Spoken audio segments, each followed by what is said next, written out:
Mind Power. The Secret of Mental Magic. By William Walker Atkinson, 1912.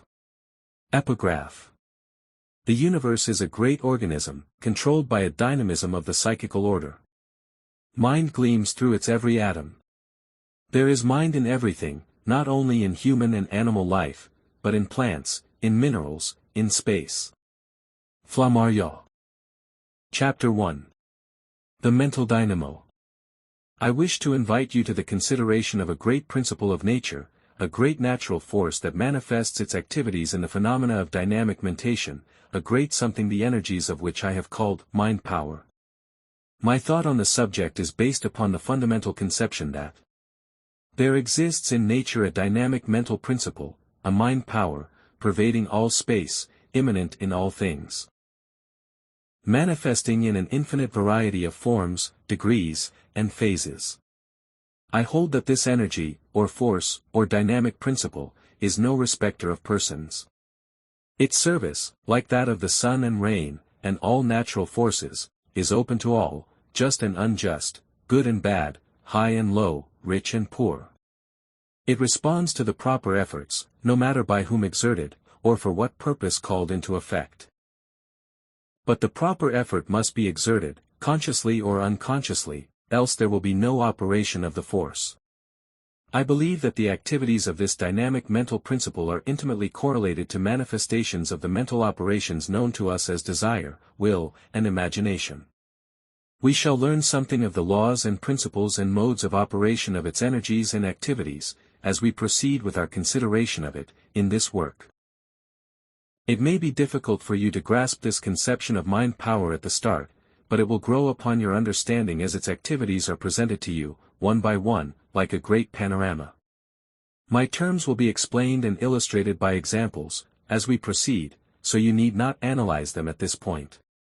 It may be as well, however, to state that I have used the term dynamic in its original Greek sense, i.e., powerful, possessing power, etc. I have postulated of my conception of mind power that it pervades all space, is immanent in all things, and manifests in an infinite variety of forms, degrees, and phases. But, it may be urged, this is nothing more than science claims for the principle of physical energy. Then is mind power identical with the physical energy of science? Is it nothing more than a high form of mechanical or material energy? No, mind power is very far from being a blind, mechanical energy. It is a living, mental force, which I hold is behind the manifestations of physical energy and mechanical force. It is not the physical energy of science, but is something of the nature of a living will, which is rather the cause of physical energy, than identical with it. Let us take a familiar example. You desire to move your hand, and it moves. Why? Because of the manifestation of the wonderful and mysterious force called will, which is stored up within you, and which you have released to move the hand. You send a current of nerve force which is really a manifestation of mind power or will force from your brain, along the nerves of the arm, which contracts the muscles of the arm and hand, and your desire is gratified. Your desire, or wish, set into motion the mind power which acted upon the material substance of your body and caused it to act. What was it that flowed along the nerve wires? Was it electricity, or magnetism? No. It was that subtle and mysterious thing that I am calling mind power, and which is bound up with the will principle of mind. Mind power is an actual living force. It is the force that makes plants grow, and animal bodies grow, and which enables all living things to move and act. It is the force which enables the growing mushroom to raise up the slabs of paving stone, or causes the roots of a tree to split open the great boulders, into the crevices of which they have crept.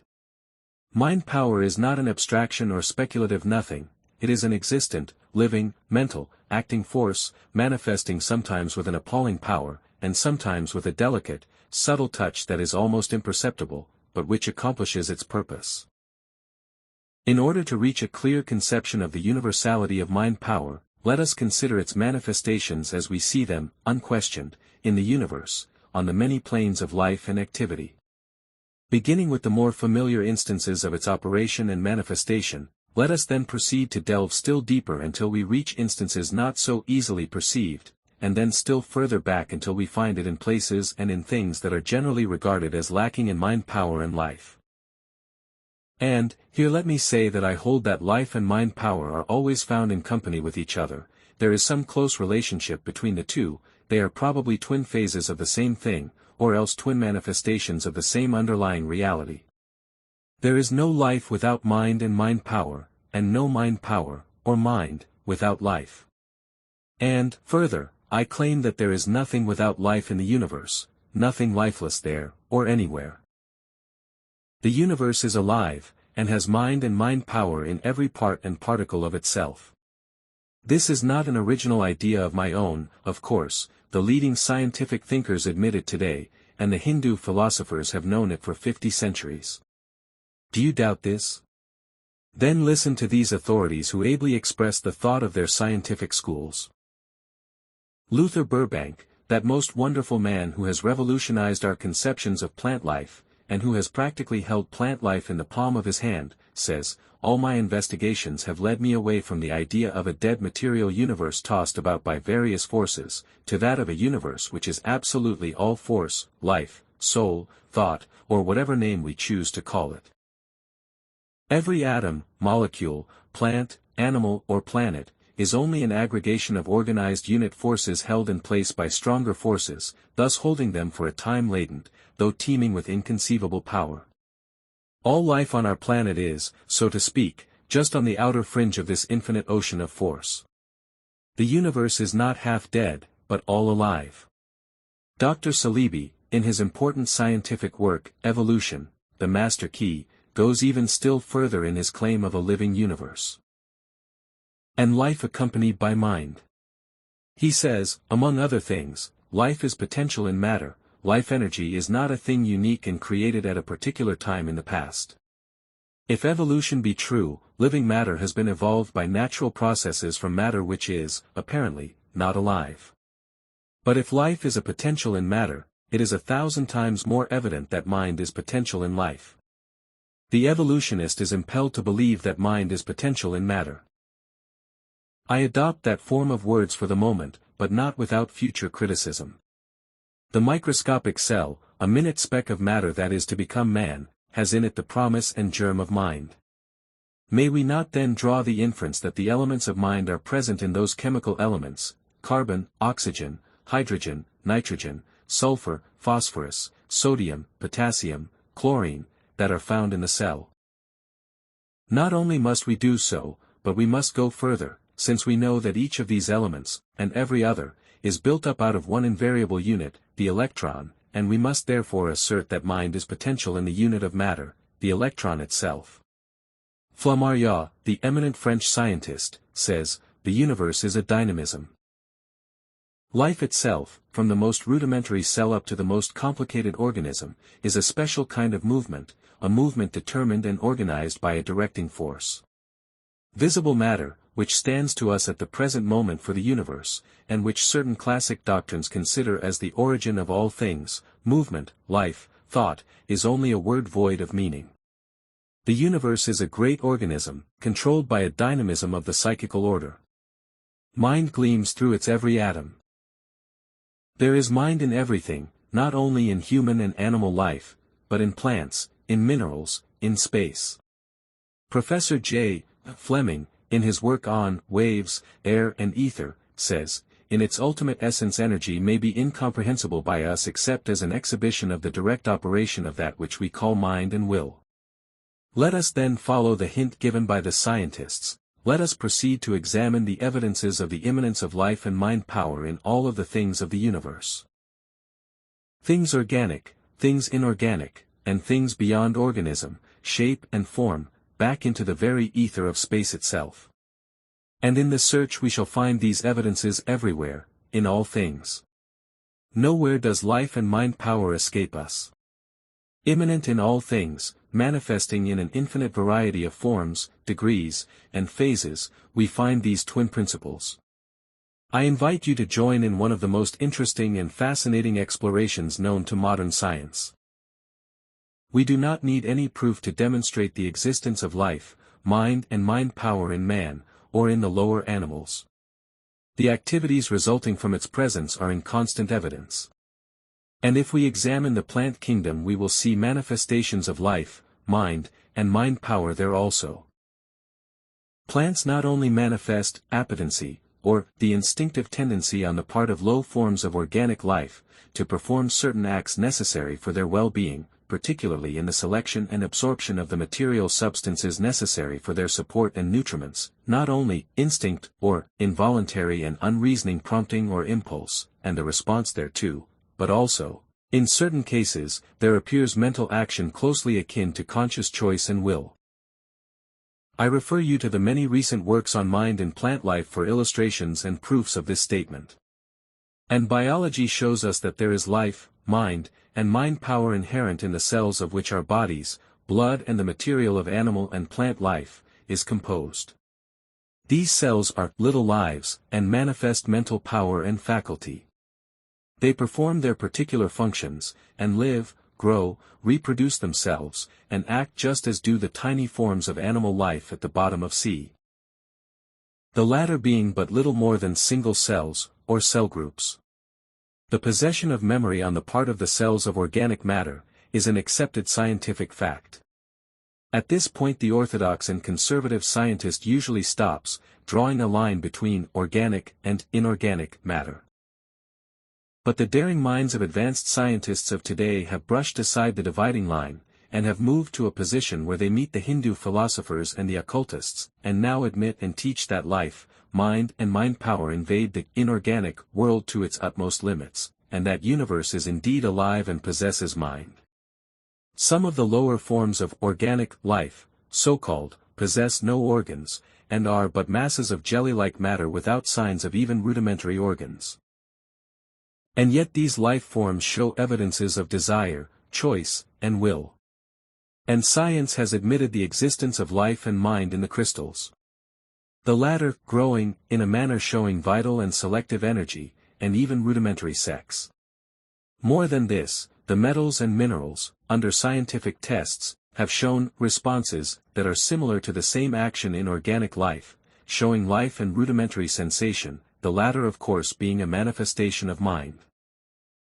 Some of the cold, careful scientific records read like fairy tales to those not familiar with the wonderful achievements of recent science. I wish that I had the time and space to recount these tests, but I must hasten on. Enough to say that in mineral and metallic forms there has been found response indicating the existence of sensation in varying degrees. And that in the crystallization of minerals and metals there has been evidence the action of the same instinctive mental life energy which as appetency or instinct builds up the bodies of living organic forms. If you wonder at this, think of the miracle which is performed every second by plants absorbing the minerals of the earth, which are then converted into living plant cells. Then we eat the plants and convert the plant cells into animal cells which serve as the basis of our blood, muscles, organs, and even our brains. In fact, every particle of organic substance was evolved in this way. Think over this and you will see that nature is one in her essence, and that she is alive and possesses mind power. But we do not stop even at this advanced point. Minerals, and all forms of matter are composed of infinitesimal atoms, or particles. The particles combine by reason of some inherent attraction existing between certain of them, known as chemical affinity, etc. Chemical affinity is a peculiar thing, it manifests in likes and dislikes, loves and hates. It is impossible to study these manifestations without recognizing an elementary manifestation of like and dislike, love and hate. You think that this is far-fetched, do you? Well, listen to these words from some of the leading scientists about this power to receive sensations, and power to respond to the same, and maybe you will change your mind. Haeckel, the great German scientist, holds that the atoms of which matter is composed may receive sensations, and respond to sensations. He dwells upon this fact in his latest works, The Riddle of the Universe, and The Wonders of Life, and writes as follows regarding sensation in the inorganic world. I cannot imagine, Haeckel says, the simplest chemical and physical process, without attributing the movements of the material particles to unconscious sensation. He also says, in another place, the idea of chemical affinity consists in the fact that the various chemical elements perceive the qualitative differences in other elements, experience pleasure or revulsion at contact with them, and execute specific movements on this ground. He adds, later, that the sensations and responses in plant and animal life are connected by a long series of evolutionary stages with the simpler forms of sensation that we find in the inorganic elements and that reveal themselves in chemical affinity. Nagilai, another scientist, says, if the molecules possess something that is related, however distantly, to sensation, it must be comfortable to be able to follow their attractions and repulsions. Uncomfortable when they are forced to do otherwise. And so you see that science now is preparing to admit elementary life and mind power in the atoms and particles of matter. But we have not as yet reached the utmost limit of scientific investigation regarding the presence of mind in the universe. Further than the atoms, you may ask. Yes, further than the atoms. What is true regarding the atoms, is true of the ions or electrons of which they are composed. These tinier particles are attracted and repelled, form groups and combinations which regulate the kind of atom produced, and manifest the same kind of affinity that is noticeable in the atoms. And more than this, these particles, as well as all forms of physical energy, are believed to emerge from the ether, that subtle, tenuous, universal substance, which, although unseen and intangible, is held to exist in order to account for the phenomena of the universe. If there is mind in the particles that emerge from the ether, is it too much to claim that there must be mind in the ether itself? Is this preposterous? Not so. Listen to the words of the following scientific authorities on the subject. Flammarion says, mind gleams in every atom. There is mind in everything, not only in human and animal life, but in plants, in minerals in space. Cope says, the basis of life and mind lies back of the atoms, and may be found in the universal ether. Hemstreet says, mind in the ether is no more unnatural than mind in flesh and blood. Stockwell says, the ether is coming to be apprehended as an immaterial, superphysical substance, filling all space, carrying in its infinite, throbbing bosom the specks of aggregated dynamic force called worlds. It embodies the ultimate spiritual principle and represents the unity of those forces and energies from which spring, as their source, all phenomena, physical, mental and spiritual, as they are known to man. Dahlhier says, possibly the ether may be the medium through which mind and matter react. Out of the ether could emerge, under proper circumstances, other phenomena, such as life, or mind, or whatever may be in the substratum. And, so, we have the best of authority to support the inevitable conclusion that there must be mind power even in the ether.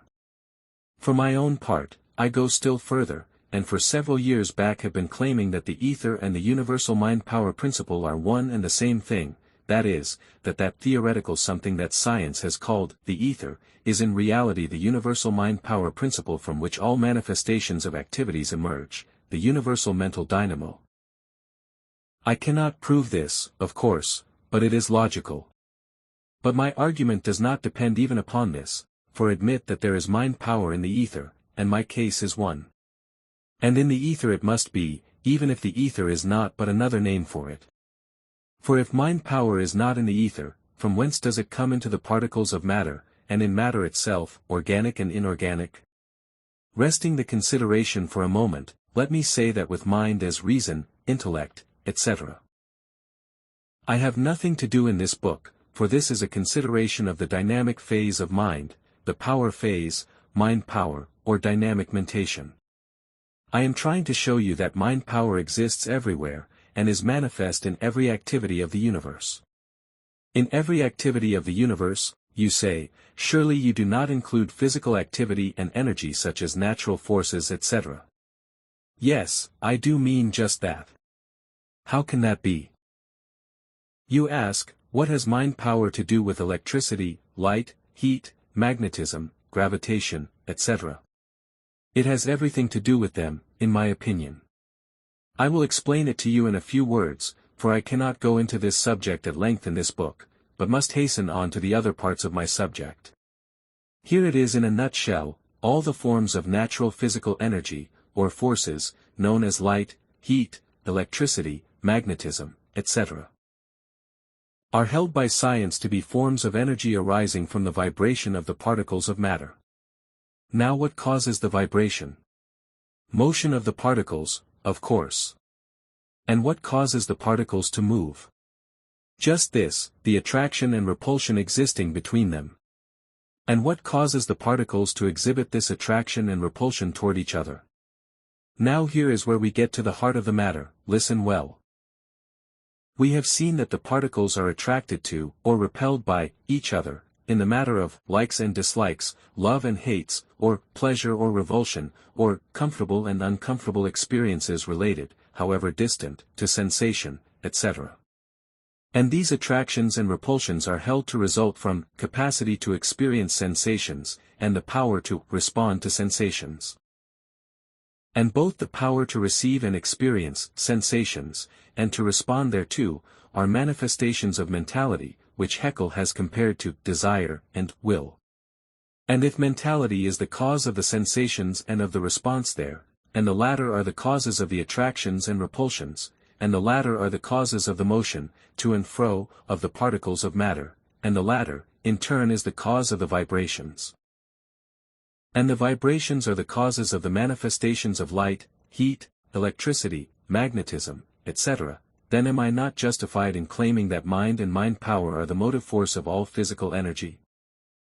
And, am I not justified in postulating the existence of an universal mental dynamic principle? I tell you, friends, that the future will show that this dynamic mental principle is the source of energy, not energy the source of mind. I know that this is revolutionary, but I believe that it will meet the requirements of the future. I have been preaching this thing for several years now, and many have been the smiles, the jeers, and the sneers. But, from the beginning, I have felt a keen appreciation of the words of Galvini, when he said, bitterly, I am attacked by two very opposite sects, the scientists and the know-nothings, both laugh at me, calling me the frog's dancing master, but I know that I have discovered one of the greatest forces in nature. And, now, in conclusion, I must ask you to form a mental picture of this great universal dynamic mental principle, pervading all space, immanent in all things, and manifesting in an infinite variety of forms, degrees and phases. We can think of it only by means of symbols. Let us then consider it as a great living, throbbing, pulsating, mentating ocean of dynamic mind power. In the depths of that ocean of mind power there is quiet, and calm and peace, the embodiment of latent power, and potential energy. On its surface are ripples, waves, great movements of energy, currents, whirlpools, eddies. Phases of fierce tempest alternating with phases of calm and quiet. And from the depths of that ocean of mind power, all mental and physical power emerges, and to its bosom all must return. And in that ocean there is an infinite store of energy, from which may be drawn that which the human centers of consciousness and power require, when they learn the secret. This ocean of mind power is our only source of dynamic energy. But we have at our disposal as much of its force as we can carry off over our channels of supply. It is the use of this power that we call dynamic mentation. Now, do you understand what I mean by the universal principle of dynamic mind power, this universal mental dynamo? Several years ago I told a friend of this conception, and after he had listened to me attentively and with interest, he reflected a few moments, and then suddenly asked, but where do I come in? And that is the question that many of you are asking now, no doubt.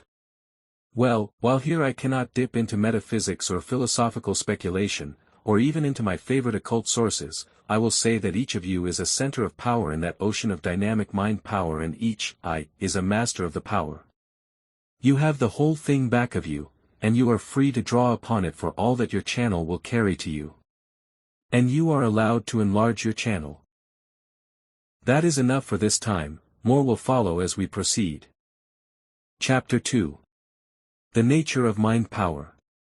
At this point I am confronted with the question that naturally arises when one begins to consider an unfamiliar object, subject, or principle, the question of, what is it? What is mind power, is a difficult question to answer, for it implies a knowledge of the thing, in itself, apart from its activities and manifestations. And this thing itselfness is something that the candid, scientific thinker admits is beyond the range of his thought and knowledge.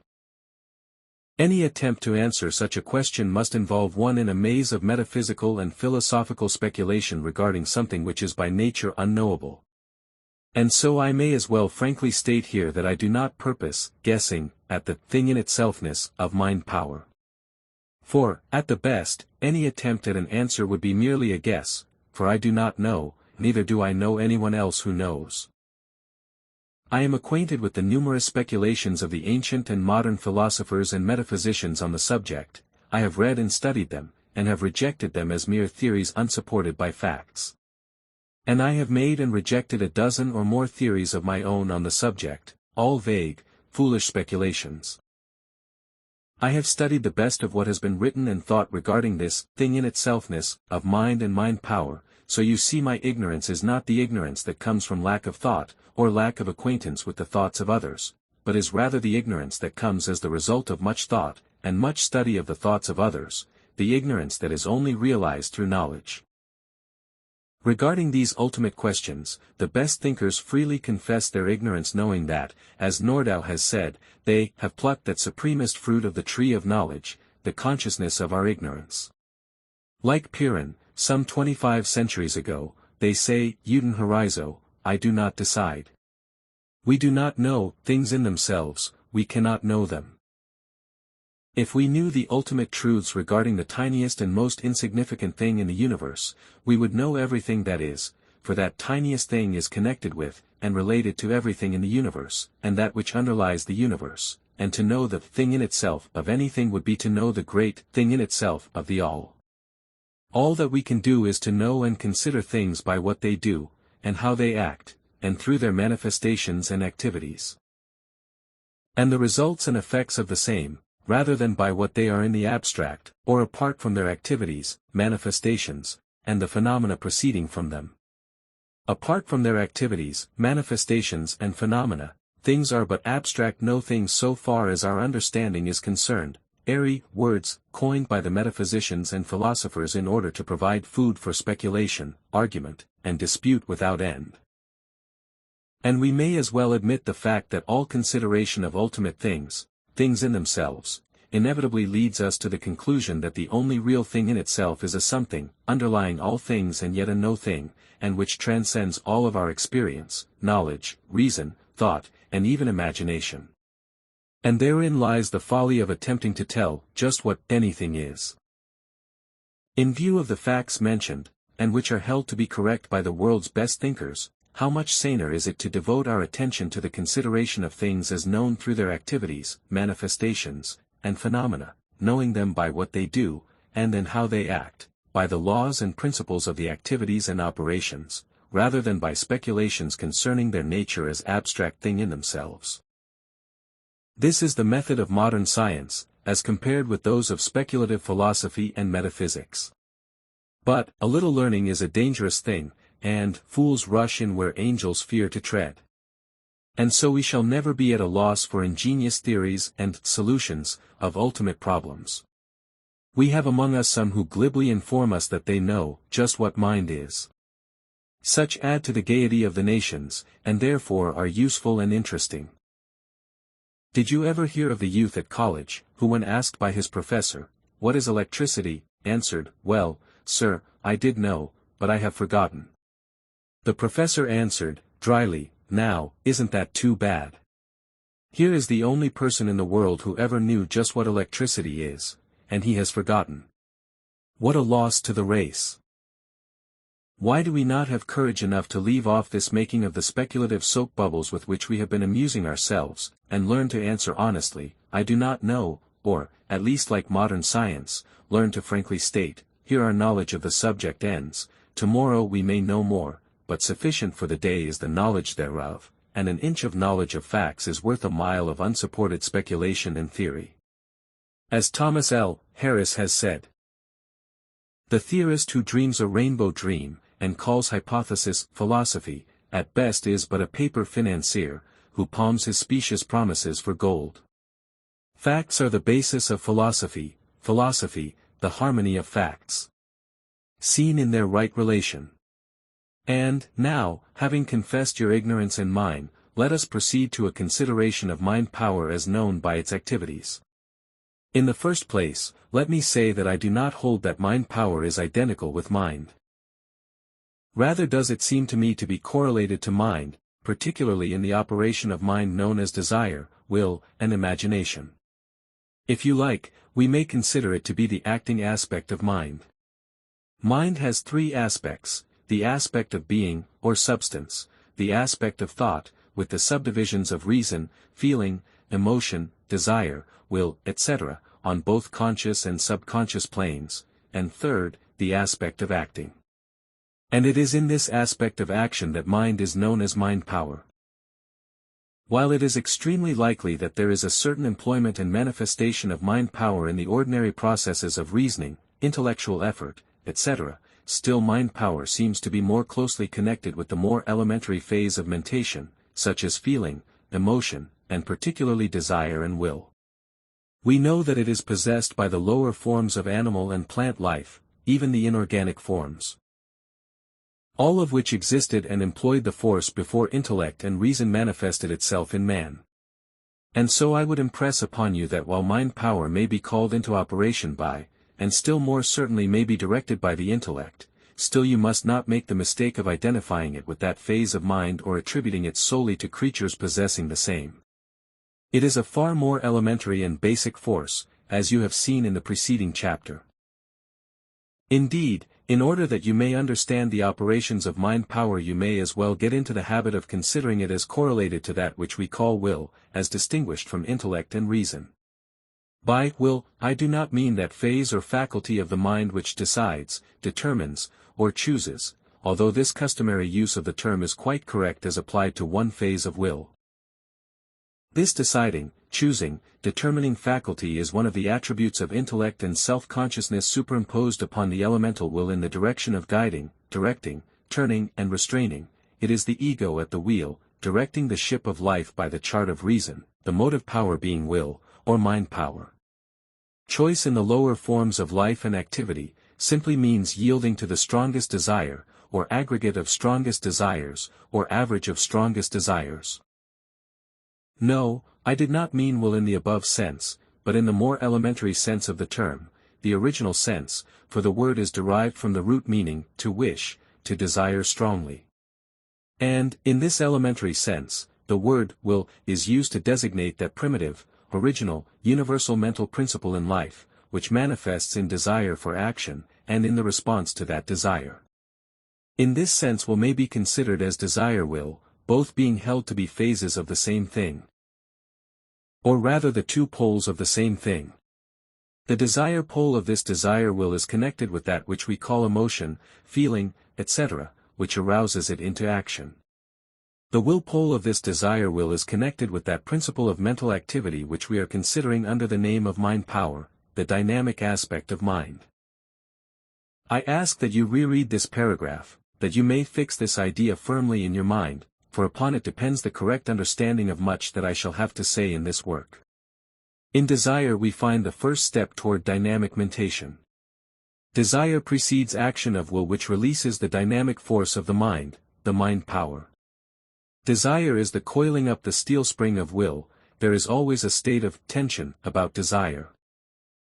A state of coiled up energy, caused by feeling, emotion or similar state which has been aroused by the sight of, or memory of, or thought of, some attractive object. The feeling, inspired by the attractive object coils up the spring of desire, and this, coiled up energy supplies the motive power of the will. But, remember this, some desires are acted upon, while others are rejected, neither men nor things act upon every desire. There is the other pole of the desire will which must be called into action, and this leads us to a consideration of the matter of choice, determination, or decision, which is so often expressed by the term will, as I said a little further back. This choosing or determining phase of will, is little more than an empty name or term, so far as is concerned the relation between desire and will action in the cases of things and creatures lower in the scale than man. For in these cases this choice, determination, or decision is based entirely upon the degree of feeling, or the degree of attractiveness of the objects presenting themselves to the attention, the strongest feeling, attraction, or mode of interest winning the day. Fear is one of the strongest feelings influencing desire, and acts usually as a neutralizer of other feelings and desires, and is most potent as a motive influencing choice or decision. In fact, one is justified in regarding fear as the negative form of desire, being really a desire not to. With the advent of reason and intellect, particularly when the self-conscious ego appears, new elements are introduced, by reason of which man is enabled to deliberate and weigh motives, desires, feelings, emotions, etc., and thus the will of man is held to contain elements lacking in the general principle of will. But the aspect of will with which we are much concerned is the aspect of action, the will pole of desire will. Just where desire passes into will is impossible to decide, the chances are that they blend into each other. But this we do know, that something happens, at a certain stage of the mental operation, whereby the attention of the thing, or ego, passes from the pole of desire to the pole of will, and then, one of two things happens, i.e., 1. Either the coiled-up spring of desire is released by the will, and the energy of desire is transmuted into the energy of will, which thus releases the mind power or dynamic quality of mind into action, or else, 10, the will refuses to be aroused, and desire slowly uncoils her spring, and the tension is relieved, gradually or at once. The will may be cultivated and developed so as to refuse to release the spring of desire into action. And in this inhibiting quality lies much of that which is called strength of will. It often requires more will not to do, than to do. The aspect of action is the true dynamic quality of will. And with action all will is intimately and inseparably connected. As Professor Halleck says, will concerns itself with action. The student must keep that fact before him, no matter how complex the matter seems. Action is the inner meaning and reason of the will. And it is with this phase that we are concerned in the present work. Action is the essential aspect of mind power, the latter exists for the purpose of acting. It is the essence of activity. And so you will see that this universal dynamic mental principle, which I have called mind power, is not that phase of mind which manifests as intellectual, reasoning processes, but is that phase of mind which is aroused by desire will, and which acts. It is manifest in the universe among forms of life below the plane of reason, as well as among those on that plane, and therefore precedes reason in evolution. It also manifests along unconscious and automatic lines, and precedes the self-conscious stage of man. It represents an elementary, primitive, fundamental, dynamic, mental force. And may be thought of as a raw, crude, undeveloped force, manifesting along the lines of instinctive action or appetency, rather than along the lines of intellect, reason, or the higher cognitive faculties. It is something far more elemental and basic than intellect. It is more nearly akin to the elemental life forces which we personify under the name of nature. Whether or not that which we know as reason or intellect were evolved from an elemental mind stuff, or whether these higher forms of mentality are something of an entirely higher and distinct nature, or whether, as the occultists hold, intelligence is the result of the influence of a spiritual ego, something distinct from mind, upon an elementary mind stuff, these are questions belonging to other phases of the general subject of being, with which we have nothing to do in the consideration of the subject before us. I have my own opinions and beliefs on these points, and so have each of you. We may differ regarding the same, but may still be able to examine the subject before us as co-workers, in spite of our lack of agreement regarding questions of philosophy, metaphysics, or religion. We are dealing with a natural force, a universal energy, now and here, and should examine and study its principles just as we would were it electricity, magnetism, heat or light that we were studying. I am inviting you to a scientific study, not a metaphysical or philosophical speculation, doctrine or theory. These latter things have their own good places, but they have no place here at this time. Chapter 3. Mentative Induction. As wonderful as is the manifestation of mind power within the limits of the form of the thing, cell, plant, animal, or person, and which produces the effects known as local action, movement, etc., there is still a greater wonder to be witnessed in the manifestation of the same power beyond the limits of the personality or form in which it originates. And it is to this manifestation of mind power that I am about to apply the term telementation. I may as well explain my terms at this place and time. In the first place, I use the term mentation, in the sense of mental activity, the term being derived from the Latin word mentis, meaning the mind, and the suffix ation, meaning action. So, mentation means mental activity. From mentation we derive mentative, or, relating to mental activity, mentate, or, to manifest mental activity, etc., etc. From mentation, also, I derive the term, telementation, which so far as I know, was originally coined by me several years ago.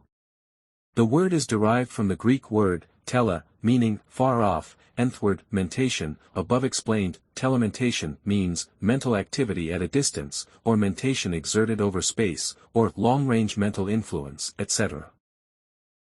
I have been led to the coining of this new term designed to take the place of telepathy, for the reason that the latter term is improper and misleading. Telepathy, according to its root words, really means, to suffer at a distance, or the feeling of the pain of another, the suffix, pathy, being derived from the Greek word meaning, to suffer. It may be used properly in connection with the sympathetic transference of pain, or disease, or similar mental state, but its use otherwise is improper. It is being discarded by the best scientific authorities, who prefer the term, thought transference, etc. I have thought it advisable to use the term, telementation, in this connection, believing that it meets the requirements of the case better than any other term of which I have any knowledge. I expect it to come into general use before long. And now about the transference of mental states from one thing or person to another. I shall not attempt to go into a discussion of the phenomena of thought transference in this work, for the reason that it is too well established, and too generally known to require an argument in its favor from me. To thousands of careful investigators it is an established fact, and anyone who will take the time and trouble to conduct the experiments may reproduce the phenomena to his own satisfaction. Moreover, there are instances of telementation arising in the everyday life of nearly every person, such instances being of the spontaneous order, that is, not having been expected or sought after. Those who are desirous of obtaining proofs of telementation, beyond their own personal experiences, are referred to the records of the English Society for Psychical Research, which contain the carefully noted reports of many very interesting cases which have been conducted by the Society under the most careful supervision and scientific requirements. The circulation of mind power is as real a natural phenomenon as the circulation of air, water, or the blood. There have been many theories advanced to account for telementation, and there has been much talk of two minds, dual mentality, etc., in this connection. In this work I shall have very little, if anything, to say regarding man's two minds.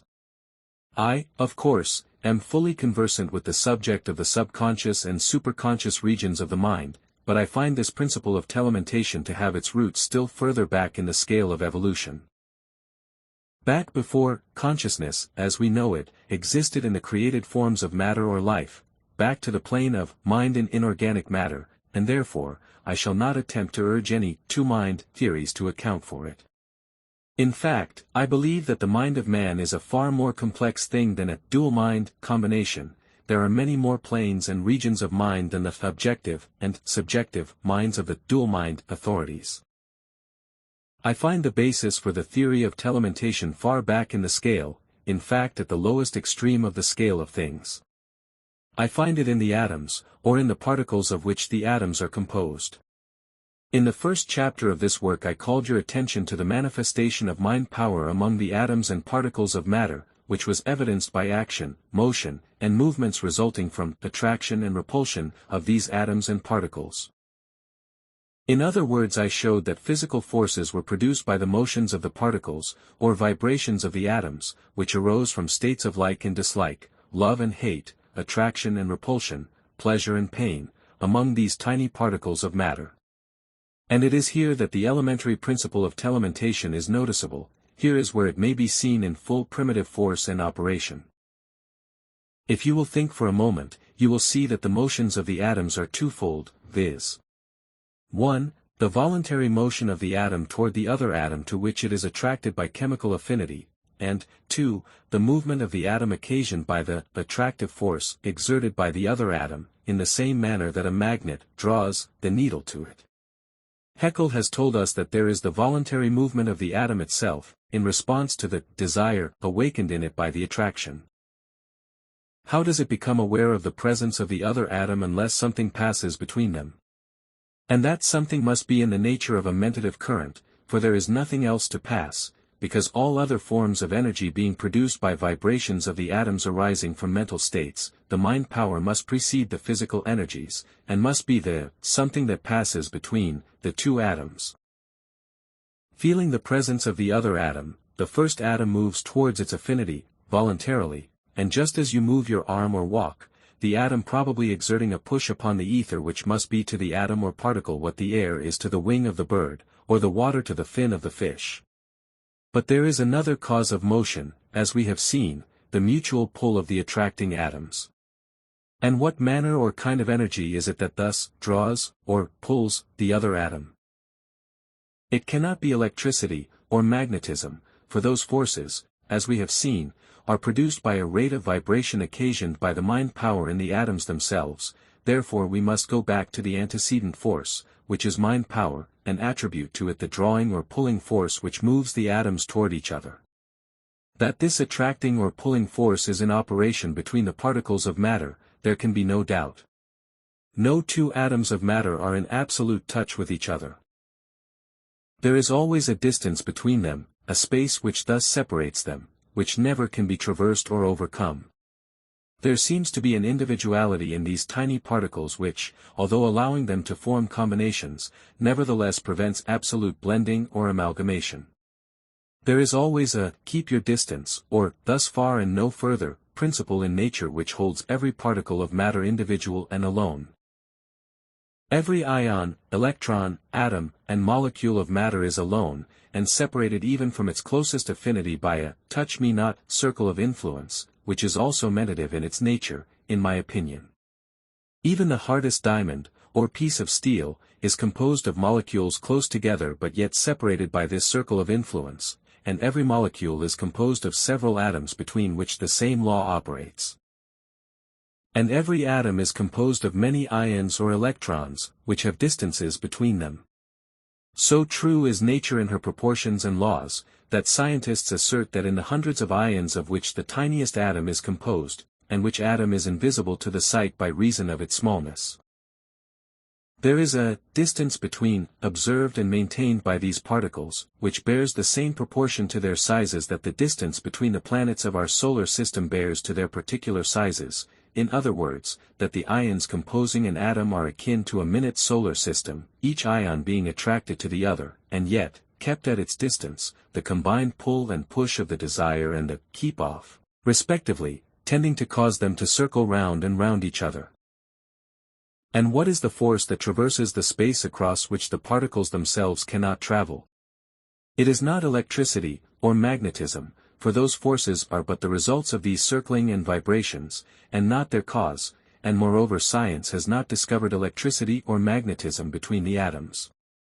And what holds the atoms and molecules of matter together, or rather in proximity, what causes their propinquity? Science answers, chemical affinity, and cohesion. But these terms are merely names, and science does not explain the nature of the force employed, but it knows that it is not electricity or magnetism, or any other known physical force. I answer, it is mind power exerted over the intervening spaces by telementation that attracts and holds these atoms and molecules in their places, and yet keeps them at their distance. Mind power, the existence of which in the atoms was postulated by Haeckel, and which always has been taught by the occultists. And, so finding that telementation exists in the elementary forms of substance and physical things, I am justified in looking for its presence and manifestation from that point of the scale upward. And I believe that the vibrations of mental states, feelings, desires, etc., are transmitted from one mind to another by telementation, arousing similar states, feelings, desires, etc., in the receiving mind along the lines of what we call induction in physical science. But before considering induction, I would ask you to consider the following quotation from Flammarion, the eminent French scientist, who says, "We sum up, therefore, our preceding observations by the conclusion that one mind can act at a distance upon another, without the habitual medium of words, or any other visible means of communication. It appears to us altogether unreasonable to reject this conclusion if we accept the facts. This conclusion will be abundantly demonstrated. There is nothing unscientific, nothing romantic in admitting that an idea can influence a brain from a distance. The action of one human being upon another, from a distance, is a scientific fact. It is as certain as the existence of Paris, of Napoleon, of oxygen, or of Sirius." He further states, "There can be no doubt that our psychical force creates a movement in the ether, which transmits itself afar like all movements of ether, and becomes perceptible to brains in harmony with our own. The transformation of a psychic action into an ethereal movement, and the reverse, may be analogous to what takes place on a telephone, where the receptive plate, which is identical with the plate at the other end, reconstructs the sonorous movement transmitted, not by means of sound, but by electricity. As I have said, I account for the transference of mental states, etc. by the theory of mentative induction, which I believe to be the theory more fully meeting the requirements of the case than any of the dual mind or similar hypotheses. The term mentative induction will be readily understood by those familiar with the phenomena of electricity. The word induction comes from the word induce, which means to influence. In electrical science, the word induction is used in the sense of the process whereby one body possessing magnetic or electrical properties reproduces that property in another body without direct contact. In textbooks on physics, a simple experiment is often given students to illustrate magnetic induction, as follows: a magnet is so placed that its poles project over the edge of a table upon which it rests. An iron nail, or steel needle, is held a little distance below the magnet so that it will not actually touch the latter but will be near enough to be magnetized by induction, that is, without direct contact. The nail, or needle, will have an induced property of magnetism produced by the current from the magnet, and will support another nail, or needle, by direct contact. This induced magnetism renders the nail, or needle, a magnet, possessing all the properties of the original magnet, so long as the current flows. And, just as a magnet may communicate its properties by induction, so may an electrified body communicate electrical states in another body without actual contact. The textbooks are full of examples to illustrate this law. The theory accepted by science is that the induction is the action of the electrical current through the ether, by waves of vibration. And I hold that just as the vibratory waves of magnetism and electricity pass through the ether and produce similar properties in other bodies by means of induction, so do the vibratory waves of mind power, from one mind, pass through the ether, and by induction set up similar mental states in the minds of other persons within the field of induction. I hold that just as the excitement of the particles of matter, excitement, being merely aroused activity, may manifest an energy that may be transmitted to another object, removed in space from the first, and then may arouse by induction a similar state of excitement in the particles of the second object. So may the excitement of the mind among the brain cells of the animal or person be transmitted by telementation to another animal or person in whom, by mentative induction, a similar state of excitement is generated or induced. I hold that there is the closest possible relationship between motive energy and emotive energy, in fact, that both are forms of the same thing. I shall not attempt to go into details regarding telementation or mentative induction at this place, for the reason that I shall bring out the principle in detail, from time to time, by pointing out the manifestations and activities of these principles. But I wish you to fix in your mind the elementary principles of mind power in its phases of telementation or long-distance effect, and of mentative induction, or the process by which like begets like, on the mental plane as on the physical. The machinery of the mentative processes and activities being hidden from physical sight, we may understand these processes and activities better by using the illustration of corresponding physical processes and activities, particularly when the correspondences are more than mere resemblances, being operations of the same underlying natural laws. For this reason, the illustration or symbol of wireless telegraphy will help us to understand telementation. An electrical or magnetic induction will help us to understand the phenomena of mentative induction. And, now let us pass on to a consideration of the activities and manifestations of mind power, in its phases of telementation and mentative induction, in living creatures, beginning with the lower animals. Chapter 4. Mental Magic in Animal Life.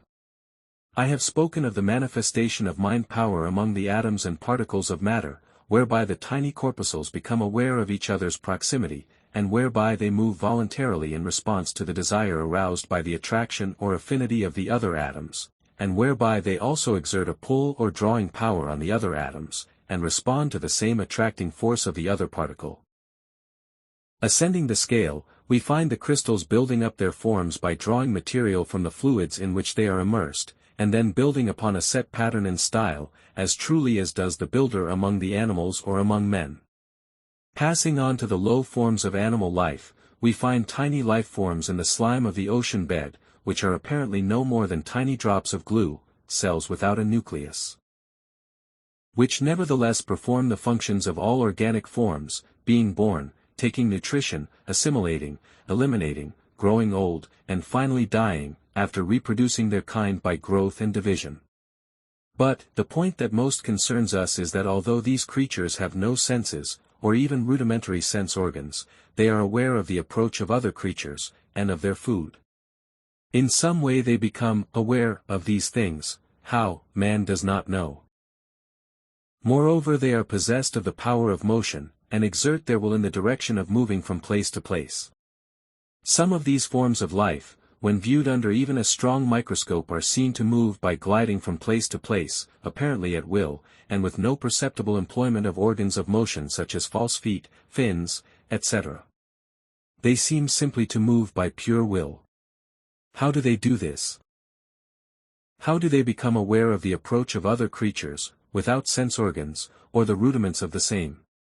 It seems that mentation and telementation are manifested here.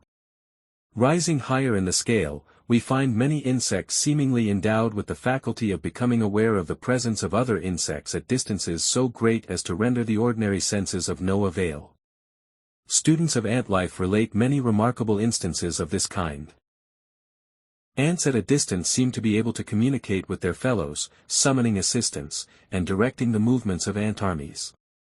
A professor in an American university has related that upon one occasion he met with an instance of telementation on the part of a colony of ants. He stated that he had placed a breeding cage of ants inside of a stone house, the latter having walls 16 inches thick, with no windows and but one door, the latter being so sealed and protected that it was impossible for even a tiny ant to enter its crevices. When approaching this house for the purpose of studying the progress of his ant colony, he would notice that other ants had collected on the outside of the walls, and were running about trying to get through the stone blocks. Then he tried the experiment of moving his ant cage from one part of the house to another, first placing it beside one wall, and then another, and so on, trying all positions and places. In each case, after each change, when he would emerge from the house he would find the outside ants grouped on the stone wall as near to the inside ants as possible, changing their position from side to side according to the position of the ant cage inside of the house. Many other instances of the possession of the power of telementation on the part of ants have been noted. Another authority relates that a pair of foreign moths were brought to England. There were no other moths of that kind in the country. One of them, the male, escaped in a part of England many miles distant from the place to which the remaining moth, the female, was taken. The female moth was placed in a tiny cage for security, and then set out of doors during the night. In the morning, much to the entomologist's surprise, he found the male moth clinging to the tiny cage which contained the female. It was the same male, undoubtedly, for in size, coloring, appearance, etc., it corresponded exactly, besides which there was not another moth of that particular species known to be in England. Similar experiments have been conducted with insects, and there is held to be ample grounds for believing that insects attract their mates by means of some mental power beyond the range of the ordinary senses. Schools of fish seem to have some method of instantaneous communication between the individual fishes composing them, for the entire school moves from side to side, turning sharply, etc., as if it were possessed of but a single mind.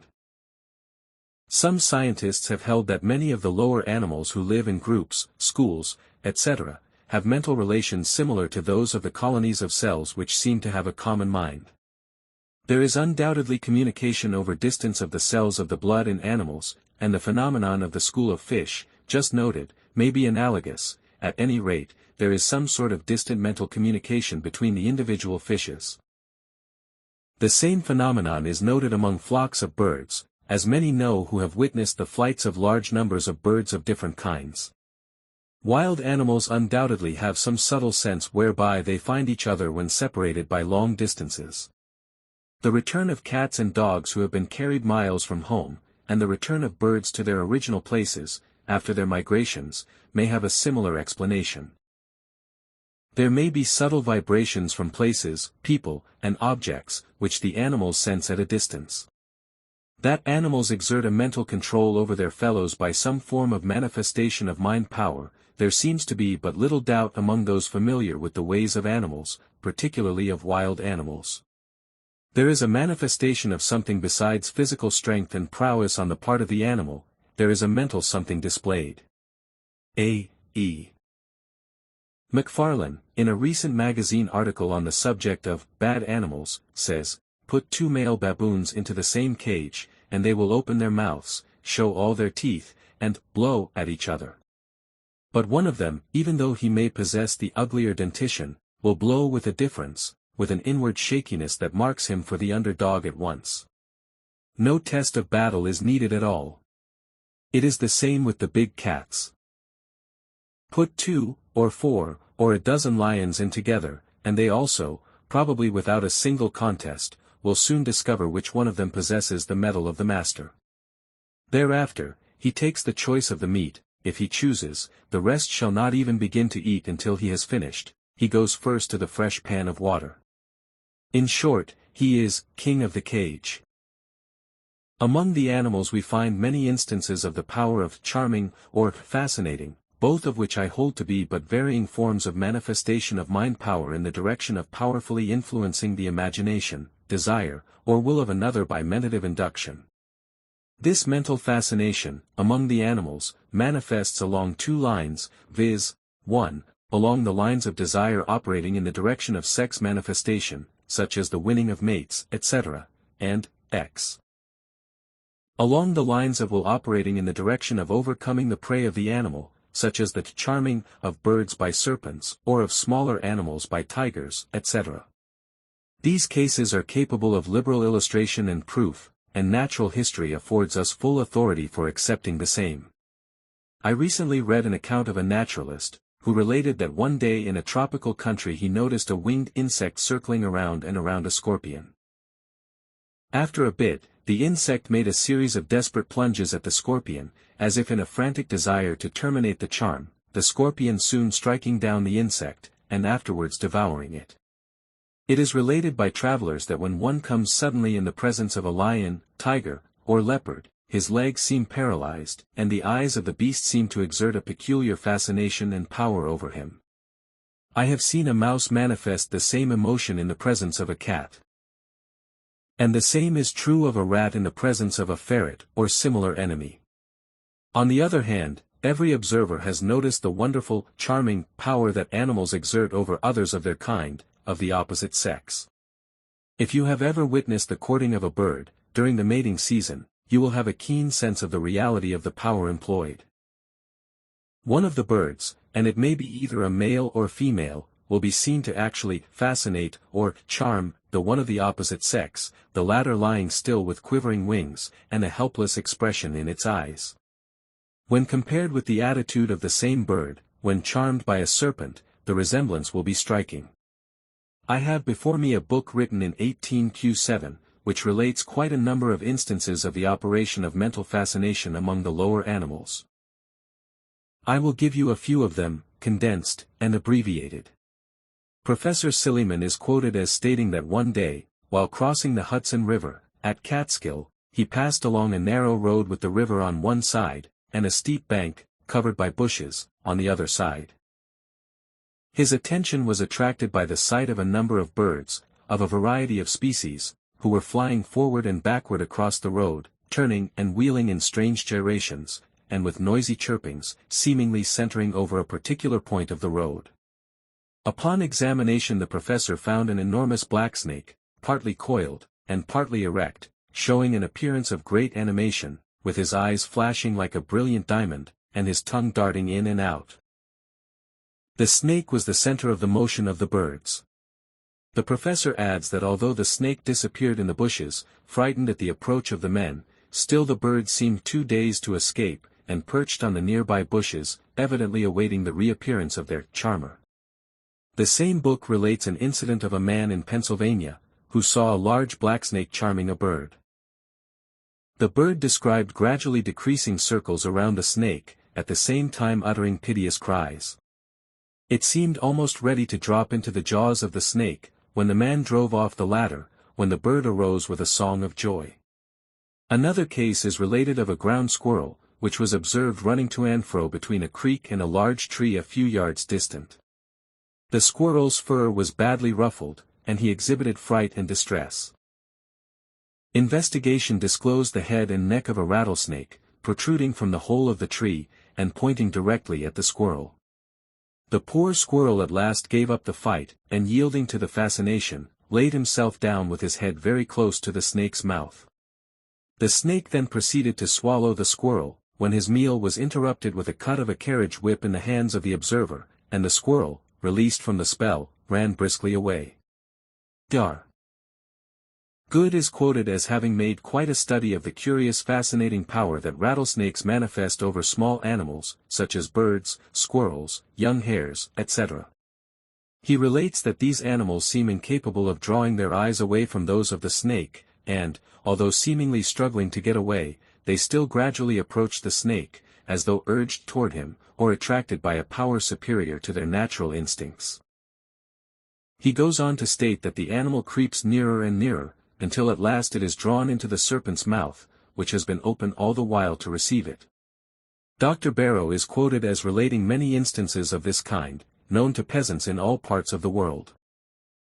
Vaillant, the African traveler, tells of an instance in which he witnessed a shrike in the very act of being fascinated by a large snake at a distance, the fiery eyes and open mouth of which were gradually approaching the bird, the latter manifesting convulsive trembling and uttering piercing shrieks of distress. The traveler shot the snake, but upon picking up the bird, he found it dead, killed either by fear or the power of the serpent, or perhaps by the violent breaking of the spell. He measured the distance between the snake and the bird and found it to be 3½ feet. A case is related in one of the early reports of the Philosophical Society, in which a mouse was put in a cage with a viper, by way of an experiment. The mouse at first seemed greatly agitated, which state was followed by a condition of fascination, the mouse drawing nearer and nearer to the viper, which remained motionless with distended jaws, and glistening eyes. The mouse, finally, actually entered the jaws of the viper, and was devoured.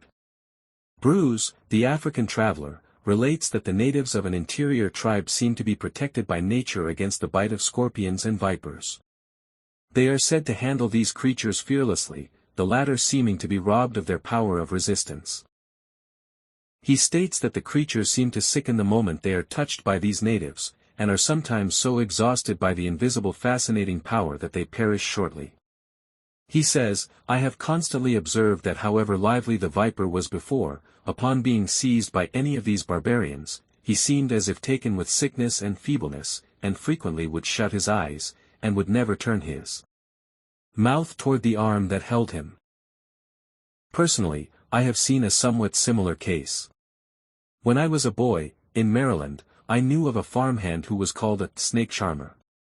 How he did it, I never could find out, but he would exert some kind of influence over all kinds of snakes, poisonous ones included, and would cause them to remain fascinated until with a quick movement he would grab them by the neck with his bare hands. This man generally carried a few pet snakes around with him for company. They seemed perfectly contented, and would poke their heads up from out of his pockets, in order to look at someone else with whom he might be talking. The Negroes on the farm had a mortal terror of this man, and would walk a couple of miles rather than pass by his house. The power of charming animals, dogs and wild beasts is undoubtedly possessed by some men, in varying degrees. And nearly everyone has known of men who could charm the wildest horses, as if by magic. I have read of some burglars who seemed able to quiet the most ferocious watchdogs. The Swedish writer, Lindekrantz, tells of certain natives of Lapland who are possessed of some process of charming dogs, to such an extent that they have been known to cow the most savage greyhound, causing him to fly from them with all the signs of abject fear. Many of my readers have seen, or heard of, the horse whisperers found in various parts of the country, who will shut themselves in a stable with a fierce horse, and by whispering to him will manage to tame him completely, and make him passive to their will. There are cases recorded in which men who have been charmed by a snake have afterwards given in their experience. One of these cases relates that the man was walking in his garden when he suddenly came into the presence of a snake whose eyes gleamed in a peculiar manner. He found himself fascinated, as if by a spell, and unable to withdraw his eyes from those of the creature. The snake, he stated afterward, seemed to begin to increase immensely in size, and assumed, in rapid succession, a mixture of brilliant colors. He grew dizzy and would have fallen in the direction of the snake, had not his wife approached, throwing her arms about him, and breaking the spell. Another similar case is related, in which a man found his companion standing still on the road, with his eyes fixed intently upon those of a huge rattlesnake which was regarding him fixedly with gleaming eyes, scintillating in its raised head. The man was leaning toward the snake, and would have fallen toward it in a few moments. He was crying, feebly, but piteously, "He will bite me. He will kill me." "Sure, he will," replied his friend, "why don't you run away? Why are you staying here?" But the man seemed perfectly dazed, and distracted, and could not answer. The companion finally picked up a stick and struck at the snake, which glided away savagely. The fascinated man was sick for several hours afterward. When I was a boy, I had a somewhat similar personal experience, although not nearly so serious. Walking one day among a grove of trees belonging to my grandfather, I found myself standing staring intently at a snake about 2 feet long whose eyes glistened like large diamonds. In a moment I ceased to see anything but those awful eyes which glistened and displayed all the prismatic colors to my frightened glance. It lasted but a moment, however, for the snake glided away, seemingly as anxious to get away from me as I was to part company with him. I cannot say whether the spell would have been broken by me, if the snake had not moved away. Perhaps it might, or perhaps not. All that I remember now, after the passage of 35 years or more, is that I did not seem to feel fear after the first shock, my feeling and emotion seemingly being that of great wonder, and amazement arising from what I saw in those eyes. But I have said enough regarding the manifestation of mentative induction among the lower animals. There are many interesting instances of this sort, scattered through the pages of books on animal life, and nearly everyone who has lived in the woods, or among wildlife knows of many cases illustrating this fact which have come under his own observation. I have mentioned these features of the subject merely for the purpose of showing you that we have to deal with a general natural principle which manifests throughout all life. This book has to deal with the manifestation of this force among men.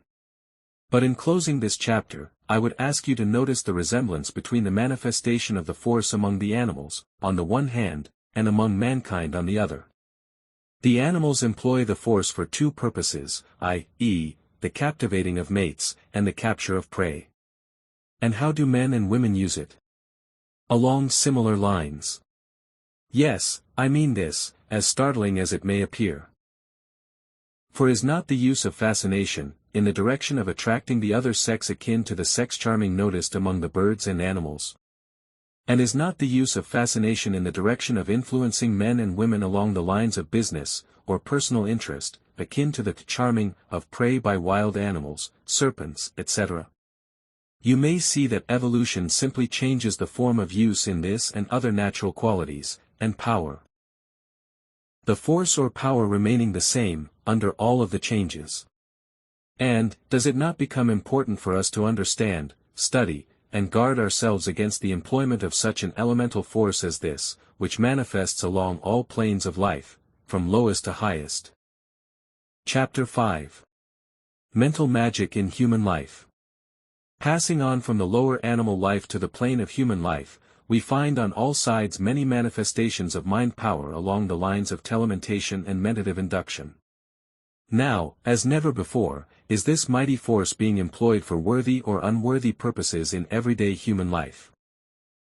On the one hand we hear and see it being used for the curing of the ills to which the flesh is heir, many of which ills, by the way, having been brought on by improper methods of thinking, by the adverse suggestions of advertisements describing diseases, urging patent medicines, etc., as well as by the ignorance of the masses of people regarding the effect of negative thoughts and depressing autosuggestions. We also see mind power employed through the channel of suggestion, being exerted to bring about better and more positive mental states among those who have been manifesting negative mental conditions. We also witness the exploitation of mind power, under various names by numerous cults, sects, and organizations, through many schools, teachers, and publications, under many different names, and backed up by various authorities. We also see the same force being improperly used in hypnotic exhibitions, and in other forms calculated to weaken the wills and positive mentality of other persons. But it is all the same power, no matter how used. Like any other natural force, it may either be used for the service of mankind, or for its hurt. I would caution the student of this work from being misled by the many names and terms used by teachers and writers describing some form of mind power, and which the said persons claim to be something new, or something different. It is always the same old thing, as old as creation, and just as universal as is electricity or light. When you have become acquainted with the fundamental principles underlying this great natural force, you will be able to recognize it, always, beneath its many disguises, garbs, titles and formulas. The same old mind power, you will find it. Whether in the form of personal magnetism, or the subtle fascinating charm of one mind over another, that form of mental force that influences as if by an irresistible charm, that bewitches, allures, charms, enchants, attracts. Or in what has been called fascination, in which one person is able to influence another by exercising a powerful influence upon his or her affections, emotions, passions or thoughts, or in some of the other similar forms of the exercise of an unseen, inexplicable influence upon others, or in the phenomena known as psychologism, etc., with which all are more or less familiar. Or in the phenomena attendant upon the revival of the ancient occultism in the last 20 years, under various names and forms, the fundamental principle of which consists in forms of mental treatments of one kind or another, present or absent, or in the phenomena of what has been called suggestion, of which we hear so much in scientific circles. Or in the various forms of mind or faith cures, of which so much has been heard of late years, and upon which a number of religions and cults have been built, or in the repulsive forms of mental influence, known as black magic, etc., etc., we have the same fundamental principle, and manifestation of some phase of the general phenomena of mind power. The same cause is under all its manifestations, good or bad, black or white. It is all the operation of the one great law, or principle of nature. We see on all sides men who seem to exert a wonderful and mysterious mental influence upon others, upon those associated with them, or upon the public mind. Leaders spring into prominence, apparently owing their power to some mysterious influence over the minds and wills of others. Some attain power and position, others attain wealth and social state, by reason of some inner force. When we meet certain people, we become at once impressed by a something about them that makes its power and influence felt by us. They seem to radiate a peculiar force that bends our wills captive, and causes us to fall in with their desires, to a greater or lesser extent. We know that when some people enter a room, they bring with them an indefinable influence that becomes apparent to all. Certain houses and stores have atmospheres of their own, which are perceptible to those entering them. Some places are depressing to all who live or do business in them. Some salesmen impart a sense of confidence and trust at once, while others cause the reverse. Some persons attract, others repel. Some people seem to have a way of influencing the minds of others with whom they come in contact, so that these others will rally around the self-constituted leader, and thus cults, religion, and isms are formed. We all know how far a strong, magnetic leader may carry his followers. We have seen many instances of it during the past 20 years. People have followed some of these leaders like a flock of sheep. And they will always do so, until the underlying principle is understood and people protect themselves. And all of these things go to form part of the phenomena of mind power. Surely the subject is worth investigating. Now, as never before, the subject of the mystic forces of mind power is attracting the attention of the majority of thinking people. In ages past, the knowledge of the subject was possessed by but the few, who jealously guarded it from the minds of the masses, the latter obtaining but scraps of the hidden knowledge, and that adulterated with the grossest superstition and attributed to the particular form of primitive religion prevailing in the particular place, at that particular time. And even now, notwithstanding the popular interest in the subject, but very few have arrived at a scientific understanding of the matter, and the majority take their knowledge of the new psychology in the capsule of dogma and theory advanced by some particular cult or sect. Mind power has been known to the race, in one form or another, from time before history was written. In the earliest records we find many traces of it among all peoples. And, even today, it is known and practiced, in a more or less ignorant manner, by all races, from the people of the highest civilization known to us, down to the ignorant African bushman. Many have been turned away from a serious consideration of the subject by the fact that many of its forms have been accompanied by the grossest superstition, and the most absurd repulsive ceremonies. They have failed to see that underlying all the extravagant ideas and methods of application, there was to be found a fundamental law of nature, as real and as constant as any other natural law or force.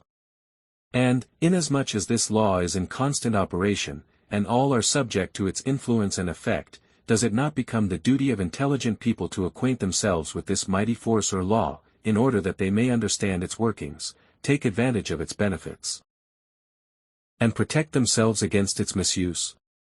Believing that there is but one answer to this question, this book has been written in order to throw light on a subject commonly left in the dark, or at least in the twilight of the human understanding. I am fully aware of the fact that many ingenious theories have been advanced by modern writers attempting to account for the phenomena of mind power. But all students of the subject are aware that these theories, cleverly as they have been designed, are more or less self-contradictory, and many a reader has thrown aside the subject in disgust after a vain attempt at reconciling the opposing views. And to make the matter worse, various cults and sects and isms have sprung into existence, the promulgators and leaders of which have used the accepted phenomena of mind power as a foundation upon which to build airy structures of religion, philosophy, and metaphysics. Many of these cults have practically claimed a monopoly of the great natural force, and have assumed the right to be the sole custodians of the secrets thereof, alleging that they have the only real article. All others are base imitators, notwithstanding that all of them show that they have arrived at least a working knowledge of the force, and are obtaining results, each obtaining about the same percentage of successes, notwithstanding the fact that each denies the other the fact of possessing the information and right to use it. Is it not apparent to any intelligent observer that they are all using the same great natural force, in spite of their conflicting theories? And that their results are obtained in spite of their theories, rather than because of them? In a former work, which has served as a basis for the present one, I grouped the phenomena of the manifestations of mind power under the general term of mental magic, the use of the term being justified by the following facts. The word magic was derived from the Persian word mag, meaning a priest. The Persian priests were wonder-workers, or magicians, the latter word being derived from the word magi, the name of the hereditary caste of priests of ancient Persia and Media. This Magian order, or esoteric cult of the Zoroastrian priesthood, represented the center of ancient occultism at that period of the world's history, and its influence was felt in all parts of the world, and continues down to this time. So highly were its members respected and considered, that the term wise men and magi were synonymous. The three wise men mentioned as appearing at the birth of Christ, Matt. 2, were known as the Magi, or wise men from the East. From the word magi came the term magic, which Webster has defined as follows: the hidden wisdom supposed to be possessed by the Magi, relating to the occult powers of nature, mastery of secret forces in nature, having extraordinary properties. seemingly requiring more than human power, etc. So we may consider the word magic to mean mastery of the occult forces of nature, the term indicating the existence of such forces, and the possibility of the mastery or control of them. And in ancient times, magic was always believed to be connected in some way with the use of the mind, particularly in its aspects of will, desire, and imagination. Effects were believed to result because some magician either willed it, desired it to be, or else imagined it would occur, in each case the result happening as a materialization of the mental conception or wish. Wishing was always believed to be a magical operation, and if we examine a wish, we see it is composed of the use of the imagination, coupled with desire, and backed up with will. And so, I felt that I was justified in using the term mental magic, in considering the various phenomena resulting from the manifestation of mind power. But by the use of the term mental magic, I meant more than the mere mental control of the occult forces of nature. I meant that these occult forces of nature are themselves mental in character and nature, and that their control or mastery means simply the conscious use, control, mastery, and application of certain mental forces, called occult, that are possessed by the race, and are used by all, either consciously or unconsciously. The mastery or control of these forces means that one may learn to knowingly apply that which all have been using blindly and unknowingly. And as knowledge and intelligent use always means power, the knowledge of the principles of these forces, and the consequent intelligent application of them brings power to those acquiring it. While it is true that that which is known as magic has always been mixed up with a mass of credulity, superstition, and meaningless forms and ceremonies, the close student will see that these excrescences and appendages necessarily arose from the superstitions of the mass of the people, and to the various forms of primitive religions that the race has fostered during the procession of the centuries and ages. The magicians were nearly always priests in the old days, that being the only career open to them, and one that enabled them to erect the barrier of primitive religious rites between their wisdom and the ignorance of the race. The careful student will be able to trace the possession of something real and true always manifesting among the various forms and ceremonies of the various ancient cults. There was always to be found an esoteric or inner cult, within the mass of the exoteric or ignorant priesthood and followers of the temples. There was always the light of truth burning in the Holy of Holies of the temples, for those who were sufficiently advanced to worship at its shrine. And, among the dim records of the ancient mysteries that have come down to us from ancient India, Egypt, Persia, Chaldea, Babylon, Greece, and Rome, and the other old centers of civilization and culture, we may always find the underlying principle of the existence of some mighty force connected with the human mind, or more particularly, the will, that was at the bottom of the mysteries, and magic, and miracles. Back of all the ceremonies, rites, and incantations was the esoteric idea that the will was the real force employed under the mask of incantation and rites assumed to impress the imaginations and minds of the populace. Back of the amulet and charm was the working of the will of the person wearing them, which was called into effect by the faith or imagination, a real power and not a fancy as many believe, of the man ignorant of the real force. As the writer on this subject in the Encyclopaedia Britannica has truly said, although he was ignorant of the truth underlying the silly forms, there being an evident relation between an object and the thought of it, it becomes one of the chief practices of the sorcerer to try to make things happen by thinking about them. And the same writer in another place speaks of the element in magic, not depending upon spirits, depends upon imagined powers and correspondences in nature, of which the adepts avail themselves in order to discover hidden knowledge, and to act upon the world around them by means beyond the ordinary capabilities of men. Thus by mere effort of will, etc., etc. And the student who will look under the surface, and read between the lines, will be able to see the evidence of mental magic underlying all the forms of magic, mystery, and wonder-working miracles of all times and ages, and people, of all kinds, character or name. Behind all the masks he will see the features of this use of the mind power of man, always the same, in spite of the fantastic and grotesque masks and trappings.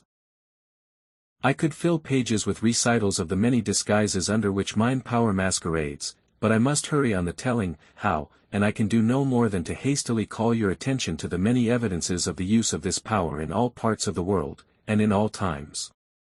The ancient mysteries of Egypt, Greece, etc., were systems of forms and ceremonies, wherein were hidden the use of mind power. The sick were brought to the temples and healed. The minds of the populace were filled with the thoughts of victory impressed upon them by the will and subtle suggestions of the priests.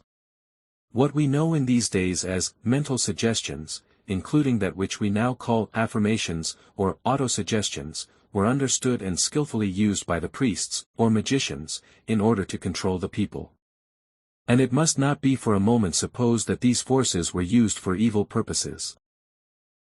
On the contrary, the priests were the real governing classes, the powers behind the throne, and they felt the responsibility of power, and endeavored by their knowledge of the occult forces of the mind to lead the people in the right path.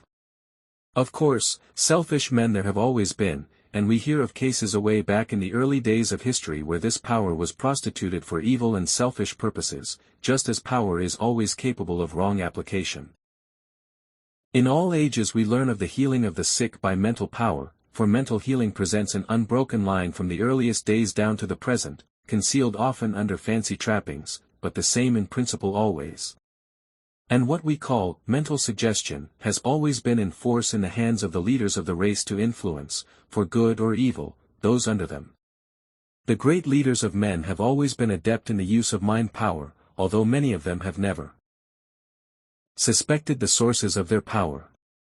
To many it may seem almost sacrilegious to state that the highest uses of mind power, such as leading the race up to higher ideas, aims and accomplishments, to success, happiness and health, are merely higher forms of the same force that is used by the ignorant and repulsive savage in his rites and dark practice. But it is true. Mind power is like any other great natural force, it is above good or evil. It is neither good nor evil, but may be used for either. This is true of electricity, steam, explosives and every other natural force. And we might as well look this fact squarely in the face, and govern ourselves accordingly. The same force that is used by the modern healer, when he or she treats a patient for health, success, or some other desirable quality, is the same used by the black voodoo, the Congo sorcerer, the Salem witch, the Hawaiian kahuna, who prays people into sickness and death. The medicine man of the American Indian, with his charms and incantations, the wizards and enchanters of the Middle Ages, the practitioner of adverse treatments or malicious mental magnetism of the modern cults. The same force pervades all, just as the same life force flows through the saint and sinner, the angel and demon, the dove and the serpent, the lamb and the tiger, nature's one force through all. And just as mind power is brought into operation through the prayers of the faithful of all religions, before their shrines, images and holy objects, so may the force be brought into operation through the fetishes, conjurations, enchantments, charms, spells and devil worships of the ignorant and depraved minds. The secret is this: the power does not come from the supposed source, but from within the mind of the man employing it. And, still more startling, to the uninitiated, is this statement, which is equally true: the power of the mind of the person affected is the real cause of the effect, rather than the power of the mind of the supposed causer, the latter merely calling into operation the power of the mind of the person affected. Passing from the past to the present age, we see in greater use than ever this wonderful mind power. No longer the property of the few, the information has filtered out among the masses, through various sources, and we see the force in use on all sides. Often, the persons using it have not the true knowledge of its real nature, and such persons often involve themselves in a terrible whirlpool of effects by reason of a selfish and base employment of this power. Many are playing with this force like children playing with dynamite. It is one of the purposes of this book to call the attention of such people to the nature of the force they are employing, and the possible, nay, probable, results of a misuse of it. Not that they are punished for such misuse, but rather by reason of it. Black magicians are invariably caught in the meshes of their own nets, are entangled in the psychic machinery of their own manufacture, and are blown up by their own psychic high explosives.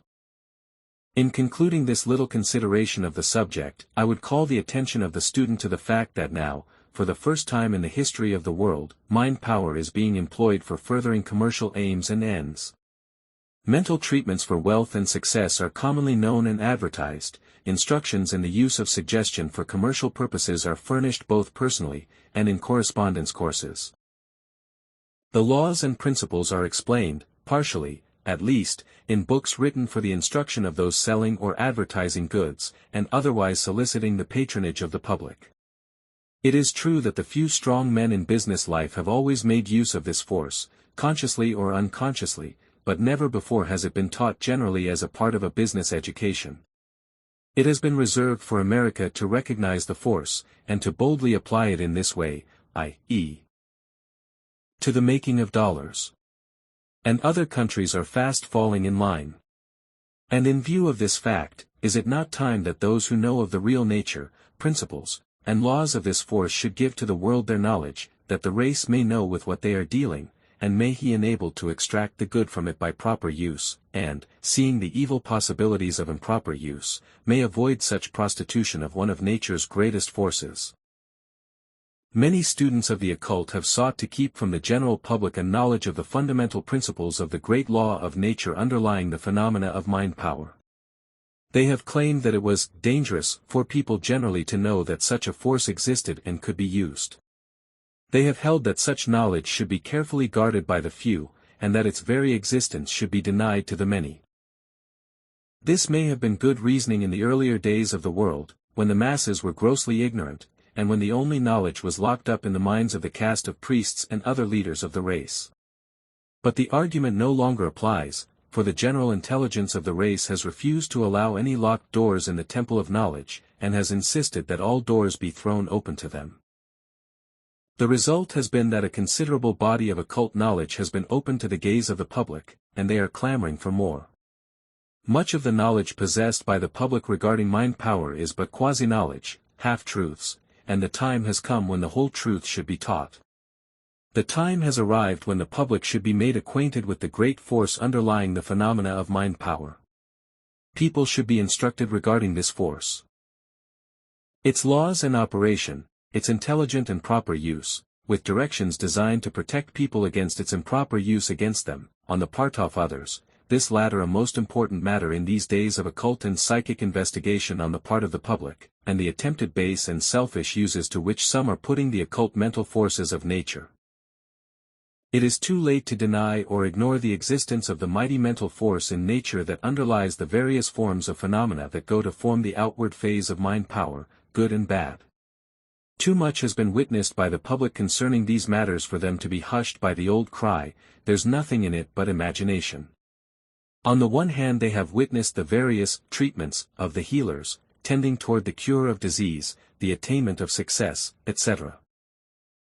And on the other, they have heard whispers of adverse treatments, etc., and have heard of, or read, the various courses of instruction in hypnotism, mesmerism, etc., etc., and have seen evidences of the good and bad effects of what has been called suggestion, in all of its forms. And they are beginning to realize that all of these things, differing as they may seem, have a common root in some one natural force. And they are demanding, like the man from Missouri, to be shown. And they have a right to demand this. The race has always recognized the existence of a mighty force of nature which man has employed, consciously or unconsciously, in the direction of influencing his fellow men, other forms of life, and even the so-called lifeless things around him. In the earlier days this use of the force was called magic, black and white, mystical art, divine power, miracle, fascination, charming, enchantment, wonder-working, necromancy, etc. And in its more base and evil uses, black art, witchcraft, sorcery, voodooism, etc. For it must be remembered that this great force of nature is capable of base as well as of noble use. Like any other great natural force, like electricity, the power of explosives, steam, the X-rays, radium, etc., this great force is capable of the highest and most beneficial uses by man when properly applied, and is also capable of being applied to the most harmful purposes. Different as are the results arising from the varying applications, the force is the same in each case. The forces of nature are not possessed of a sense of good and evil, their function and purpose is to act in obedience to the laws of their nature without regard to the question of good and evil to those by whom, or against whom, they are employed. This may seem like a terrible thing, but a moment's thought will satisfy you that it is true of all natural forces, and the question of good and evil, and its reward or punishment, belongs to another plane of life. But, it may be asked, why do I wish to inform the public about a force, unknown to many, which is capable of evil as well as of good use and results? The answer is simple. Ignorance is no protection against anything, for the knowledge is always possessed of the few who may use it on the ignorant many without suspicion. The greater publicity is given to a thing, and the better it is understood, the better may its good effects be obtained and the less the danger of its improper use, for warned is forearmed. If a thing is good, the greater publicity given it the greater the good. If it is evil, the brighter the searchlight turned upon it, the less danger is there attendant upon it. The danger of all evils lies in the darkness of concealment, not in the daylight of publicity. Turn on the light has always been the watchword of progress and civilization. And more particularly is this so at this, the first decade of the 20th century, when the interest in occultism and kindred subjects has made a number of people acquainted with mind power, and has acquainted them with its uses, under various names and theories. And in many cases it is being practiced upon people who are unfamiliar with the subject, and therefore it is time that someone should turn on the light, that it may be seen by all men and known for what it is. Capable of the highest and the lowest uses, but a great force of nature. And with this exposition of it, goes the remedy and protection against improper use, as well as the knowledge of its wonderful proper uses. If it be a bane, here is the antidote. But it is not necessarily a bane, any more than steam, electricity, and explosives are a bane to mankind. What would be thought of people who would suppress knowledge of all natural laws, because of the possibility of improper use? Ignorance is no protection. Truth and fact must be followed to the end, and it will be discovered that, in nature, every force that may be possible of hurtful use, may be guarded against by natural means. So much for the unpleasant side. But there is a very pleasant side to this subject of mind power. This force has come to man just when he most needs it. He has used the so-called mechanical forces to clear away the obstacles that nature put into his way in order to develop him into a man, and now he turns to higher forms of energy and work. He is crying for new worlds to conquer. And these new worlds will be conquered by the mind, rather than by the muscle.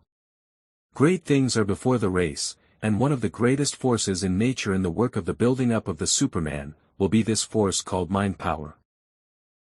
By it man will be enabled to fight off the forces of ignorance and materialism, and to draw to himself knowledge from the universal mind that will enable him to accomplish the heretofore impossible. In this book I shall treat mind power as I would any other great force or energy of nature, i.e. in a scientific manner, stating the principles plainly and without concealment, and also giving in full what I and other experimenters along the lines of this subject have learned of the methods beneficial, and the reverse, concerning the applications of these principles. In the case of the beneficial application, full directions will be given that the student may avail himself of the force to the fullest extent. In the cases where the subject of the harmful use of the force is alluded to, the student will be instructed how the same may be prevented, obviated, and neutralized, so that full protection is assured. This is what I should do in lessons upon electricity, steam, or explosives, and that is the course I purpose following in this work. It is possible that this course may bring upon me the adverse criticism of those who believe that the public is not ready for such knowledge, and that such things should be reserved for the few. To such people, and all others, I would say that I have no sympathy with such an attitude, and I believe that the race is ready for all the truth, and that that which is proper for the few is proper for the many. I believe that the greater the degree of knowledge the greater the degree of power and advancement. I believe that ignorance is not happiness, and that to keep a man ignorant of a natural fact, in order that he may escape its effect, is like allowing him to smoke when seated on a keg of powder rather than to acquaint him with a knowledge of explosives. Or, to use another figure, to advise him to bury his head in the sand like an ostrich, rather than to look upon the approach of a possible danger. I do not believe in such sophistry. I do not believe in ignorance. I do not believe in darkness. Therefore, I purpose to turn on the light. Chapter 6. The Mentative Poles. Whatever mind power may be, in its ultimate nature, it is true that in its working nature, or phase of operation it seems to work along similar lines to those followed by electricity. Like electricity, mind power undoubtedly has two poles, or phases. Like electricity, it travels in currents. Like electricity, it operates by induction. Like electricity, it is vibratory in its manifestation. And, like the higher forms of energy, superelectrical in nature. It possesses radioactivity, or radiant energy, that is, like many other forms of radiant energy, it is constantly throwing off streams of active energy, in the shape of rays, vibrations, or waves. Recent scientific discoveries have proven this, and in the next few years the world will be startled by additional discoveries along these lines. Already we are receiving hints of mental photographs, or radiographs, and before long we shall have telementometers, that will register the telemental waves. The brain I regard as in the nature of a transformer of the universal mind power, or possibly as a converter of the force into mentation. The brain cannot create mind power, its office is merely to transform, or convert, the existent energy into usable forms and phases. Science agrees in the belief that in all brain processes there is an employment of some kind of energy, and a burning up of brain substance. Just as there is a constant burning up of the elements of an electrical battery in the production of electricity, so is there a burning up of brain matter in the production of mentation. And yet science teaches us that no electricity is ever created, simply a portion of the universal electricity is converted or transformed. And I believe that the same holds good in mental action in the brain. And now it is time for us to begin our consideration of the two mentative poles. In this book I shall hold to the fact there is evident in the manifestation of mind power, in any and all forms, two distinct poles, or phases. I find myself compelled to coin two more terms for these poles or phases, for there are none now in common use.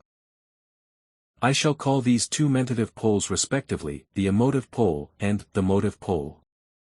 The word motive means, that which acts, wills, moves, chooses, controls. The word emotive means, that which manifests feeling, emotion, agitation, passion, sensation, etc. These definitions apply to my use of the terms in these lessons. You will be able to fix these two ideas connected with the mentative poles by thinking of the motive pole as will, and of the emotive pole as feeling. The emotive pole manifests actively as desire force. The motive pole manifests actively as willpower. These two poles play a most important part along the lines of telementation. Not only does desire cause the response of one's own will, but both desire and will are active forces in themselves, and act and react upon the desire and will poles of mentality of others.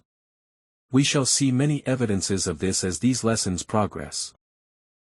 In fact, the entire theory and practice of mind power depends upon this underlying principle. Your strong desire force is able to rouse the will of another mind in response thereto. It may likewise set up vibrations in that other mind, awakening their similar desires. Your willpower may arouse desire in the mind of another, and cause action in accordance therewith. It may also overpower the will of another, and lead it captive. Your combined will and desire pouring out in the mentative current may produce a combined effect upon the minds of others by telemental induction. These two poles of the mind are both active and powerful in their effect. Both may be roused into intense activity, according to well-known laws, as we shall see. Let us take a few moments' time and consider the subject of desire force and willpower, before we proceed further.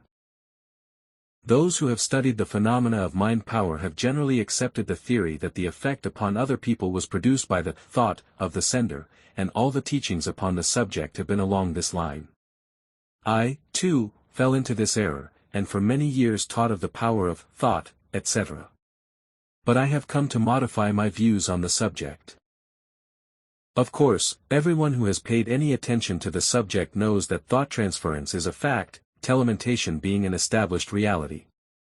But there is a very great difference between the fact that thoughts may be sent and received like telegraphic messages, on the one hand, and that persons may be influenced and affected, and bent to the desire or will of another on the other hand. It is like the difference between thinking and doing in ordinary life. One may send his thoughts so that another may receive them, but what of this? What has this to do with the doing and compelling? It is evident that the real force must be looked for in some far more elementary and vital operation of the mind, than logical and reasoning thought. What is thought? Webster defines it as, an exercise of the mind in any of its higher forms, reflection, cogitation. Nothing very dynamic about this, surely. We must look for something in the mind having more elementary force and power. Let us think a moment. What part of the mind seems to produce the greatest moving power and strength? Is it not chiefly that region of the mind that produces what we call emotions, feelings, desires, cravings, passions? Does not this part of the mind really cause the greatest incentive action on our part? Is not the whole moving force largely summed up in the two words desire and will? Think of this a moment. Why did you do this thing, and that thing? Is it because you thought about it by cold, logical reasoning, and acted upon the impulse given thereby? Or, was it not because you wanted to do it, desired to do it, felt like doing it? Is not always the feeling or desire precedent to and the originator of the action? And, as for thought, is it not used merely as an instrument to think up the best ways of manifesting the feeling or desire? Think of this, is it not so?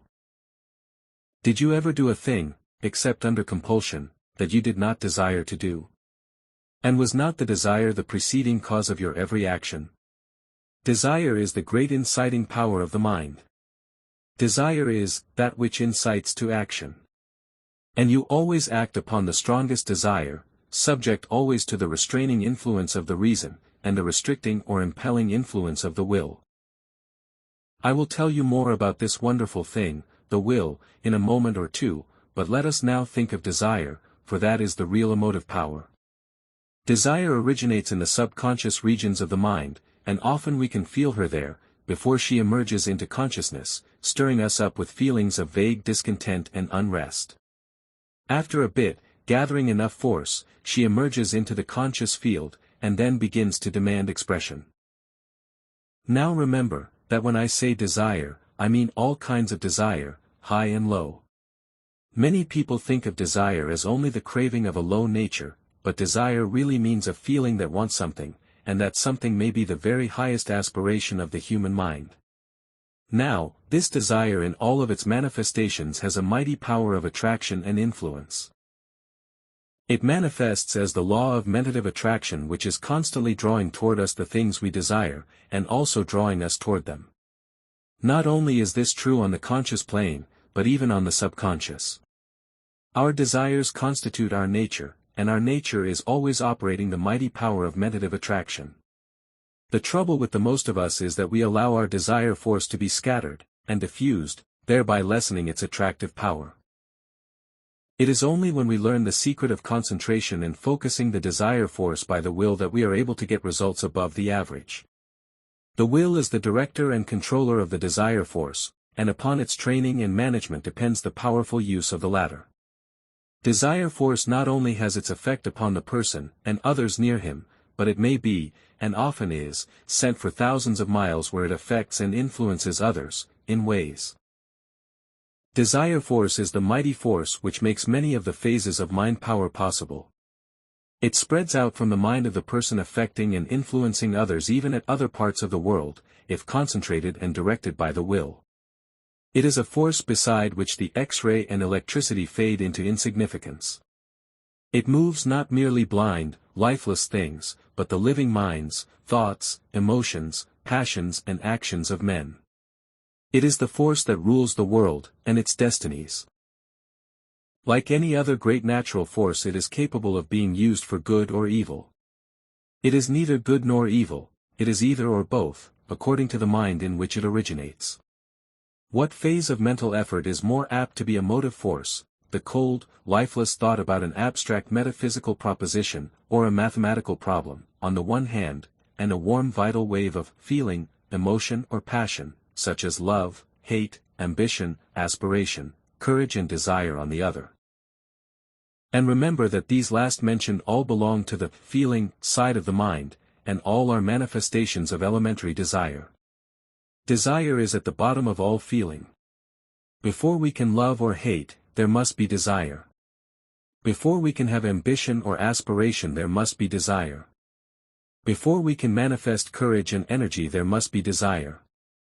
Desire for something must underlie all life action, desire conscious or subconscious. Abstract thought is a cold, bare thing, lacking vitality and warmth. Desire is filled with life, throbbing, longing, wanting, craving, insisting, and ever pressing outward toward action. Desire indeed is the phase of our mental action that is a motive force. And not only does desire incite us to action, move us to accomplish its ends, but it also, when sufficiently strong, surges out from our minds in great waves and clouds of invisible and subtle energy or force, and travels here and there toward the object of its inner urge, affecting, attracting, drawing, forcing the desired thing into submission to its cravings and demand. In the presence of some strong man or woman. That is, in the presence of one whose desire burns fiercely and strongly, and whose will has learned to concentrate the desire force, one may actually feel the impact of the elementary principle of mind as it vibrates in great waves from the brain and nervous system of such a one. Who has not met people who actually seem to be living desire and will? The source of desire force exists in every person, and it may be developed to a wonderful degree. The desires of many of you, of the majority of the race, in fact, never get further than the faint, want to stage. These people wish for things in a faint, pinky way. They never want a thing hard enough to stir their desire force into action and make the thing come to them, or else make it take them to the thing. The majority of people do not know how to desire. They do not know what it is to be filled with that intense, eager, longing, craving, ravenous desire that fills them with a new and mighty force, and makes them demand things instead of merely asking for them. They are like sheep, pigeons, or rabbits, and sit meekly around while the strong ones of the race, the ones filled with masterful desire, walk around and pick up every good thing in sight. And it serves them right, too, for they are not exercising the force which nature has given them for the purpose of self-protection and use. They have had the elementary vigor and virility bleached out of them by the refinements of one phase of civilization, and have nearly lost all that goes to make up manly men, and natural women. They have become beggars, mendicants of nature, instead of masters of her. The forces of nature are at the disposal of the man of vigor and determination and desire. Such a one has but to knock at the door of attainment and have it opened to him. Instead of doing this, the majority of us sit around the doorsteps whining that the door shall be opened to us. In the name of human power, friends, get up, and fill yourself with powerful desire, then march up to the door and smite it fiercely with your mailed fist, demanding masterfully, "Open for me, the master." And, lo! It will fly open at your call. I have shown you that desire force is the great force underlying the phenomena of mental magic. But desire force without the aid of the will is like steam unconfined and undirected, and gunpowder fired in the open air, both wasted energy. The will is the lever and director of the great power of desire, and without its aid the latter is almost inoperative and ineffectual. Let us examine into the operation of the will. The will has two offices in connection with desire. These two offices may be spoken of as, 1, the directing office, and, x, the protecting office. The will acts as the arouser, director, restrainer, concentrator, and manager of the great occult force of desire. What is generally known as willpower is often in reality merely desire force strongly concentrated and directed to a focus by the power of the will. Remember this, please, for it will enable you to form a better idea of the subject of willpower. Often when you hear willpower spoken of, whatever is attributed to it is really said of and attributed to desire force controlled, directed, and focused by will. The effort of the will is operated in the direction of this directing, focusing, concentrating, etc., and in the degree that the will is trained to do this, so is the degree of willpower of the individual. Not only is the will able to do this, but it is able also to direct the desire force into the mind of other persons, awakening similar vibrations there, and then by its own power the will is able to direct the desire force of the other persons into action, taking away that office from the will of the other persons, if there will be not strong enough in its protective office to resist the attack. The idea of willpower is more familiar to the minds of people than is that of desire force. All recognize the wonderful power of the will, and know of many instances of great accomplishment by reason of its power. And, yet, how few have stopped to consider that unless there was a preceding desire, there could be no manifestation of will. Unless a person desires, that is, wants to do a thing, he will manifest no willpower. But, on the other hand, one may desire to do a thing, and unless the will is aroused and applied, no action will occur. Desire arouses will, and will may stimulate desire. The two act and react upon each other. The two should work in unison, and the trained individual has both under control and pulling well together, like a well-trained team. Willpower is more than a mere determination to act, although that mental attitude and action is manifested in willpower. It is a living force. Desire is the sister, and will the brother twin. And both, together, manifest that which we know as dynamic mentation. Willpower is more than a mere mental faculty, it is a mighty attribute, the influence of which may extend far beyond the mind of the person manifesting it. The greatest feats of the occult magicians depend upon telementation operated by trained willpower. And the so-called great men of history, ancient and modern, had their source of strength in this willpower, which they trained and developed to an extraordinary degree. The exercise of will shows itself in two ways: 1. The mastery of one's own mind, and, x. the mastery of the minds of others.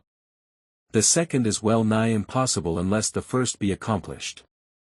One must first train his mind so that he will hold it firmly in the grasp of the will, and prevent it from jumping this way and that way, instead of moving ahead to its purpose.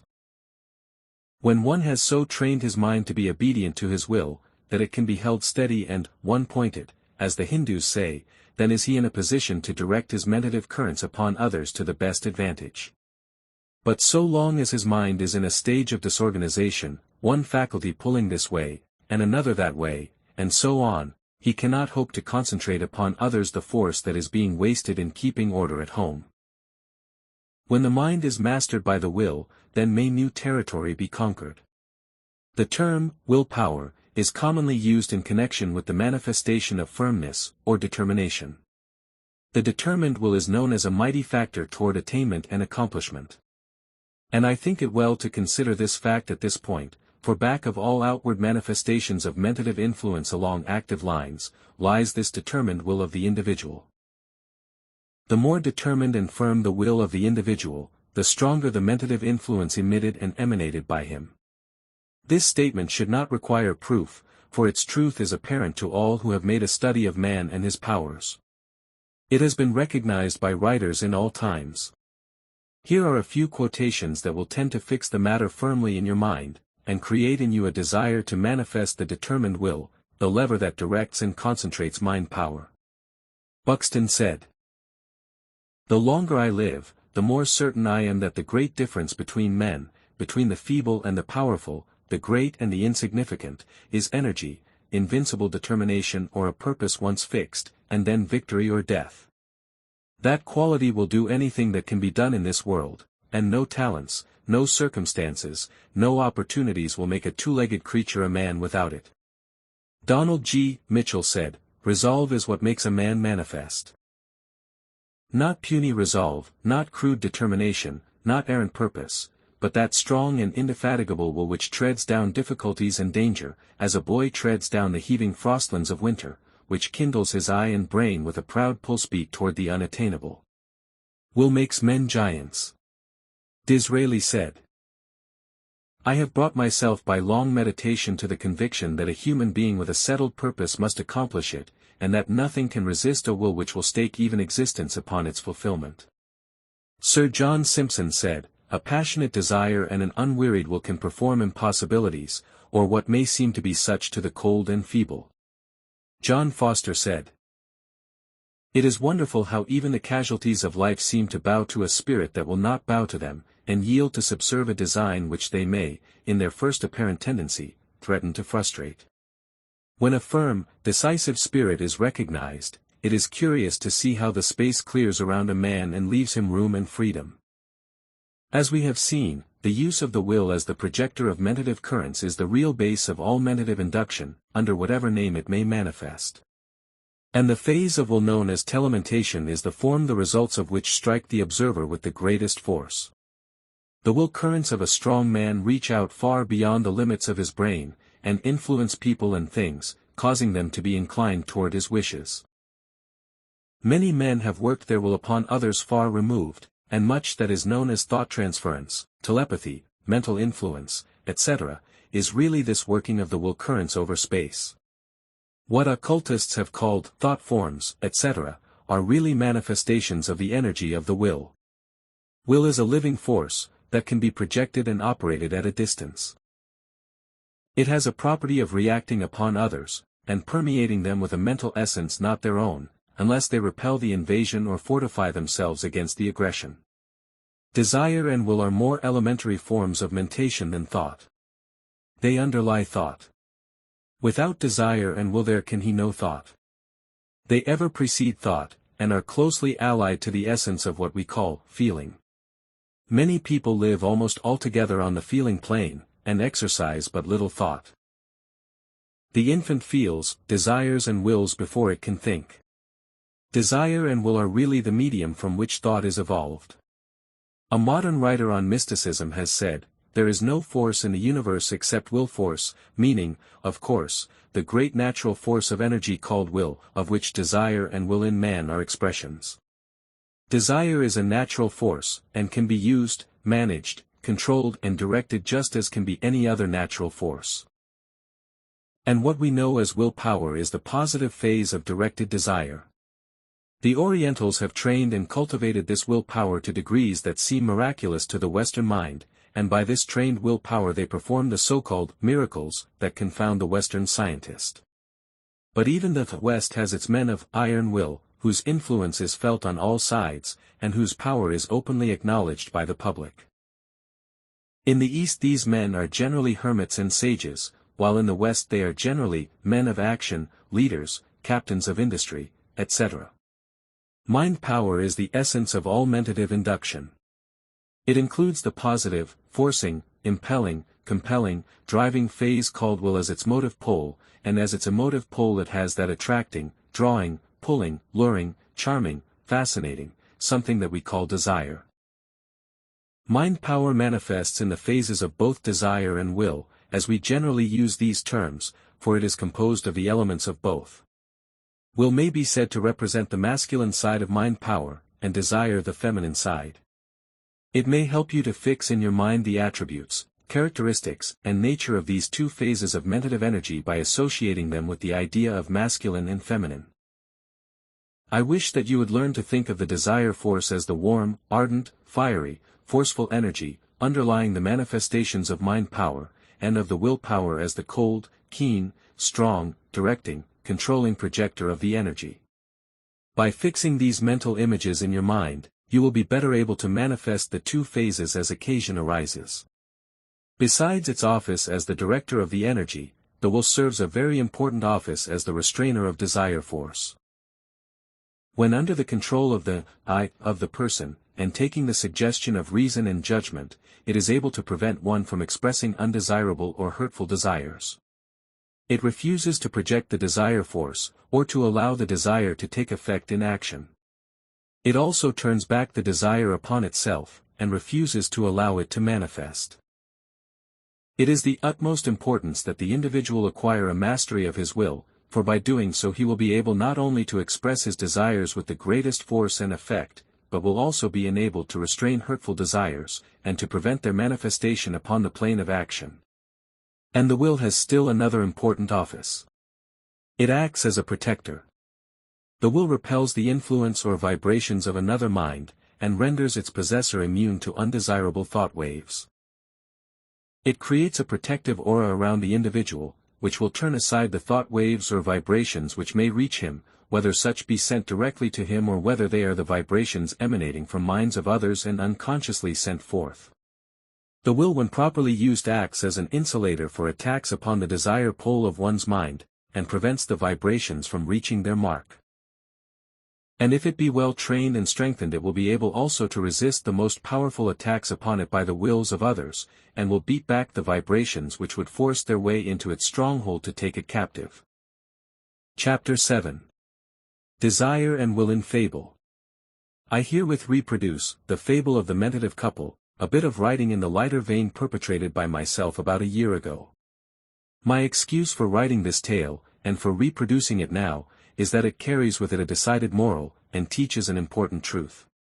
It brings out the distinction existing between the motive and the emotive phases of the mind, and beneath its flippancy is concealed some good, sound psychological truth.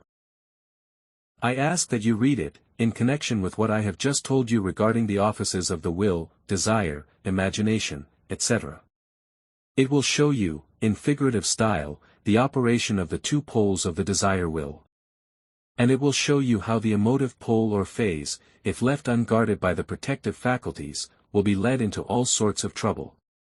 It will also show you how the protective faculty may be disarmed and overcome by a diversion of its attention from its task. There are several important psychological facts brought out in this little fable, and a number of important morals to be deduced therefrom. I trust that you will seek for the truth and principles underlying the trifling words of the fable. Just as important truths may be conveyed in the fairy tales of the child, so may just as important facts be taught by the fairy tale fable of the mentative couple intended for the grown-ups. Each of us, man or woman, has a mentative castle, in which dwells a mentative couple, Volos and emotion. And Volos often strays away, leaving emotion unprotected. And the fascinating stranger often puts in an appearance. And emotion often is beguiled by his wiles. And Volos often is fooled by having his attention and interest distracted by clever schemes, leaving emotion unprotected again. So, while recognizing the value of emotion, learn to keep Volos at home at the gate of the castle, and do not allow him to be sidetracked. Heed the advice of the wise man of the fable. There is an important lesson for you in this fable if you will take the trouble to find it. The Fable of the Mentative Couple. Once upon a time there lived in the land of Mental-Dynamo, in a wonderful building called the Mentative Castle, a man and a woman, called the Mentative Couple. They were happy though married. They lived in harmony, because they were useful to one another, and neither was complete without the presence of the other, and neither did his nor her best work, unless the other was present and assisting. Well, now, the man was called Volos, which is the same as the English name will, and the woman was called emotion, which in the language of that country meant something like a combination of emotion, desire and imagination. Now, the chronicle informs us that these two people had natures entirely different from each other, as has been said. We are told that Volos was of a stern, inflexible, strong, positive nature, apt to stick to a thing once begun, full of the will to live and vitality, full of determination and spirit with a strong dash of the let me alone and get out of my way in his makeup, with a taste for meeting difficulties and overcoming obstacles. With a goodly habit of reaching out and taking hold of what emotion wanted and needed, and a powerful lot of self-respect and self-reliance in him. He was apt to be firm, although his firmness was not the stubbornness of the mule. His general keynote was strength. He was a good warrior and defender of his castle. But emotion was of an entirely different type, temperament, and character. She was most impressionable, imaginative, emotional, credulous, fanciful, full of desire, curious, sympathetic and easily persuaded. While Volos was all willing and thinking, emotion was all feeling. Volos was a strong character, but lacked certain qualities that make for success, but these qualities emotion possessed, and she supplied the deficiency in Volos. Volos had to figure out everything, while emotion had intuition, and jumped at a conclusion in a way remarkable to Volos, who couldn't understand the process at all. When he would ask Emotion for an explanation, she would say, lightly, "Oh, just because," which answer would often provoke profane and irreverent discourse on the part of Volos. But, nevertheless, he learned to respect these, because of Emotion, and found that they helped him in his business. Emotion would dream out things, and see things a long way ahead, and then Volos would proceed to put these plans into operation. Volos couldn't see very far ahead of his nose, while Emotion could see miles beyond, and years ahead. And besides this faculty of mental imagery that came in so useful in Volos' business, Emotion also possessed a burning and ardent desire for things, which she managed to communicate to Volos, thereby causing him to get out and do things that otherwise he would never have dreamed of doing. Emotion was like fire, and Volos like water. The water would hold the fire in check, but at the same time the fire would heat up the water and the result would be the steam of action. And, so, you see these two, this mentative couple, formed a fine co-partnership, and prospered mightily. But, alas! The tempter entered Eden, and the attractive stranger meandered in the direction of the mentative castle, and when he reached there trouble occurred. And this is what happened. One day Volos was absent from the castle, being engaged in some arduous enterprise. And consequently the castle was unguarded. Volos had provided against this by instructing Emotion that she was to keep the castle gate closed tight, when he was away from home, and never to gaze without in his absence, for there was some mysterious danger lurking without when he was away. Emotion had faithfully followed the directions of her liege lord, although her womanly curiosity was piqued thereat. Many the time she had heard strange knockings at the castle gate, but she heeded them not, and even refrained from looking out of the little peephole in the gate, though this last was much against her inclination, for she could see no harm in just looking. But, to return to our tale. This particular day when Volos was absent from home, her curiosity was too much for Emotion when she heard the strange knockings at the gate. And, breaking her rule, she ventured to peep without. Looking down she saw a most attractive stranger, with a fascinating smile on his lips. He looked almost as strong as Volos, but he seemed to have a dash of the woman in him, besides. He had the strength, but also the charm that Emotion recognized as being a part of her own nature. "Ah," sighed Emotion, "here is a man who can understand me." The fascinating stranger smiled sweetly, and looking her in the eyes, masterfully asked to be admitted. "No, no," replied Emotion, "I cannot let you in, for Volos told me not to." "Ah, fair lady," said the stranger softly. "Volos means all right, but he is rather old fogyish, and behind the times. He does not understand, as do you and I. Pray, let me in." And, like Mother Eve, Emotion took the bait. Well, to make a long story short, when Volos came home he found that Emotion had subscribed to a set of Villavo's Modern Art, a beautiful work published by the Deluxe Brothers of Fifth Avenue, to be issued in 8xq weekly parts, at the nominal price of 35 a part, 739 parts of which were already out, and would be delivered shortly. She had also given a number of side orders for manifold wares, which had dazzled her untrained and unguarded fancy. Volos cried aloud to the gods of his land, but it was too late, the contracts had been signed.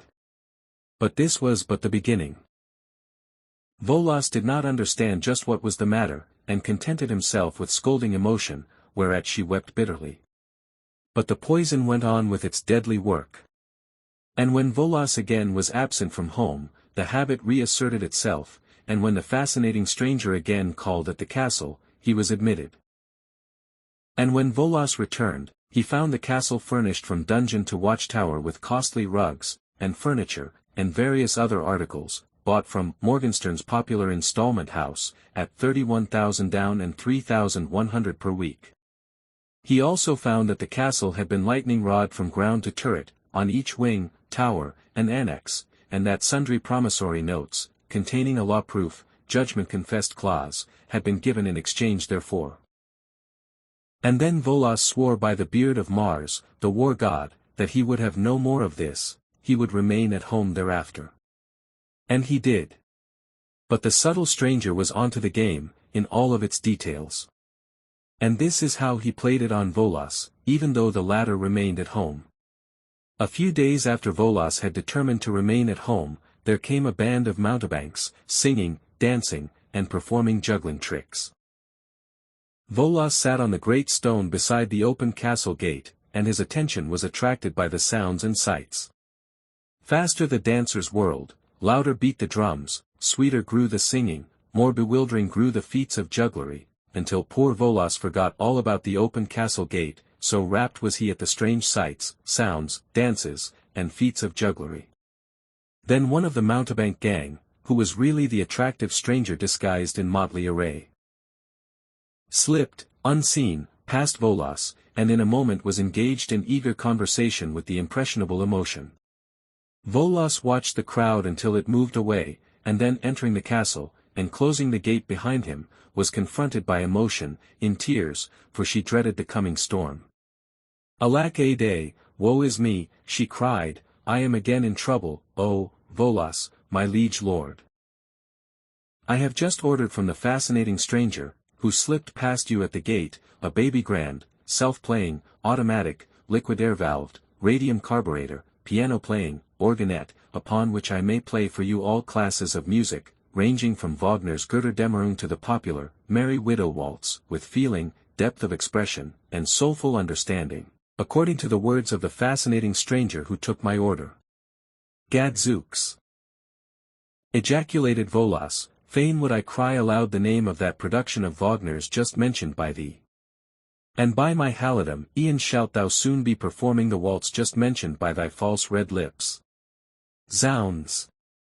Of a truth I have been stung again by that fascinating stranger.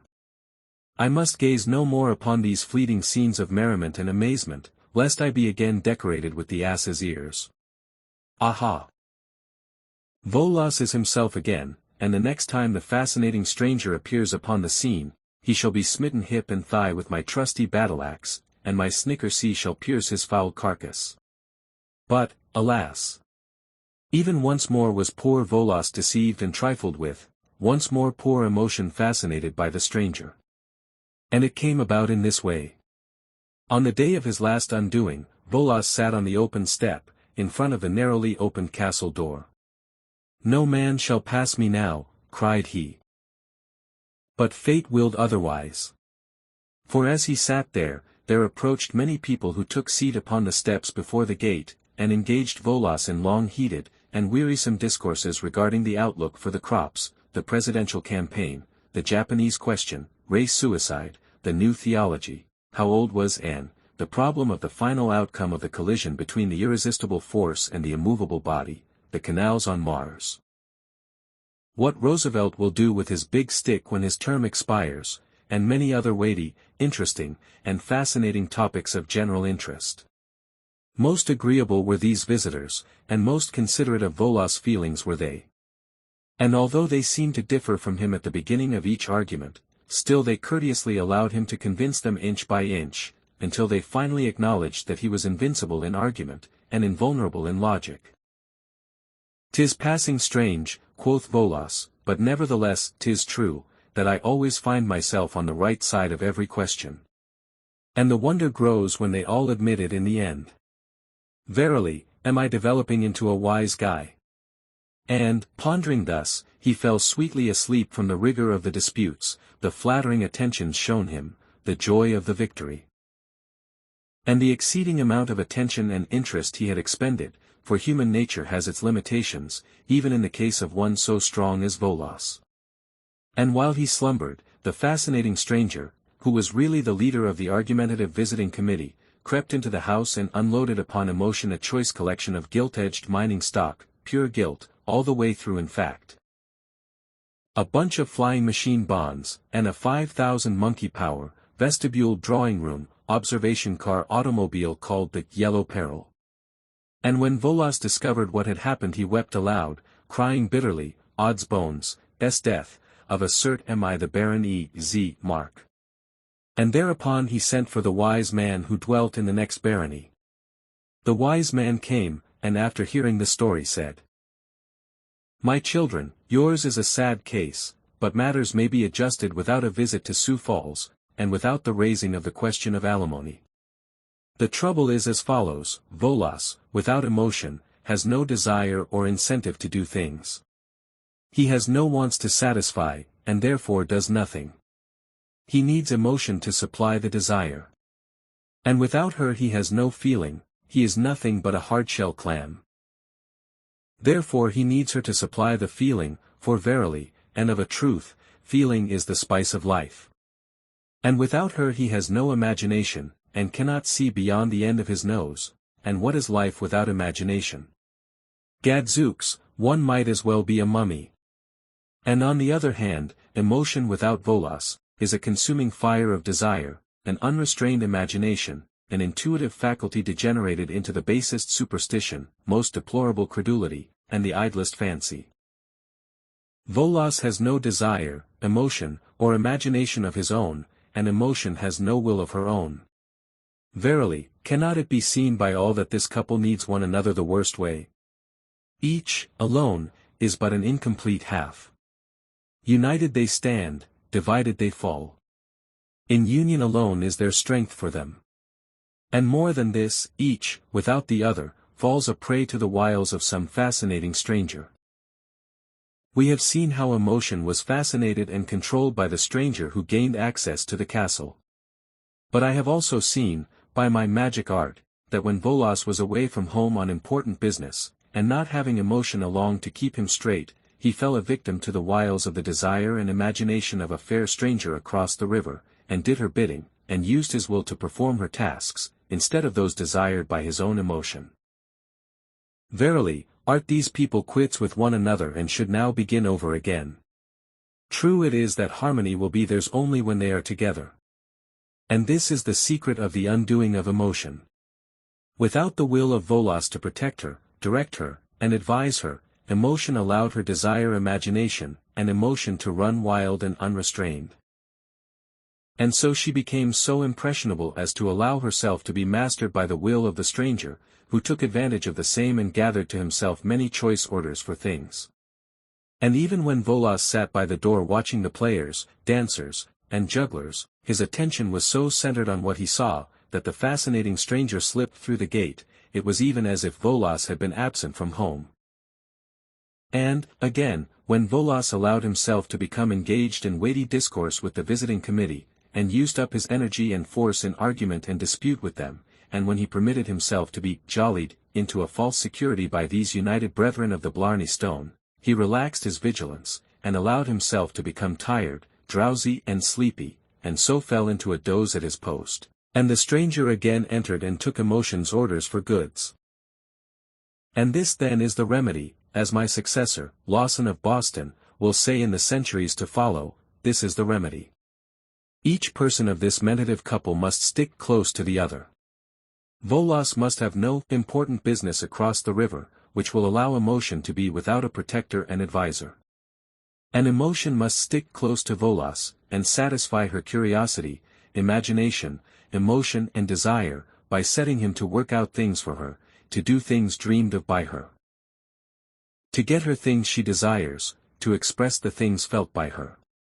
This is the secret of success, dear mentative couple, mutual work by desire and will, working in unison and harmony, each faithful to the other, each guarding the other from the fascinating strangers that beset each when separated. Now, then children, stick close to each other. And saying this, the wise man vanished from sight. And the moral of this fable of the mentative couple is this: that the mind of every man and woman is a mentative castle, wherein dwells a Volos and an emotion. And what happened to the couple in the fable, may happen, and does happen, to many in everyday life. The will, straying from home, and paying attention to other attractions leaves the castle unguarded, and the fascinating stranger enters. And, again, the will has its attention distracted by passing objects of interest, and forgets the castle door. And again, the will allows itself to be fatigued, tired, and jollied by useless argument, and talk, and cogitation, at the instigation of the designing fascinating stranger, and the latter slips past the gate. And in each case, inside the gate is emotion unprotected and innocent, true to her own nature, credulous, imaginative, fanciful, desireful, and emotional, is it any wonder that she orders goods that are not wanted by the family? And the remedy of the wise man as given to the mentative couple may be, and should be, applied by every man and woman in his or her mental castle. And this then is the moral of the fable. And thus endeth the fable of the mentative couple, who dwell in the mentative castle, in Mental-Dynamo, in the days of old when brave knights held their sway and fair ladies had their way. The end of the fable of the mentative couple. Chapter 8. Mind Power in Action.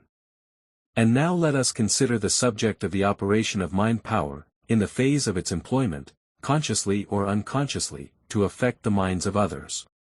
It is true that this subject will be considered in detail in the chapter on personal magnetism and telementation, but it will be well for us to take a glance at the general workings at this point. I shall cover the points briefly, the elaboration being made at the proper points in the lessons. In the first place, let us consider the matter of mentative induction. As you have seen, the currents of mind power flow in vibratory waves from the mind of the individual, and act upon the minds of others according to the laws of mentative induction. They thus set up corresponding vibrations, and therefore corresponding mental states of feelings, in the minds of such people. In other words, these vibrations induce or set up by induction in the minds of others, mental states similar to those existing in the mind of the mentator.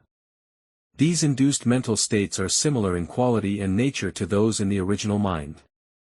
But, of course, they are less in degree, for a part of the original energy has been dissipated in many directions, and then again, a certain amount of force is lost according to the degree of resistance in the receiving mind. If the receiving mind sets up, consciously or unconsciously, a considerable resistance to the vibrations, it will either entirely neutralize or repel them, or else rob them of much of their power. If, on the contrary, the receiving mind be in its nature more or less in accord with the vibrations, it will set up little or no resistance, and the induced condition will be very nearly as strong as the original impulse. The ether, or fine substance filling space, is constantly filled with these mentative currents, of all kinds and degrees, streaming out from the minds of all kinds of people. These currents, of course, come in contact with each other, and often either combine or else act to neutralize each other. For instance, currents of a certain degree or kind of vibration, that is, of a certain mental state. When they come in contact with other currents of similar vibration, will tend to coalesce and combine, there being a harmony and attraction existing between them. But if they are opposing vibrations, they will antagonize each other and act in the direction of neutralizing each other's force. If they are of equal strength, both will lose power, but if one is much stronger than the other it will lose only in the inverse ratio of its strength, and the weaker will suffer likewise. That is, the weaker will lose twice as much power as the stronger, and the stronger will lose only half as much as the weaker, supposing that the stronger is of twice the strength of the weaker. In this way is accounted for the well-known fact that places, towns, cities, etc., have their own personal atmospheres, which affect persons living in them or visiting them. These personal atmospheres of towns arise from a combining, neutralizing, etc. of the various vibrations arising from mentative currents from the minds of the people living in the town. An average vibration is struck, which is strongly felt by all within the field of induction of that town. A little thought will make it clear to you that this is a correct statement of the mental conditions manifest in various towns, cities, etc., all over the world. Each place has its own individuality, which soon makes its impression on those taking up their abode in it. It is more than geographical and atmospheric conditions, although, of course, these play their parts, as we all know. The average mental state of the people living in the town strikes the keynote. The stronger vibrations affect the average, and give a mental tone to the place. The best proof of this effect being caused by mental vibrations is found in the fact that two towns only a few miles from each other, each having the same atmospheric and geographical conditions, will manifest entirely different mental atmospheres. People often ask, if it be true that the ether is filled with mentative currents, why are we not affected more than we are? The answer is that they are affected more than they imagine, but they are still affected much less than one would suppose at first thought, for the reason that the currents conflict with each other and rob each other of their force. And then again, nature instinctively affords a safeguard and sets up additional powers of resistance. Just as nature protects the hearing sense of those who are surrounded with many and constant noises, until they fail to hear anything but an unaccustomed noise. Just as she operates upon the smelling sense of the chemist until he fails to notice the odors which are most apparent to the stranger entering his shop, so does she give additional unconscious resisting power to people situated within an active field of mentative induction. Bring a person from a quiet place into a bustling, active city, and he is apt to be swept off his feet at first with the spirit of the place. He will either be swept into its prevailing life with an almost irresistible impulse, or else he will be repelled by reason of the inharmonious mentative currents. In either case, however, he will be intensely aware of the vibrations. But, the same man, after a time, will fail to be so affected. He will be better able to resist the vibrations and will manage to live with a greater peace and poise than at first, although he will, of course, alter his nature more or less in harmony with the prevailing tone of the place. He will feel the vibrations less as time goes on. Some people have so developed this resisting power that they are almost immune, while others have so little power of resistance that they are swept here and there by each strong wave of mentative energy that reaches them. They are always in some field of induction and being swayed by its vibrations. This phase of mentative induction explains the phenomena of those great waves of feeling that sweep over a country, such as the emotion that followed the sinking of the Maine in the harbor of Havana. You will remember the first shock that came to you when you read the account in the morning papers. Then there came upon you a growing sense of some impending event of great moment, mingled with a feeling of horror and indignation, followed by an almost irresistible desire to join in a movement to avenge the outrage. This latter feeling grew perceptibly as wave after wave of feeling passed over the country in mentative currents, setting up increased mental feeling by induction. Older people will remember many similar waves that swept over the land in past days. These things are common, and give you a clue to the apparent mystery of the action of mobs composed of a number of individuals who combine in numbers and then commit acts that no one man of the lot would think of perpetrating singly or individually. The conscience of the mob is apparently a thing apart from the individual consciences of the units composing it. After the excitement, the morning after, many, if not all, of the persons concerned, felt a sickening horror and wonder at their work. A mob is a cyclonic center of mentative currents, resembling a whirlpool or whirlwind, with an active center and a less active circumference. Great waves of religious fervor noticeable in communities during the progress of revivals are accounted for in the same way. A few active revivalists start a whirlwind of fervid feeling and emotion, and it spreads out in constantly widening circles, increasing until a climax is reached, and then a diminishing strength is apparent, which gradually settles down into the accustomed mental state of the community. These whirlwinds or whirlpools of emotional excitement, of whatever kind, are, of course, strengthened by the constantly repeated suggestions of those participating in it, which with the constantly growing volume of mentative energy being thrown forth serves to add fuel to the fire. This force would go on forever, steadily gaining in strength and volume, were it not for a provision of nature which causes the law of rise and fall, increase and decrease. That universal law of rhythm, to manifest in this as in all else in her domain. Everything has its rise, its climax, and its decline. So much for these general waves of mentative energy, or mentative currents. But there is another phase to be considered, many phases, in fact. Let us examine them. First there are mentative currents, arising from the strong centered desire of some person, who forming a strong mental image, by means of visualization, creates for himself a center of desire force, which guided by his will power attracts to himself all that will fit into his plans.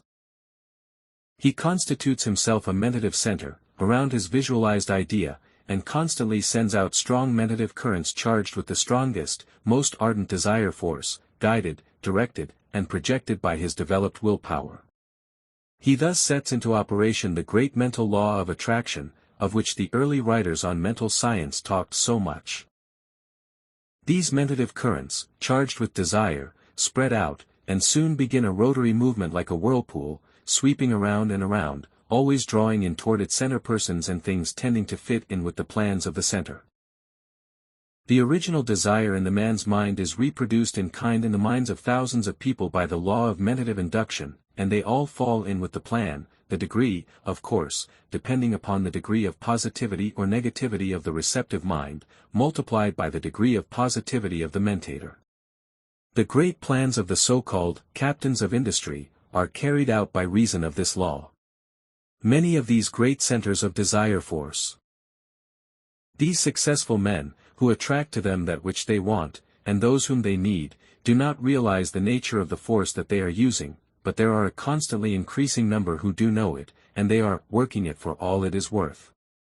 Many of these steady, cool business leaders are really deeply versed in occult laws. If the true facts of the case were to creep out, there would be the greatest sensation that the country has ever known. Then there is still another phase of the matter.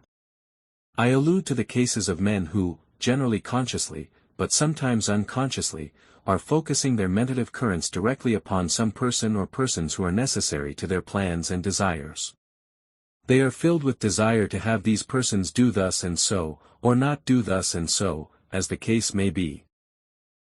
These men, according to their degree of concentration and willpower, direct to the other person or persons strong mentative currents of desire force, and by mentative induction set up vibrations of a corresponding rate in the minds of these others, the degree of effect produced, of course, depending upon the degree of negativity of the recipient. This effect is produced in two ways, both according to the law of mentative induction. The first way is to set up corresponding desire vibrations in the mind of the other, so that it will in turn cause his will to carry out the desire. A variation of this is to direct the desire force toward the will of the other, and thus entice, or charm, the other's will into compliance with the desire of the sender. This will be understood if you will remember what I have said about the resemblance of the desire pole to the feminine, and the will pole to the masculine. You will see an illustration of this in every phase of mentative influence. The second way is for the will of the sender to force its way past the will of the other and boldly make love to the desire of the other, and endeavor to seduce it by mere strength and persistency until it accedes to his wishes. The variation of this is seen in the case where the attacking will boldly grapples with the will of the other, and by sheer superiority of power overcomes it and makes it captive and obedient. This latter is very rare, except in cases of personal interviews between the two persons, aided by telementation between interviews. You will notice that the phase in which the desire pole of the mentator does the work is along the lines of feminine action, the force being of a charming, fascinating, drawing, coaxing nature, and where the will is employed, the action is decidedly masculine, the attack being made boldly, and with a show of strength, the subtlety of the desire attraction being absent. The giants in the art of mentative attraction combine poles in their attacks and work, and thus in the words of Uncle Remus, "Dey koch em comin', and dey koch em goin', like Brer Fox." Then again, there is the use of mentative induction, in what is known as personal magnetism, which we will see in other chapters of this book. In this phase the mentator pours forth his mentative currents, either in a general way, or else in a concentrated, directed manner, toward the other, in a personal interview. This is the secret of what is called personal magnetism, and also of that unaccountable, to the uninformed, manner which some people have of overpowering others by sheer strength of will. The personal magnetism phase of personal influence is the phase of feminine activity, and the force of will phase is the phase of masculine activity. Then there is that form of mentative induction called mental suggestion, which I take up in later chapters. Although suggestion has to do with words, etc., rather than with mentative currents, still the principle is the same. The mental state is induced by words or physical things which are the result of feeling and mental states, just as is the phonographic record the result of the original speech which it is able to reproduce when the diaphragm is brought in contact with it by means of the needle. And then there is very little mental suggestion that is not accomplished with mentative currents, very little, indeed. In closing this lesson I wish to caution my readers to refrain from manifesting or feeling anything like fear at what I have said about the use of mentative energy by other people. Remember, that fear in itself is the most negative influence and most weakening mental state known. It renders negative the most positive man if freely indulged in. No matter how potent may be these mentative currents, there are none that may not be rendered impotent and ineffectual by your own willpower set in motion by your own desire force. Each and every one of you have within you, and under your own control, a force that will render you perfectly and absolutely immune from undesirable mentative influence, no matter who may use it against you. Nature has blessed all of us in this respect. It makes no bane without its antidote, and does not depart from its rule in this phase any more than in any other. It supplies the means of self-protection to everyone, and always furnishes the defensive weapon to match the offensive one. As a matter of fact, you are defending yourself constantly, although you may not know it. Much of this defensive work is done along subconscious lines, but you are doing much of it consciously by the use of your will and spirit of individuality. You are using the mental no all the time, that is, unless you are some poor creature who is afraid to say no, even mentally, and if you are that, then this book is doubly needed by you. I shall instruct every student of this book, in many different ways, as we proceed with the lessons in this art of self-protection. No one who studies this book need ever again fear any undue influence on the part of others. I purpose to make mental masters of you, and to teach you to throw off the bonds and shackles of mental slavery. I intend to make you strong, positive individuals, instead of weak, negative personalities. There is nothing to be afraid of except fear, so the sooner you cast off fear the better you will be, and the more advanced on the road to mastery. While this is not the place for exercises, still I want each and every one of you to start right in now and form a mental attitude of fearlessness and strength, that you may begin at once to send forth mentative currents of that rate of vibration. If you do so, and you will, I know, then you will begin to notice an improvement at once. You will begin to realize your increasing power, and you will also see that others are beginning to feel it. Begin today, this moment, to radiate mentative currents of strength and power in all directions. Stimulate the currents by arousing a strong, intense, burning desire to be strong and to radiate strength vibrations, then back this up by the application of a strong, steady, masterful and dominant will, and then, the trick will be done. But right here, remember, first, last, and all the time, that it is not a mere matter of thinking, but a matter of feeling. Thoughts are cold, but feelings are warm, alive and vital. Therefore you must not merely think, I am strong, or say it like a parrot, but you must stir up your nature to its depth, until you can really feel that you are indeed strong and possessed of the radiant energy of mentative force. Feeling is living thought. Everything that is worthwhile was produced by this feeling thought. Feeling, desire, emotion, passion, wanting, willing, demanding, these are the things that have creative power. So do not deceive yourself with this, holding the thought, or any such nonsense of which you have heard so much until you get sick at the mention of the words. It is not simply holding the thought, it is holding the desire, and backing it up with the will, that does the work. To create a thing you must want it with a burning, eager want that brooks no denial, backed up by a will that knows no such word as can't or no. Chapter 9. Personal Magnetism. Perhaps the most interesting manifestation of mind power along the lines of telementation and mentative induction, at least to the beginner in the study of the subject, is the phase known as personal magnetism. We may as well begin by considering the use of the word magnetism in connection with mental influence, etc. We often hear of personal magnetism, mental magnetism, magnetic personality, magnetic attraction, magnetic influence, etc., etc. Used in the sense of mental attraction, personal influence, fascination, charming, psychological influence, etc. Let us see just why the term is used. The explanation involves an interesting bit of little-known occult history. The word magnetism, of course, arises from the word magnet. Now here is an interesting bit of history. You will see in the dictionaries that the term magnet was given the lodestone, or natural magnet, because it was first discovered near Magnesia, a town in Asia Minor. This explanation is most amusing to those familiar with the records of the old occult brotherhoods, for the latter know that instead of the magnet being named after the town was named after the magnet, the latter being known centuries before the town of Magnesia was built. The natural magnet was known in China, India, and Persia thousands of years ago. Its name, magnet, arose from the same Persian word as magic, namely, mag, signifying the esoteric priesthood or Magians. The name was given because the power of the natural magnet resembled the mental power exerted by the Magians, and the stone was called literally, the Magian stone, or the magic stone, hence the words, magnet, and magnetism.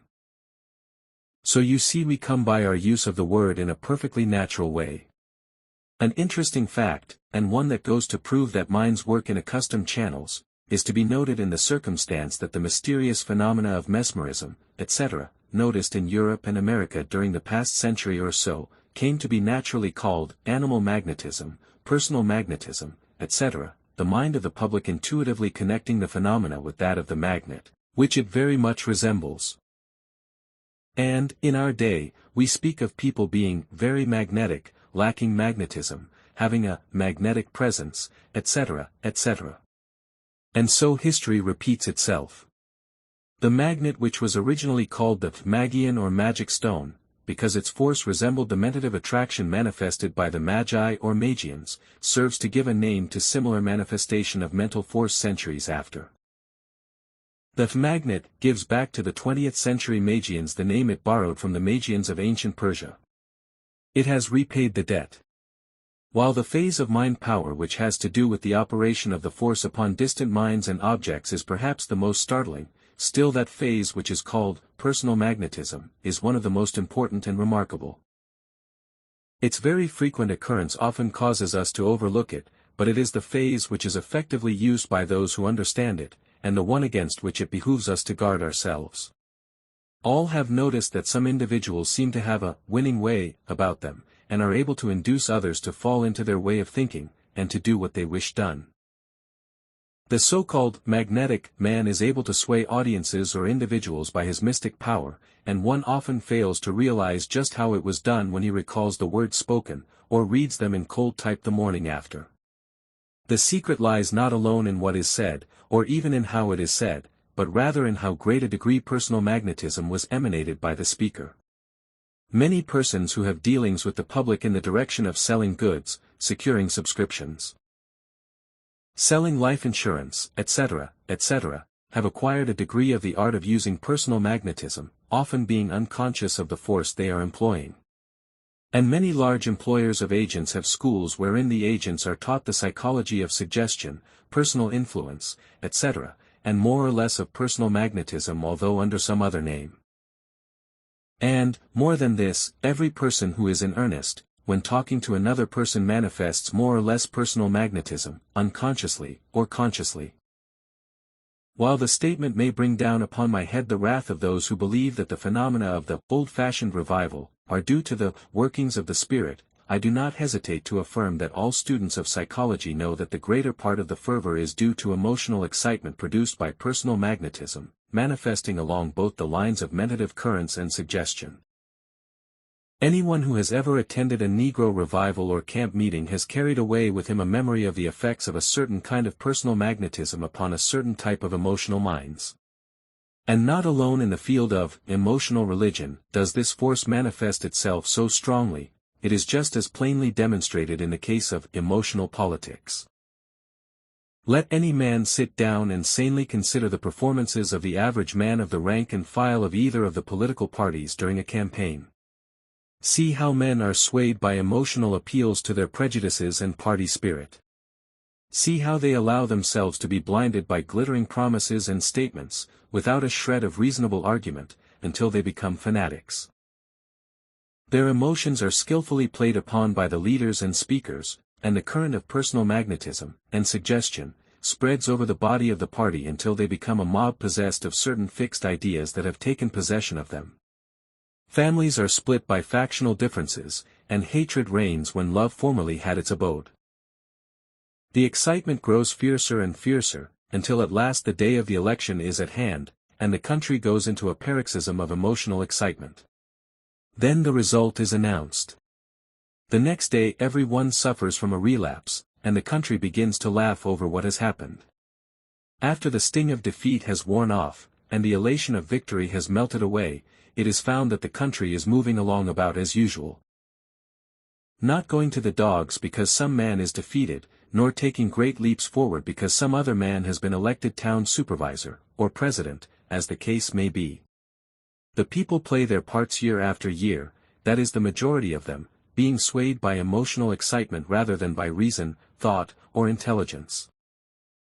And the men who pull the mental strings grin to themselves as they think over, what fools these mortals be, and prepare themselves to pull the same strings again upon the next occasion, and to make their sheep-like followers again dance to the tune of, my party, right or wrong, my party. And in both revival and political campaign the moving spirit is the same. Our old friend, personal magnetism, operates through the force of a few feelings, conveyed from the minds of the few to the minds of the many, aided and abetted in its subtle influence by its mate, mental suggestion. Gaining force under the force of the desire and will of each person who adds his force to the original impulse, it swells in volume until, like the rolling snowballs, it grows to mammoth proportions and sweeps all before it. You have often heard that enthusiasm is infectious. Did you ever wonder why? Have you ever wondered why you enjoyed a theatrical performance more when the house was filled than when only half its seating capacity was used?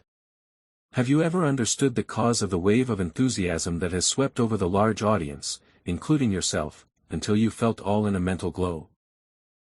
Have you ever realized that what is known as the psychology of the crowd, by which term is meant the influence that can be gained over a crowd, whereas the separate individuals composing the crowd could not be so affected, is due to personal magnetism and mental suggestion, which is started into operation and then spread from mind to mind by the added desire and will manifest it in mental states and their associated physical actions? And there is another fact to be remembered while we are considering audiences and crowds. I allude to the fact that the speaker is affected by the personal magnetism of the audience, which flows back upon him, giving him increased power to send again to them his own ideas, awakening fresh emotional excitement in them. It is action and reaction always.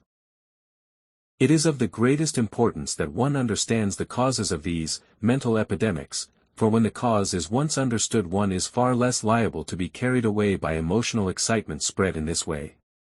Many sober, sensible people have been swept off their feet by these waves of personal magnetism, and have done and said things that would otherwise have been impossible for them. They have allowed the personal magnetism to reach their minds through the emotive pole, arousing ideas and desires that otherwise would have been impossible.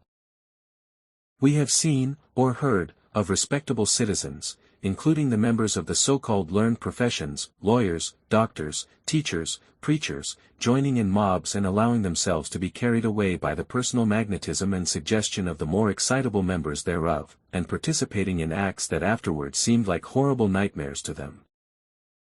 The emotional nature is always very near the surface, in the majority of men, and it should be ever guarded from outside arousing influences. The motive pole of the mind, the will power, should ever be on guard to resist this invasion of the emotive pole, desire force. And so should the will ever be on guard to neutralize the personal magnetism of others who in personal interviews seek to bend the minds of their hearers to their ideas, and by thus arousing desire mold them so as to work their wills upon them. In all of these cases of personal magnetism, and mental suggestion, whether along the lines of personal influencing, appeals, artful suggestion, etc., as well as in the cases of mental epidemic, the effect is produced by the mentator, or suggester, obtaining the voluntary attention of the other or others, and thus holding his will engaged, and his emotive pole of mind thus unguarded, while he pours in his mentative currents, or suggestions, usually both, into the emotive pole of his hearers. He thus induces in them the desires, emotions and feelings which act as motive forces, causing them to act according to his wishes and will. The person affected is rendered unable to reason correctly, or intelligently, for his will is on a vacation, and his reason is swayed by his desires, emotions and feelings thus induced, the necessary support of the will being lacking. The will of the man sending the mentative currents, or mental suggestions, is in control, instead of the wills of the hearers and persons influenced. In the cases of widespread mental contagion, the influence spreads from mind to mind, along the same lines, and according to the same laws. I trust that what I have said along these lines will appeal to the student in the direction of causing him to interpose a resistance to these currents and suggestions in cases such as I have mentioned. The remedy is in his own hands, simply the interposition of the will, in the manner of which I shall speak as we proceed. Surround yourself with an armor of willpower which will act as a shield against influences of this sort, and which will beat them back upon their senders. If people but understood this law, they would cause these selfish mentative currents to be reflected back upon the sender until he was swept away in the whirlwind of his own raising. It is apparent to all students of human nature that there is a wonderful difference in the degrees of what is called personal force, observable in different persons with whom we come in contact. Some are very forceful, and others are quite forceless, and others form varying degrees between these two extremes. This difference in personal force depends upon the degree of dynamic positivity or negativity in the magnetism of each person.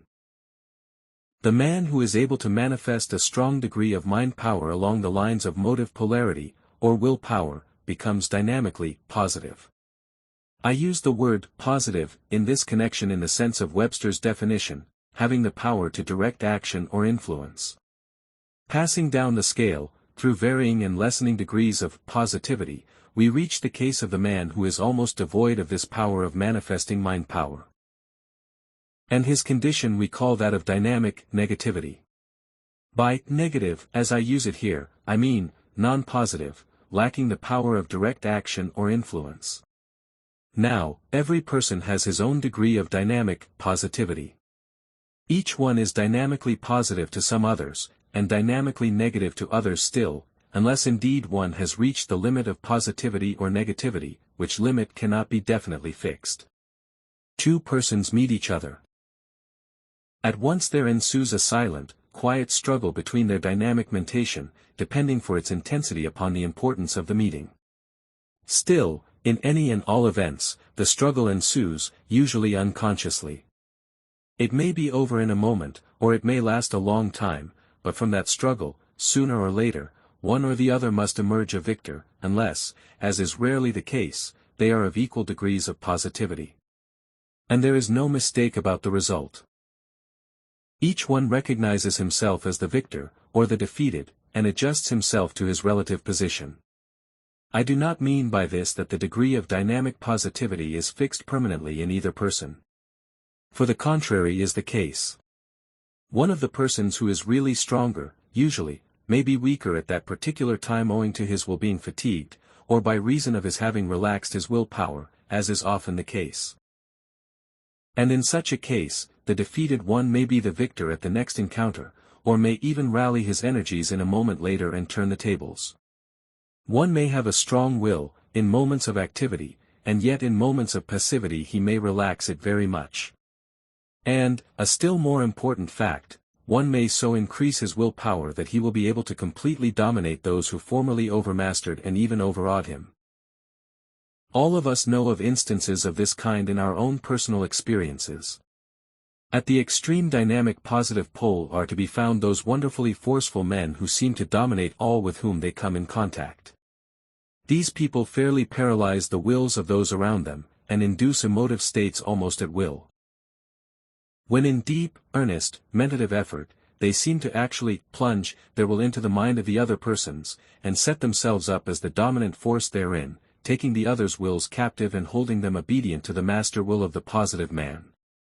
Such men are of course rare, and whenever they exist they make a strong mark on the history of their times, local or general. I do not like to quote Napoleon Bonaparte as an example, for he has been used to illustrate almost everything. But still, the mind intuitively flies to him in thinking of the dominant will. Napoleon had a marvelous will, an almost superhuman will. It was manifested not only on the world at large, but also upon those closest to him in the way of personal contact. This man worked his will on those around him, and forced his desires upon them, also. He dominated everything and everybody, and his contemporaries, even his enemies, testify to this marvelous personal power. He is a very good example of this extreme positive type. Passing down the scale, we see men of strong personal force in all walks of life. These men formerly played the part of warriors or rulers of kingdoms, but the increasing importance of commercial life in the world's affairs has developed and brought forth a new type of these positive men, who now show themselves as captains of industry, prominent figures in frenzied finance, makers and rulers of the great trusts of this country, and others. A little lower in the scale of personal force we find men of marked power, but still a little less strong than those above them. And so we pass down, through the varying degrees of the scale, meeting the average man and woman, and then on to the weaklings of the race. At the extreme negative end of the scale we find those impressionable creatures, known to students of experimental psychology as somnambules, or impressionables, who have merely to be told to do a thing, in an authoritative manner, in order to have them attempt to do it, or at least to feel impelled to do so. There are many people upon whom the phenomena of extreme mental suggestion may be produced while they are wide awake. They will feel the burn on their hands, caused by your finger, if you but suggest it to them in the right way. They will be unable to draw apart their hands, which have been fastened together by your strong suggestion. They will be drawn backward, or forward, by your suggestion. There are many people of this kind, some more impressionable than others, but all quite impressionable, who will be driven this way or that way by those who understand the subject. Fortunately, this fact is not generally recognized, or else we should hear of still more cases of strange influence, etc., in the newspapers. But the subject is becoming more widely discussed and known now, and it is only a question of time when the law will be compelled to take cognizance of it. Fortunately, however, the extreme negative condition may be overcome by one, by developing his will and learning the principles underlying the subject. Knowledge of the nature of the subject robs the force of much of its effect, the latter depending largely upon the passive ignorance of the subject. Give him the proper instruction, and he will be able to interpose a resistance. Every man has his present place on the scale, but he may improve his position. Personal magnetism bears a close resemblance to that which in olden times was frequently caned mental fascination. Fascination means the act of fascinating, or state of being fascinated. The word fascinate springs from the Latin word fascinare, meaning to enchant, bewitch, charm by eyes or tongue, captivate, attract, etc. The definition of the English word, fascinate, is as follows: to act upon by some powerful or irresistible influence, to influence by an irresistible charm. To allure, or excite, irresistibly or powerfully, to charm, captivate, or attract powerfully, to influence the imagination, reason or will of another, in an uncontrollable manner, to enchant, captivate or allure, powerfully or irresistibly. The above definition is condensed from a number of the best dictionaries, and gives the essence of the idea embodied in the word. In this work I use the term, personal magnetism, in the sense of the action of mind power in the direction of powerfully influencing the imagination, desire, or will of another. This is my own broad definition which includes all the varied phenomena. Chapter 10. Examples of dynamic mentation. The story of dynamic mentation runs along with the history of the human race, for it has always been known to man in some form. Coming to primitive man along with other inheritances from still lower forms, it was used from the beginning. Its earliest forms were similar to its employment by the lower animals, such as has been mentioned in a preceding chapter. The positive minds of the race influenced and dominated the more negative ones. Without understanding its laws, the positive barbarians discovered that they possessed a stronger power of inducing mental states among their negative companions, and were thus enabled to work their will upon them. Many of the leaders of barbarian races owe their positions of prominence and leadership to this law of mental induction. But along with the rise of leaders there was manifested a similar rise in power and influence of the priests. All races have had their priests, and have today. A priest is a man whose office is that of a mediator between men and their divinities, one who claims to represent the supernatural entities in their dealings with men, a religious, or spiritual, middleman, as it were. I use this expression in all seriousness, and with no desire to speak lightly of the priestly offices, which have played an important part in the history of the race. The priests, not being occupied with warfare, or agriculture, and by reason of their support being contributed by the people, found plenty of time to think, a somewhat rare privilege in the early days, and even in these times, for that matter. And, so, there gradually arose, among all peoples, a priestly caste that possessed the bulk of intelligence of the race. These priests soon began to recognize the importance of mind power, and they studied its underlying principles and laws of operation. This of course gave them an additional hold on the people, and a power over them. There seems to be no doubt but that even in the early days of the race, the priestly caste held a very wide knowledge of the laws and practice of dynamic mentation. In the heart of Africa today, we find the voodoo men, or conjurers, or medicine men, well versed in the application of mind power. It was also known among the early American Indians, although their degenerated descendants seem to have lost the knowledge, except in a few instances. The power of the priesthood among primitive races is based almost entirely upon some form of dynamic mentation. And, as we see the race ascending in the scale, so do we see the priests displaying a broader and fuller knowledge of the subject in question. The history of the Oriental races show that a full knowledge of the operation of mind power has been possessed by them for thousands of years. In the pictured stories of the Egyptians, the traces of which appear in their ruined temples and other buildings, we see that they understood the art perfectly. In ancient Persia and Chaldea, the art arose to great heights. In fact, among all of the advanced ancient races of men, we find an important place given to the subject before us. Among the ancient mysteries, and the various ceremonies of the temples, of the early races, we see many instances of the use of this power. Back of the rites and ceremonies were always the underlying principle and application. In the early use of the force, its employment was largely along the lines of healing. But still we read in the pages of early history of many instances of mental fascination, pure and simple. That which was afterward called mesmerism, hypnotism, etc., was well known to the ancients, and, in fact, some of the recorded results coming down to us from the past, have never been equaled by modern experimenters. Some of the feats of the modern Hindu magicians, or fakirs, have never been equaled by Western hypnotists. Ancient history is full of instances of the operation of dynamic mentation among the people of the early days. It is related that Julius Caesar, while quite a young man, fell in with pirates near the Isle of Rhodes, who captured his ship, and took him prisoner.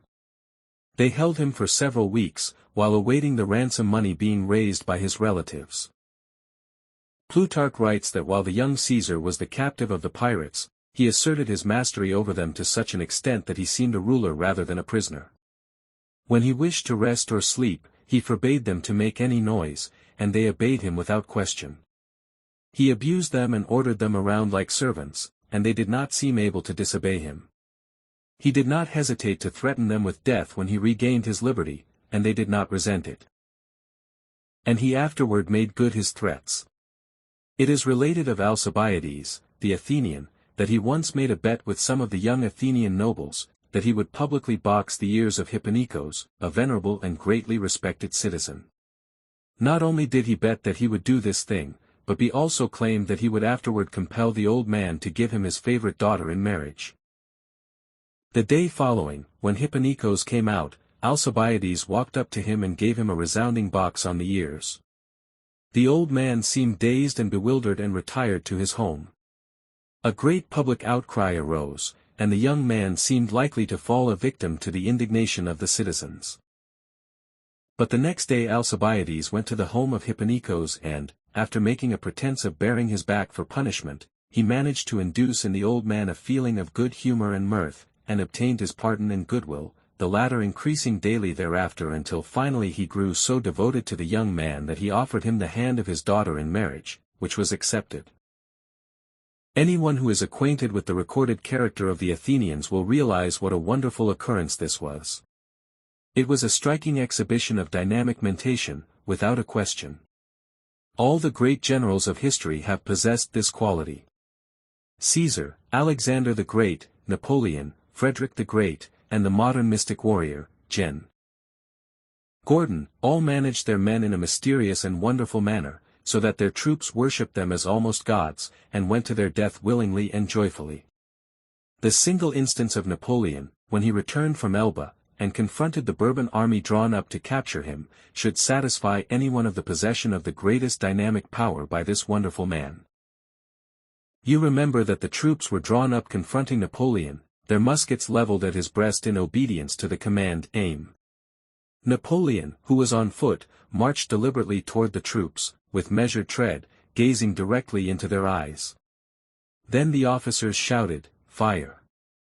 A single shot would have killed Napoleon, and would have brought to the man who fired it a fortune from the Bourbon king. But not a man obeyed the order, so completely were they under the spell of Napoleon's fascination. Instead of firing, they threw down their guns and ran joyfully toward the Corsican, shouting, "Vive l'Empereur!" Their officers fled, and Napoleon, placing himself at the head of the troops, marched on to Paris. Other troops flocked to his standard at each point where he confronted them, although they had been sent out to capture or kill him. By the time the gates of Paris were reached, he was at the head of an immense army. The fascination manifested by this man was one of the most marked instances of its possession of which we have any record. And it seems to endure to this day, almost a century after his death. The very mention of his name makes one's blood tingle. All great leaders of men, statesmen, orators and politicians have the power of dynamic mentation developed to a considerable degree. If you have ever come in contact with a man of this sort, you will always remember the impression he made upon you. Every man who knew James G. Blaine will remember his personal magnetism, of which so much was said during his lifetime. Anyone who heard the famous speech of William J. Bryan, at the Chicago Convention, in which he made use of the famous expression, "Thou shalt not press upon the brow of labor the crown of thorns. Thou shalt not crucify mankind upon a cross of gold," needs no further proof of the reality of dynamic mentation. Bryan was almost unknown to the majority of the delegates, and no thought of nominating him was entertained by them. But his magnetism was so great that it swept the convention like a mighty tidal wave, carrying all before it, and Bryan was carried around the hall on the shoulders of the delegates, who afterward made him their nominee for president. And although defeated twice, this man still possesses a wonderful fascination over hundreds of thousands of people in this country, who would rally around his standard at any time that he would sound the call. Henry Ward Beecher, at the great meeting in England, manifested the same power. The whole meeting was against him, and drowned his words by hoots, yells, and other noises. But Beecher looked them straight in the eye, and gradually cowed them into subjection, and then talked to them for 2 hours, and fairly carried the meeting by storm. He was but one man facing thousands of other men hostile to him, and determined to prevent him from speaking. But the single man won, by his dynamic will. It was not alone the words, in these cases, it was the mind power behind the words. Fothergill relates the following remarkable incidents in the life of Hugo, Bishop of Lincoln, which is another illustration of one phase of dynamic mentation. Perhaps no exhibition of heroism was ever more remarkable than when Hugo, Bishop of Lincoln, bearded Richard Coeur de Lion, in the church of Roche-d'Anilly. In pursuit of war in Normandy, Richard demanded more supplies from his barons, and the bishop refused to supply any men. The See of Lincoln was bound to military service, he admitted, but only within the 4 seas of Britain. Richard was not a man to be lightly crossed, and Hugo was summoned to Normandy. So enraged was the king with the spiritual peer that when he presented himself in Normandy to answer the charge against him, 2 friendly barons met him to urge upon him the necessity for sending a conciliatory message to the king before entering his presence. The bishop declined the advice. The king was sitting at mass when the prelate walked up to him and, despite the monarch's frown, said, "Kiss me, my lord king." The king turned away his face. Hugo shook him and repeated his request.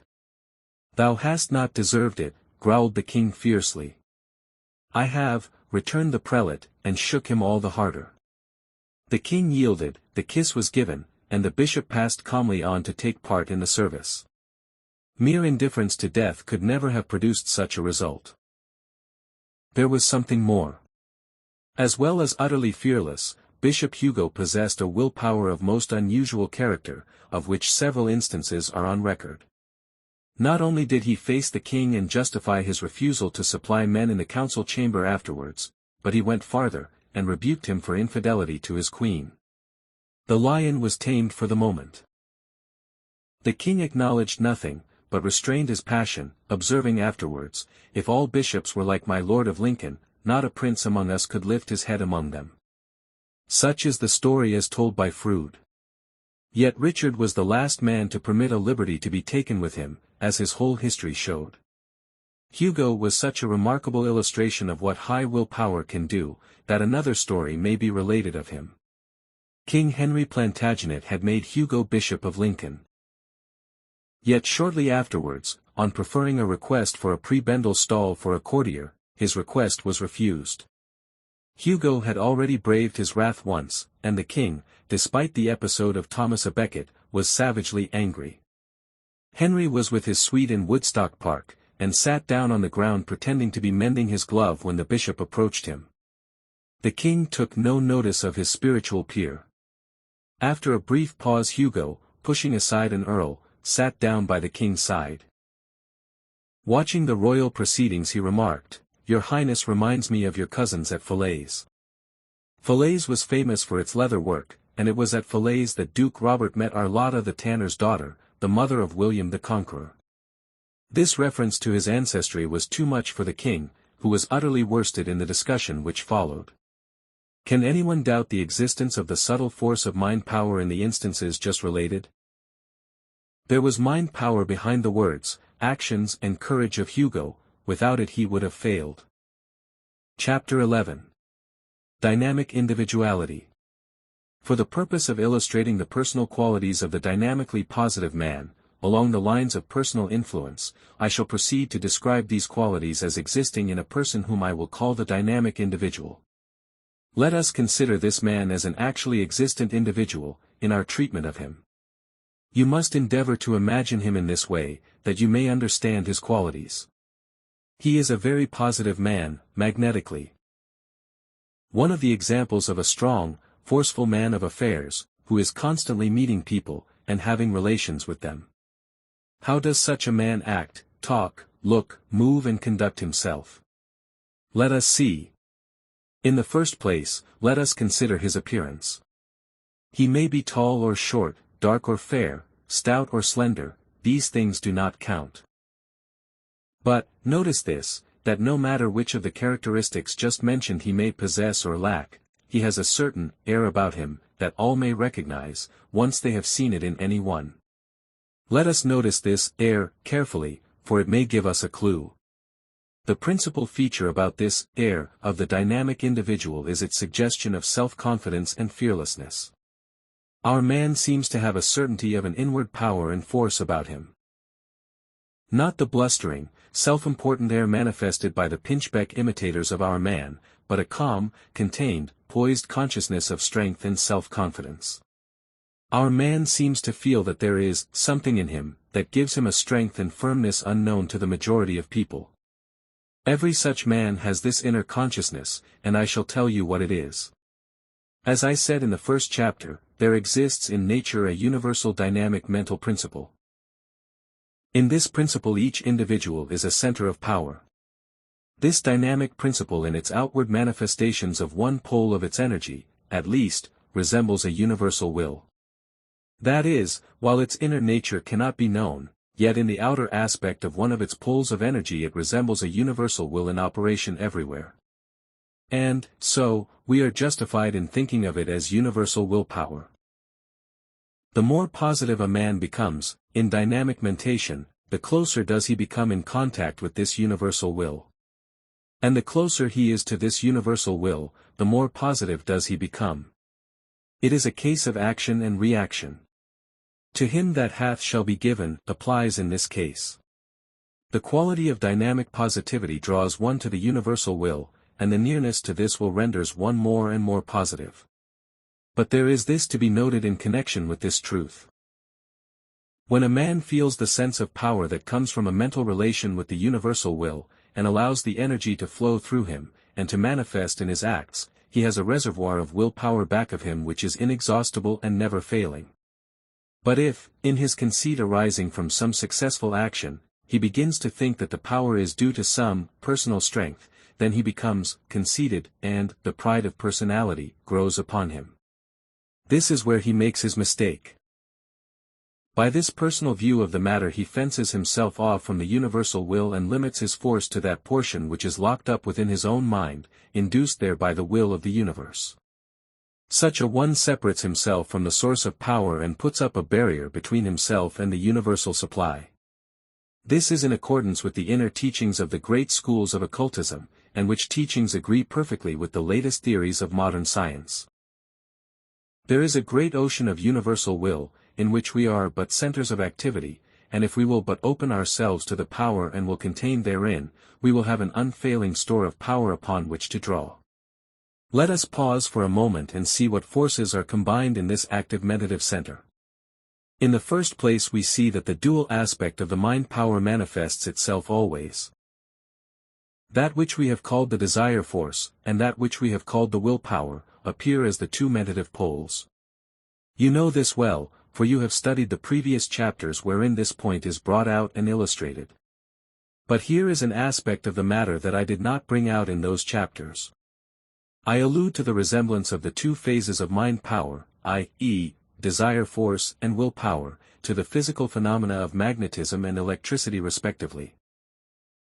Desire force, like magnetism, manifests in a drawing, pulling, attracting power, while will power, like electricity, manifests in a pushing, compelling, driving power. Desire force, like magnetism, tends to draw things inward and to itself, while will power, like electricity, tends to drive things outward and away from itself. This dual manifestation of energy is seen all through nature in all of its manifold forms and conditions. There is ever the drawing in to a center. And there is ever the pushing outward from the center. And this law manifests upon the mental plane as well as upon the physical plane. We have heard much of people being magnetic, that is, having the power to attract persons to them, but that is merely one phase of the operation of dynamic mentation. We do not hear so much about people being electric, and yet the term is just as proper and applicable as the term magnetic. Electric people are the people in whom willpower is strongly developed and manifest. These people get after others and make them do things.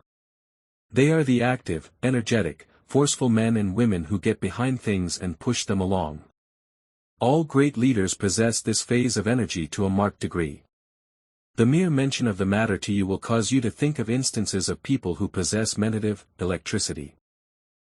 There are men who are able to make the crowd around them do their bidding, they are able to work their will upon the mass of people. These men are seen to possess a strange power, but very few understand it. It is entirely different from the fascinating, alluring, charming, attractive personality of the magnetic man, for it forces, and compels by sheer force of character and will, instead of drawing and attracting.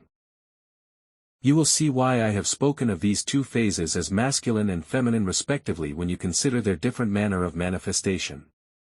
But, while both of these forms of power, the magnetic and the electric, have their strong points and advantages, I hold that the highly developed individual must have both of these phases developed highly.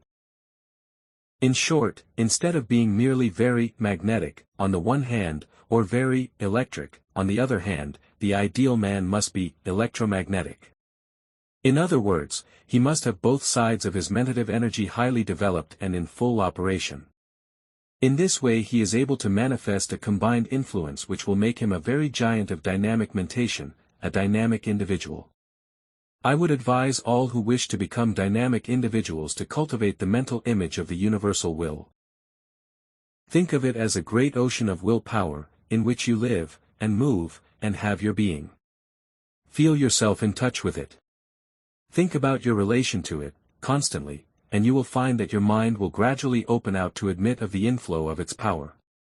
And when you learn to know the real source of power, then you will no longer deceive yourself and attempt to shut off the flow of the universal will by erecting petty personal barriers of conceit.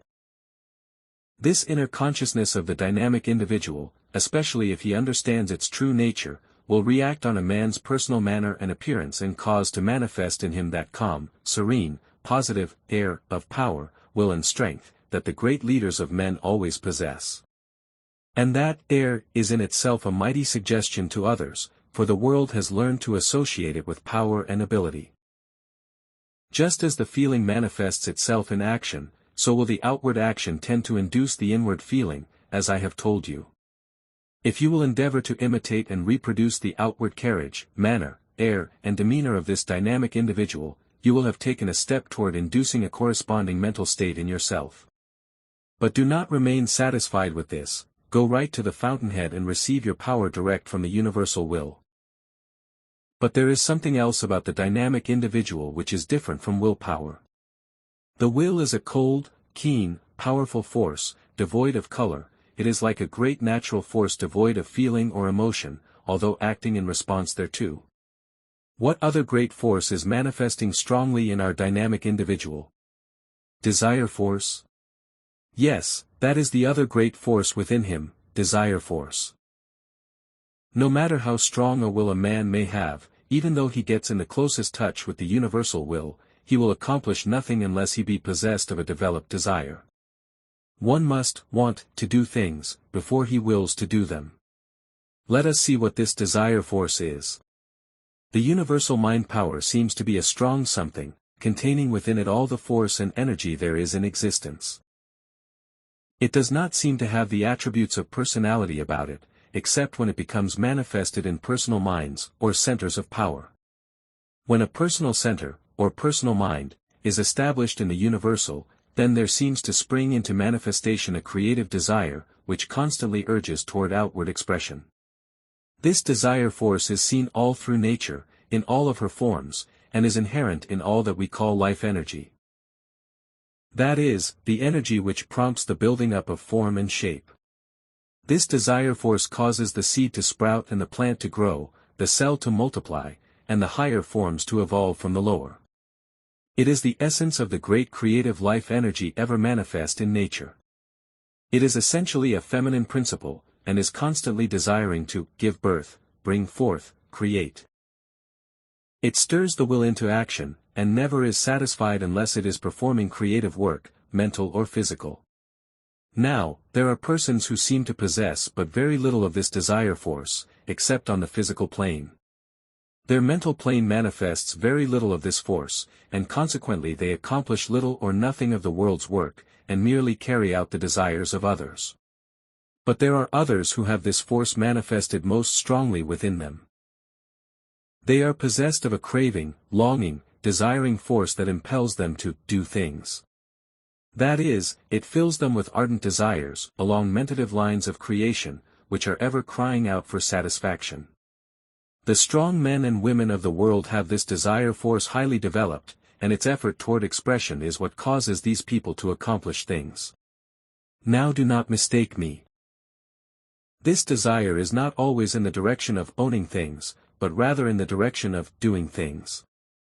It is true that when one's desires are along the line of accumulation, the force will be bent in that direction, but it may be less along these lines, and in that case the accumulation will be a mere incident of the doing. Our dynamic individual has a great deal of desire force within him. He wants to do certain things, and he wants to do them very much. He wishes to accomplish certain ends, and the desire becomes an ardent, glowing force that stirs up the desires in those around him, and at the same time incites his own will into action. His desire force combines with his will, and wonderful things are accomplished. When you come into contact with a man of intense desire, you can fairly feel the force emanating from him. Our dynamic individual has learned to concentrate his desire force. When he wants some particular thing, he forgets about the minor things, and focuses his desire upon the particular thing craved by him, and thus draws it toward him with intense energy. The will drives, forces, impels and compels, with a push, the desire force draws, induces, pulls toward one, with an irresistible pull. When our dynamic individual meets you, and wants you to do something, you can feel the pull of his desire force, drawing, coaxing, inducing, alluring, and attracting you toward him and his objects. One who wishes to do things should keep the flame of his desire burning bright. He should continually pour upon it the oil of suggestion, and place before it the lantern slides of the mental images of the thing desired. If you will study the man of strong desire, you will see that he draws everything toward him that he wants. He has a pull upon things and leaves nothing undone in the direction of his want. He is hungry and thirsty with desire, and he seeks satisfaction wherever it may be found, his wits being sharpened by the intensity of the desire. And he draws people to him by the very strength of his desire force. You will find that people will instinctively fall in with the suggestions and urgings of the strong desire man. People, as a rule, are drawn rather than pushed or forced into a thing. The seductive, drawing, charming, fascinating force of men is that of desire force, not of willpower. Yes, again I say to you that he who would succeed must, of necessity, keep his fire of desire burning bright and fierce, else it will not awaken into action his own will, nor stir the desire in others. We talk much about willpower, and its possession, but the majority of men fail because they do not desire things hard enough. They must want things the worst way, and then they will bend everything toward getting them. This is true in the case of both good and evil desires. The law is the same in both cases, and operates along the same line.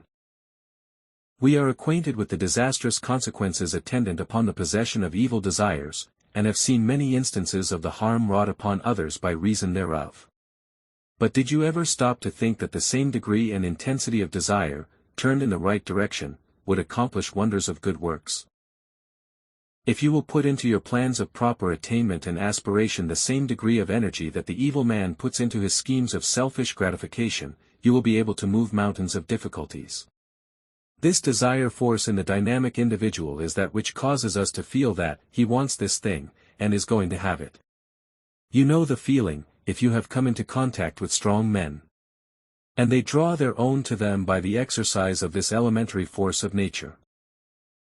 They learn that by mentally drawing to themselves a supply of the universal energy they are enabled to transform it into desire force, as well as will power. The emotive pole is charged, as well as the motive pole. Both draw from the same source, and both have a constant source of supply. And both may manifest a wonderful degree of this transformed energy, in the shape of willpower and desire force. In our dynamic individual, both poles are fully charged, and in active operation. Now I have said enough about the theory of the dynamic individual. I shall ask you to read over what I have said above several times, in fact reread it until you thoroughly understand it. And then I shall take you on to the practical work and exercises calculated to develop in you the qualities of that individual. Taking it for granted that you have carefully considered what I have just said, I shall ask you to perform the following exercises, etc. Exercise 1. In order to realize the reality of the statement that you are a center of mind power, you must first enter into a realization of the existence of a great ocean of mind power itself. Do not pass over this lightly, for it is most important. You must begin to create a mental picture of the universe as a great ocean of living mind power, vibrating with life and force and power. Endeavor to make this mental picture so clear that you can see it with your mind's eye, and until it becomes a reality to you. Picture yourself as alone in the universe and surrounded on all sides with a vibrating, pulsating sea of energy, or power. See that power is locked up in that ocean, and that the ocean exists everywhere. Shut out from your mental field all other persons, things, or conditions. Imagine yourself as alone in the great ocean of power. You must practice frequently upon this mental picture until you are able to visualize it distinctly. This does not mean that you have to actually see it, just as you do this printed page, but that you should be able to actually feel it. You will begin to understand just what I mean after you have practiced this a little. This great ocean of mind power must become real to you, and you must practice until it does so become. The importance of the above exercise may be understood when I tell you that it will be impossible for you to manifest more than a moderate degree of power until you are able to realize yourself as a real center. And it will be impossible for you to realize yourself as such a center until you realize the existence of the ocean of power itself. For how can you think of yourself as a center of power, in an ocean of power, until you realize the existence of the ocean itself? The universal ocean of mind power contains within itself all the mind power, force and energy that there is. It is the source from which all forms of energy arise. It is filled with an infinite number of tiny centers of energy, of which you are one. And in the degree that you draw upon it for strength, so will you receive strength. By all means endeavor to clearly visualize this great mind power ocean, for it is the source of all the force with which you are filled and which you hope to acquire. Enter into this great realization, friends, for it is the first step to power. Exercise 2.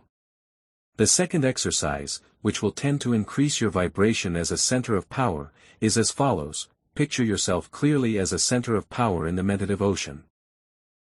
While seeing the ocean on all sides of you, you must see yourself as the center of it. Do not be frightened at this idea, for it is based on the truth. The highest occult teaching informs us that the great mentative ocean has its center everywhere and its circumference nowhere. That is, that being infinite in space, there is no finite spot that is really its center, and yet, on the other hand, every point of activity may be called its center. Being extended in every direction infinitely, its circumference is non-existent. Therefore you are most certainly justified in considering yourself as a center of the ocean of mind power. Each dynamic individual is such a center, and each has his world circling and revolving around him. Some have a small world, and some have mighty ones.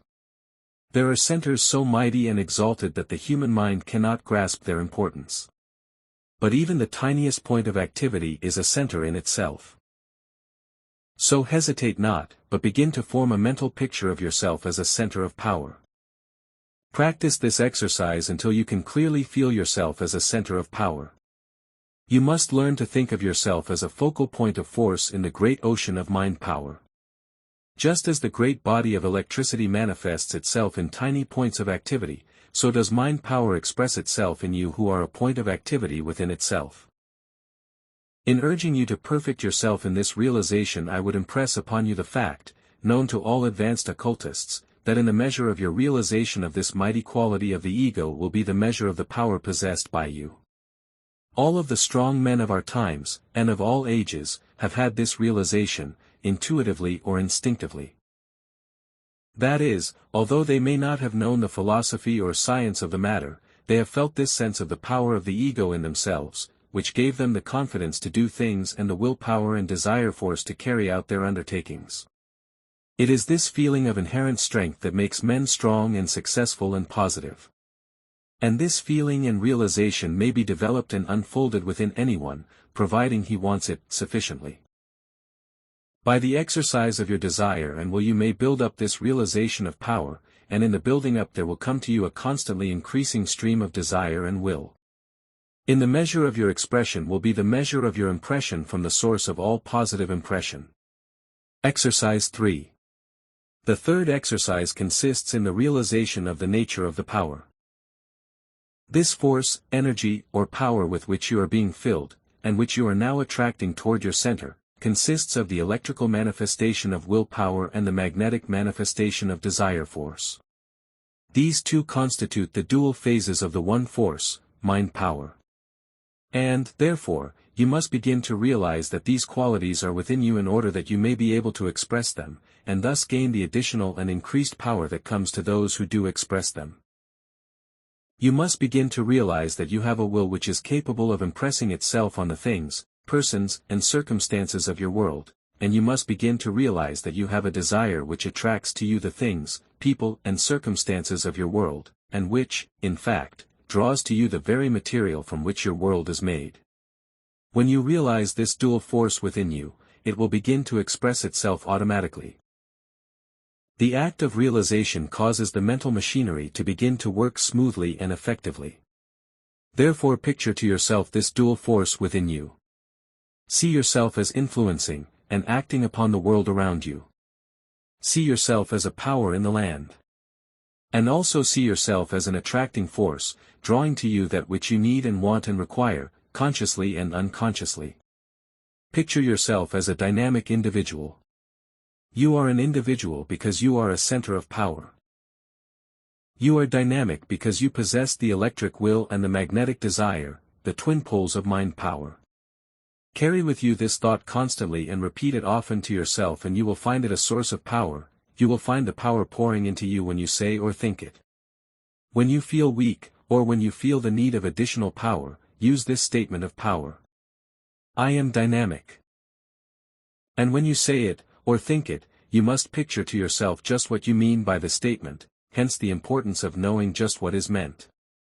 Do not pass over this statement of power as unimportant, but try it in actual practice and you will realize what a battery of power you have become. Those around you will soon become aware of a new sense of power within you. Keep this statement of power to yourself. Do not invite the ridicule of those around you by telling them the source of your power. Do not bother about them. If they are individuals themselves they will understand without being told, and if they are not, all the telling in the world would not make it clear to them. Hoe your own row and mind your own business, and let them do the same. No one can build up his individuality except from within. And each must work out his own salvation and climb the ladder of attainment for himself. And the sooner that people learn this the better will it be for all. Don't be a leaner, or a leaning post. Don't lean on anyone else, and don't let anyone lean on you. There has been too much of this foolish business about living other people's lives for them, or letting other people live your life for you. Each man or woman must grow into an individual by his or her own work in life. There is no such thing as vicarious individuality. Don't be afraid to assert the I. To claim your rightful heritage and birthright to be an individual, and not a parasite. And don't be afraid to shake off and trim off the parasitic persons that have encumbered your own unfoldment toward individuality. Let the parasites take root in the earth, just as you have done. Let them fasten their roots in the great body of strength and power instead of in the mental body of someone else. Let them stop their second-hand nourishment and learn to draw from the first source. This is the only way, and the lack of the knowledge of it is filling the world with weaklings instead of with individuals. Therefore think of these things, hold them well in mind when you make your statement of power. I am dynamic. In considering the qualities that go to make up the person in whom dynamic mentation is likely to be strongly developed, I may mention the following. 1. Physical well-being. For there is a certain strength about a man or woman in strong, robust health, that must be taken into consideration. It is true that some persons not physically well, but unhealthy, have exercised strong powers, but this was in spite of their lack of physical health, and owing to a strong will which allowed them to master even this obstacle. But, all else being equal, there is a power about a strong, healthy, vigorous person that makes itself felt. 2. Belief in oneself. For without this no one manifests positivity. Believe in your own power and ability, and you impress others with the same belief. Confidence is contagious. Cultivate the, I can and I will. 3. Poise. For the calm, well-poised, imperturbable man has an enormous advantage over one lacking these qualities. The man who meets any emergency without losing his head has something about him that makes him looked up to as a natural leader. He has one of the qualities of positivity. Cultivate the calm masterful mood. Q. Fearlessness, for fear is the most negative emotion in the being of man. Fearlessness is a most positive quality, just as fear is the most negative. Cultivate the, I dare, I do. 5. Concentration, for this one-pointedness focuses the willpower upon the object. Do one thing at a time, and do it with all the power that there is in you. 6. Fixity of purpose, for you must learn to know what you want to do, and then, stick to it, until it is done. Cultivate the bulldog quality, it is needed. To those who recognize the need of the above-mentioned qualities, but who lack them, I would recommend the careful study and determined application of the principles stated in the chapters of this book, entitled, Mental Architecture, Making Over Oneself, and Mind Building, respectively. Chapter 12. Mental Atmosphere. Our dynamic individual places himself in a receptive attitude only toward the great universal will, and in a positive attitude toward all else. In this way he really becomes a most active center of power, which becomes manifest to all with whom he comes in contact. He may not realize just what he is doing, and may know nothing of the truth herein stated, but, still he feels that he is, in touch with something, that aids and assists him and which gives him strength and dynamic force. He may talk about his luck, or his lucky star, or he may secretly believe himself specially favored by Providence. This is a secret belief of the majority of successful men. But the fact remains that every positive and successful man feels, underneath it all, that he has something back of him. And this belief takes form in action and causes him to manifest that air of calm, positive power and self-confidence noticeable in such men in every instance. You will readily see, from what has been said, that the personal atmospheres of persons depend upon the character of their mental states, and are the result of the mental currents emanating from them. Every person has his or her own mentative aura, or body of radiant mentative energy, which flows from them in all directions. These mentative atmospheres affect the people with whom one comes in contact. You know people who seem to carry with them an atmosphere of feeling, which affects a roomful of people, or even a building. This atmosphere may be positive or negative in its effect, that is, stimulating or depressing. All of these things arise in the way which I have mentioned. It is related of Rachel, the great French actress, that although she was not beautiful in form or face, still she had that indescribable charm of personality about her that caused everyone to consider her a beautiful woman, so great was her fascinating charm. That which so many call personal magnetism, as distinguished from personal force, consists of this mentative atmosphere, or radiant mentative energy, which induces in all within its field a feeling of similar emotion or vibration. The charm of the fascinating person is accounted for in the same way. It is all a matter of the mentative currents inducing feeling in others. The power called fascination, which has been known in all times and countries, arises from the same cause. It operates by the strong mentative currents pouring from one's mind, and inducing mental states in others. The mentative force emanating from each individual creates a mental atmosphere around him which often extends a considerable distance from his body, especially in the case of strong individuals, whose mental atmosphere is felt when they enter a room or public place. Persons whose personality is weaker have a mental atmosphere extending only a few inches from their bodies, and which is scarcely perceptible to those coming in contact with them. The man who feels himself to be a dynamic individual carries with him an aura of mental atmosphere of positive strength, which is plainly felt by those coming in contact with him. People say about such a man that he has something about him, which impresses them, but which they fail to understand. It will be worth your while to study this mental atmosphere of some strong man with whom you come in contact, for now that you have the secret of the matter you may take some valuable lessons from him. I cannot very well describe this air to you, for unless you have met a man of this kind you will not understand it. But it is a very different thing from the pompous, self-sufficient, self-important, fussy air and demeanor manifested by the cheap imitators of these great men. The dynamic individual does not tell you how great, or smart, or important he is. He leaves that for his cheap imitators. He makes you feel his strength by his very manner and atmosphere, without saying a word. He has that something about him that people notice and wonder at. And that something comes from his conscious or unconscious relation to the universal will. The little fellow, who thinks he is one of the big ones, believes that his strength comes from his personality, and sooner or later he stumbles because of this error. But the real big ones of life know better. They may not understand it all, but some way they feel that there is a something back of them from which they are able to draw strength and power, and believing this, they are filled with courage and daring and radiate their power on all sides. They may talk of their lucky star, or special providence, or else believe themselves to be specially favored of God, as is the case with at least one of the big men of modern finance. But no matter what may be their special interpretations of this something, they all recognize its existence and trust to it. And this conviction and realization gives to the strong individuals that air of calm, positive power and self-confidence that impresses those with whom they come in contact and which forms their mental atmosphere.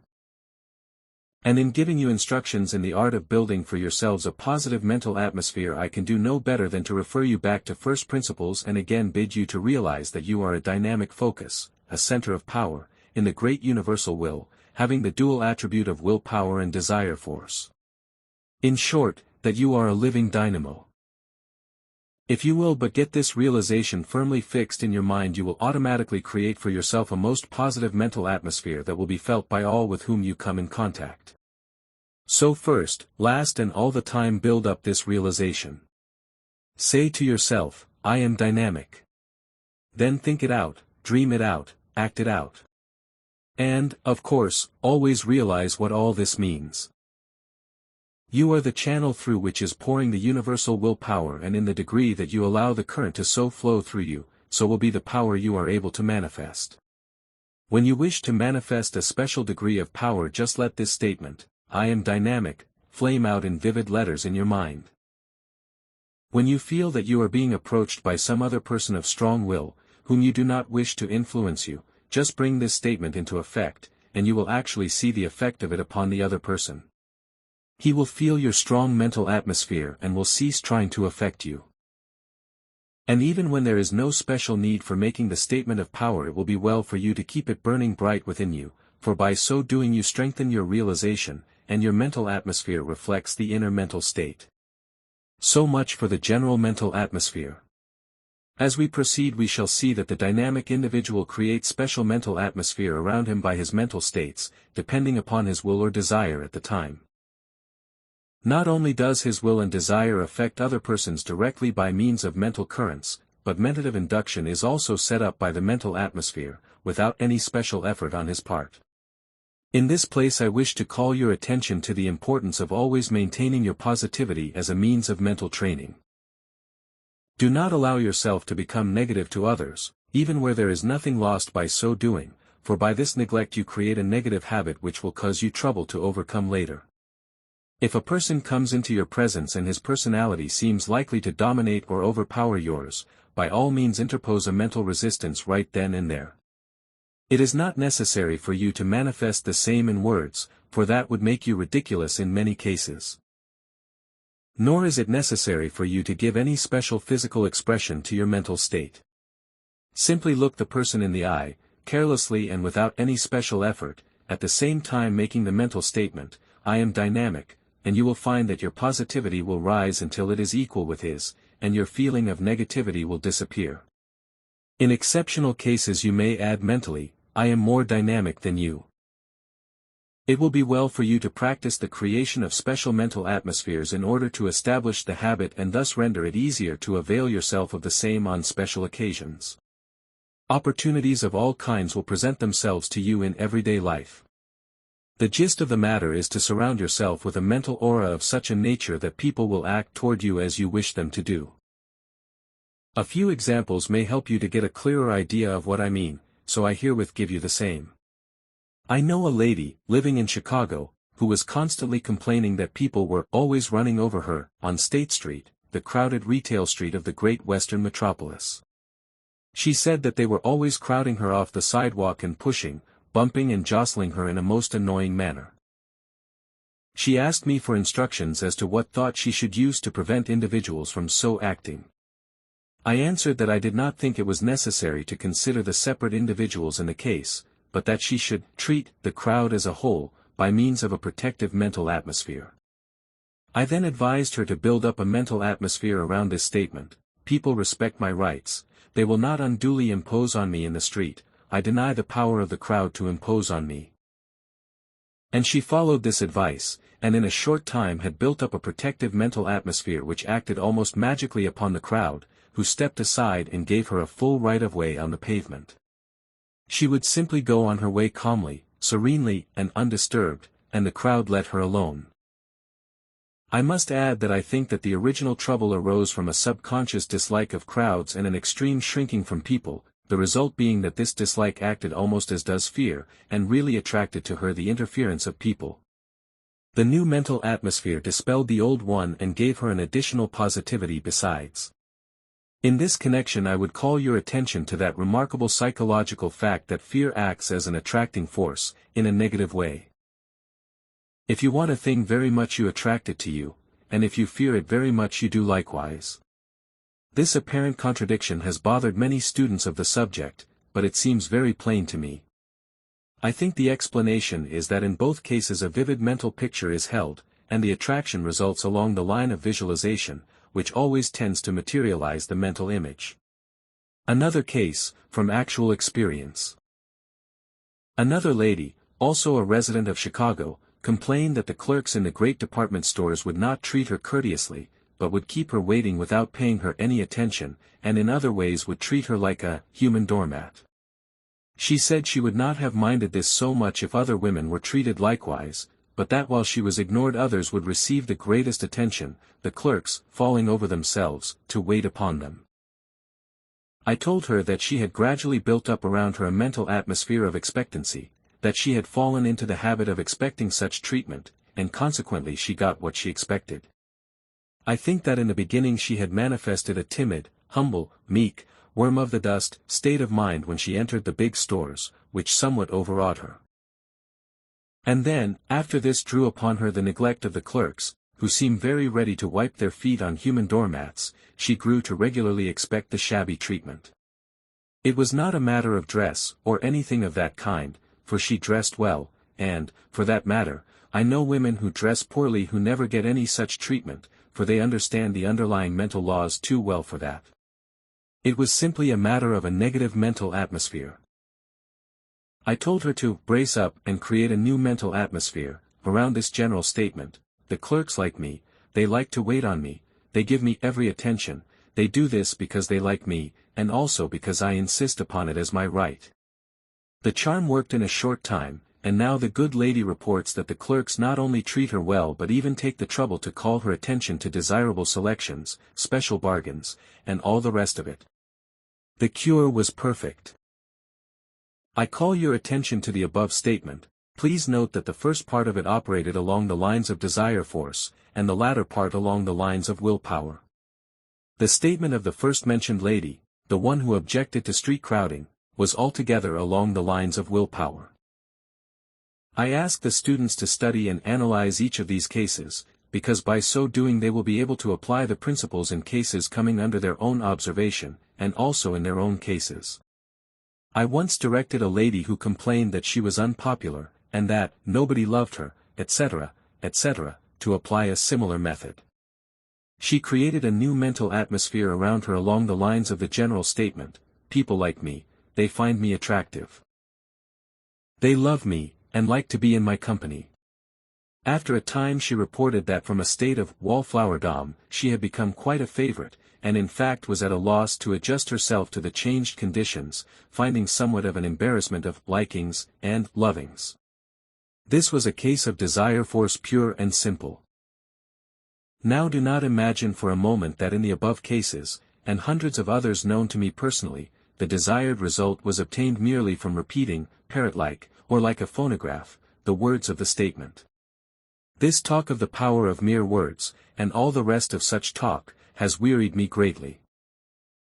I have seen and heard so much of this nonsense since I have become acquainted with certain people who consider themselves, in the new thought, that I dislike to use the words statement or affirmation.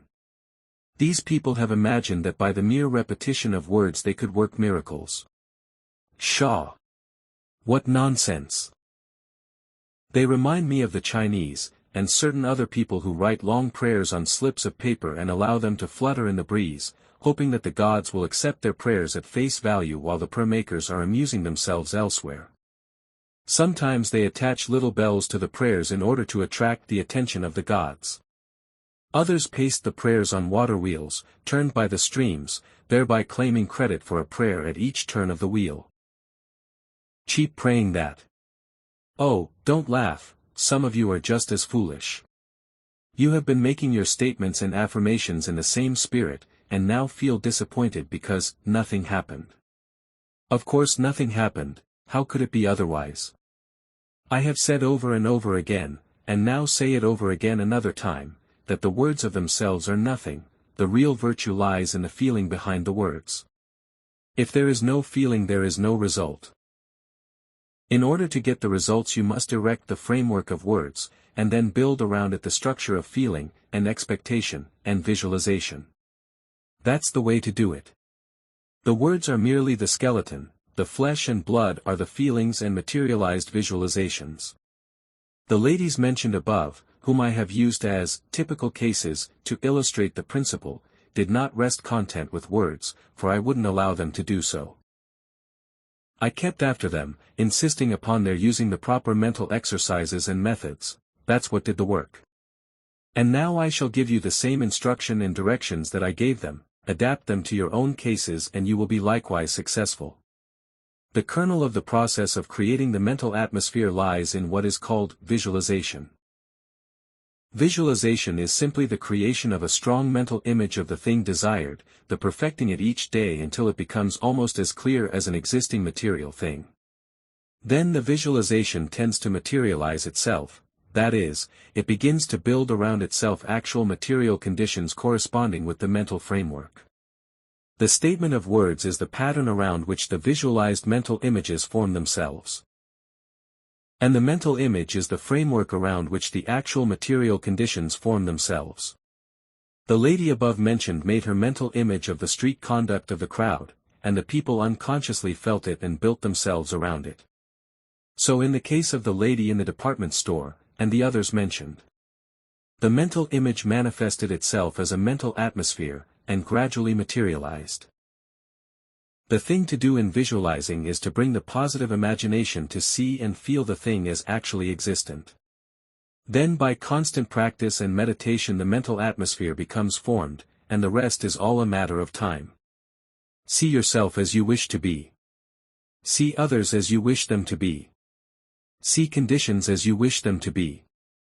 Think them out, dream them out, act them out. And materialization will follow upon visualization, even as visualization followed upon the statement. In this connection, however, I must call your attention to the fact that the degrees of receptivity of other people to your mental atmospheres and mental pictures depend entirely upon their degree of positivity. They respond only in the degree that they respond to other mentative influences. The strong avoid influences to which the weak yield, in this as in every other phase of the phenomena. But do not let that cause fear on your part. You may make yourself positive. You have had the instructions given you, and it is now your own work to do the rest. I might write a whole book on this subject of visualization in the phase of forming mental atmospheres, but I have herein given you the underlying principles, and have also given you a few illustrative examples. You must do the rest yourselves.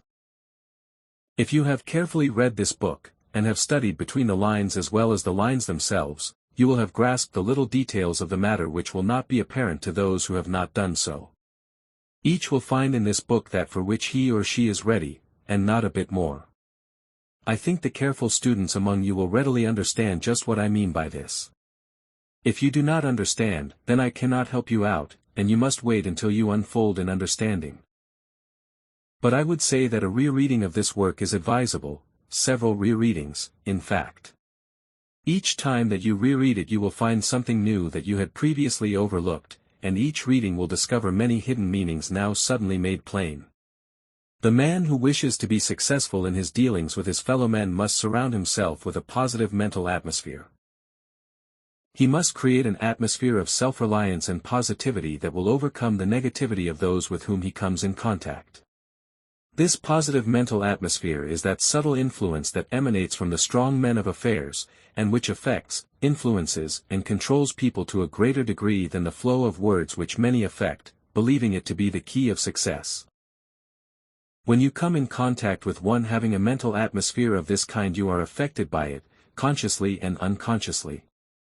And if it has this effect on you in the case of other persons, why should you not reach out and possess this power yourself? Why should you not be a positive instead of a negative?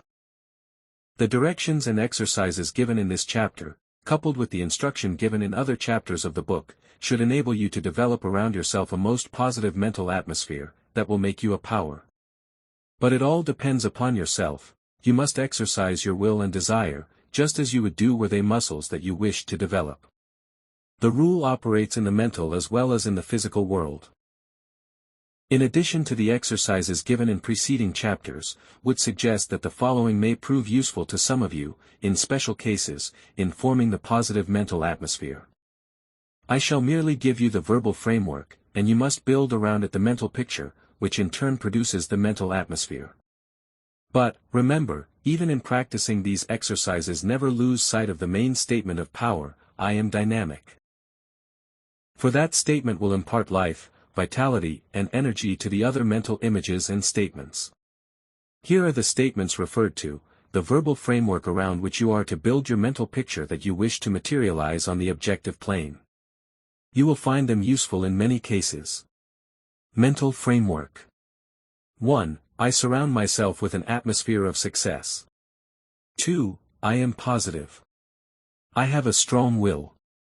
I make a positive impression on those coming into my mental atmosphere. 3. I am fearless, absolutely fearless, nothing can harm me. 4. I kill out all worry and discouragement, I radiate hope, cheerfulness, and good nature. I am bright, cheerful, and happy, and make all around me feel the same way. 5. I am well poised, calm and self-controlled. 6. I have a perfect mastery over my temper, emotions, and passions, and all recognize this to be a fact. 7. I am at ease here, and all bashfulness and timidity has departed. I am calm, at ease and feel at home. 8. People like me. I am surrounded with a mental atmosphere that causes people to like me. 9. I am master of my surroundings, nothing disturbs me, nothing affects me adversely, I am master. 10. I am surrounded with a mental atmosphere of protection. No one's adverse thoughts, currents or suggestions can penetrate this protective armor. I am safe from mental attacks. I am safe, strong and positive. In using any of the above statements, be sure to follow my advice and instructions regarding the mental images, etc., which put flesh on these verbal skeletons and make a living force out of the dry bones of words. Remember the importance of mental imaging and visualization in this matter of creating mental atmospheres. Chapter 13. Channels of Influence. In the last chapter one spoke of the effect of mental atmospheres with which people surround themselves. You will notice that in my discussion of that part of the subject I spoke only of the general influence exerted upon others, and not of the direct personal influence exerted by one man upon another in personal intercourse. Let us now consider the channels of direct personal influence. As I have told you elsewhere, every time two people meet there ensues a silent mental conflict, or struggle for supremacy, from which one or the other emerges a victor, and which victory is fully recognized by both of the parties to the proceeding. This mental struggle is usually the combat between the general mental powers of the two, without regard to special mental states induced at the time. But the man who is skilled in the art of dynamic mentation goes further than this, for he recognizes that he may concentrate his mentative energy into definite shape and form, and focus the force of his mental imagery direct upon the other person, with such force and power that the second person will feel the dynamic strength exerted. This direct personal influence operates along the lines of both desire force and willpower, of course. I have explained elsewhere how the willpower may be used to awaken desire in another, and how it may also capture the will of the second person. I have also explained how desire force induces a similar desire in the second person, and also how it is often used to captivate the will of the other person. It is not necessary for me to repeat these things, you are supposed to be fully acquainted with them, from your study of this book. And so I shall proceed to a consideration of the channels of expression of personal influence, and the methods usually employed by those using it. The instruments of expression.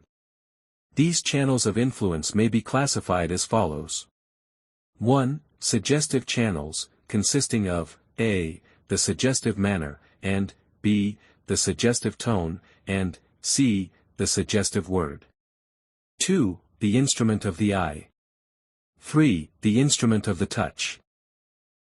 And all of these three forms are, of course, merely the channels or instruments by which, and through which, the mind power expresses itself, the channel through which pours the mentative energy. Let us consider them in the above order. In the chapters on mental suggestion, you will find stated the active principles of that phase of the subject, with which you should thoroughly familiarize yourself. You will see there that suggestion is the outward symbol of the inward mental state, and that it is the inner state that gives vitality to the suggestion. Get this idea fixed firmly in your mind, and always think of the force behind the suggestion.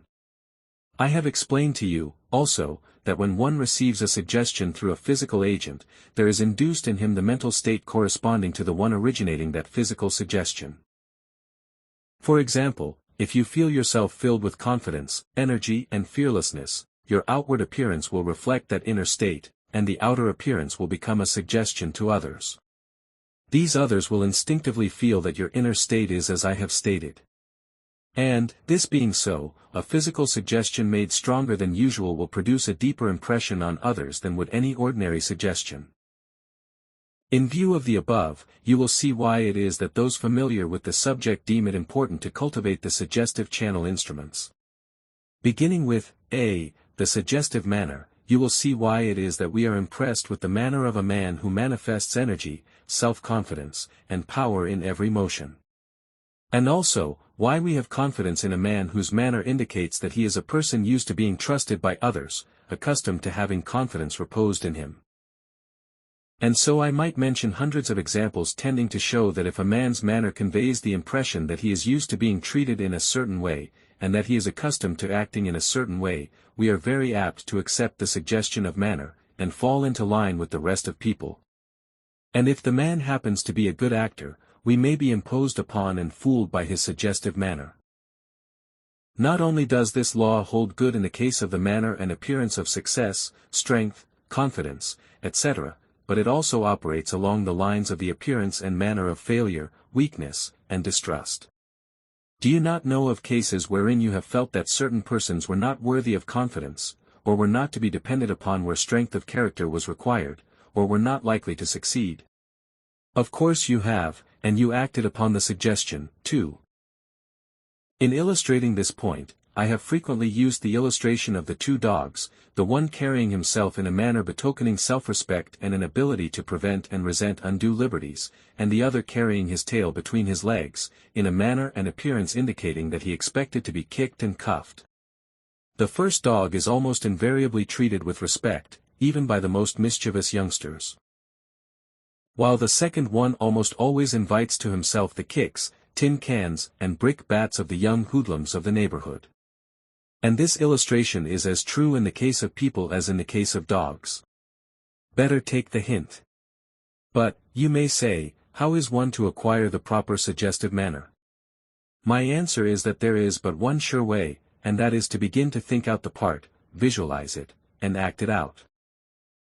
In other words, if you wish to convey a suggestive manner of confidence, you must begin to think confidence from morning until night. And you must also begin to visualize confidence when you have the chance to do so, that is, you must make a mental picture of yourself as manifesting confidence. And you must also begin to act out the part. Now about this acting out, I would say that I mean not only the playing the part in your interviews with people, but I also mean an actual series of rehearsals in private, just as you would perform if you were preparing to play a part on the stage, in public. You must form a mental image of how you would look and act if you were filled with confidence, and were approaching people. You will find that practice will improve you very much in this way, and that you will soon acquire a manner that will be like second nature and will really serve to give the suggestion of your manner to others with whom you come in contact. And, more than this, it will actually tend to build up confidence in yourself. Imagine yourself as approaching strange people, and then act out the part the best you know how, improving a little in ease and smoothness of action each day. Think of how the actor on the stage impresses you, and then remember that the manner was acquired by constant practice and work. And you may do the same, and may manage to impress other people just as the actor does you. And what is true in the case of confidence, is true regarding any character that you wish to play. Any and all characters may be played out in this way, and an appearance and manner acquired which will give the suggestion to others. I wish I could make you realize how much there is in this method. If you could realize how some men have used it to acquire qualities that have enabled them to prey upon the public, you would realize how important it might be for you for legitimate and honorable use. In this acting out, you must remember that the practice will make you so perfect that the part will appear natural when you play it in public. But without practice, an attempt to play it in public will make one ridiculous. Remember the illustration of the real actor, and you will have the secret of acting out. And also remember this, that in the measure that you throw your mind into the part, so will be your success. When you practice, you must throw your mind into the acting, just as you would if you were in earnest. It is the mind back of it all, remember. The second suggestive channel or instrument is the suggestive tone. This, too, may be acquired by acting out. You must practice until you are able to express your meaning with feeling, that all who hear may be impressed. You should begin your practice by choosing some simple words in everyday use, good morning, for instance. Try it now, and see how roughly, clumsily, and crudely you give the morning greeting. Then try to imagine that you are full of good cheer, energy, and brightness, and then throw your feeling into your good morning, and see how different it seems. Practice this a while and you will soon acquire a natural, cheery, bright, and invigorating tone when you say, good morning. You will not need a teacher in elocution to tell you how to do this. Try to feel the part, and you will express it naturally. Make your feelings more flexible, and your tones will reflect them. After you have mastered the simpler terms of expression, work up to larger sentences, and speeches. Try them on the chairs in your room, imagining that people are seated therein. Speak to them feelingly and with expression until you acquire the art. You will not realize how much you may gain by such practice until you actually try it.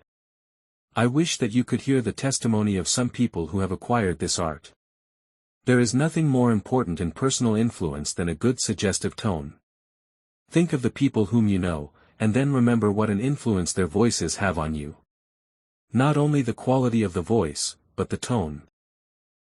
You readily recognize the difference between the tone of the hesitating, timid, self-doubting person, and that of the confident, self-reliant individual. There is a subtle vibration about the tone of the latter that causes one to feel confidence and respect, and which exacts obedience in a quiet, calm way, devoid of bluster or rant. If you will but think a moment, you will see that much depends upon the tone. You will see that when you say to a person, you can, the tone in which you say, can, goes a long way toward producing the response. And so it is with the suggestive tone, no matter what it is made to express. It always impresses upon one that the speaker using it means what he says.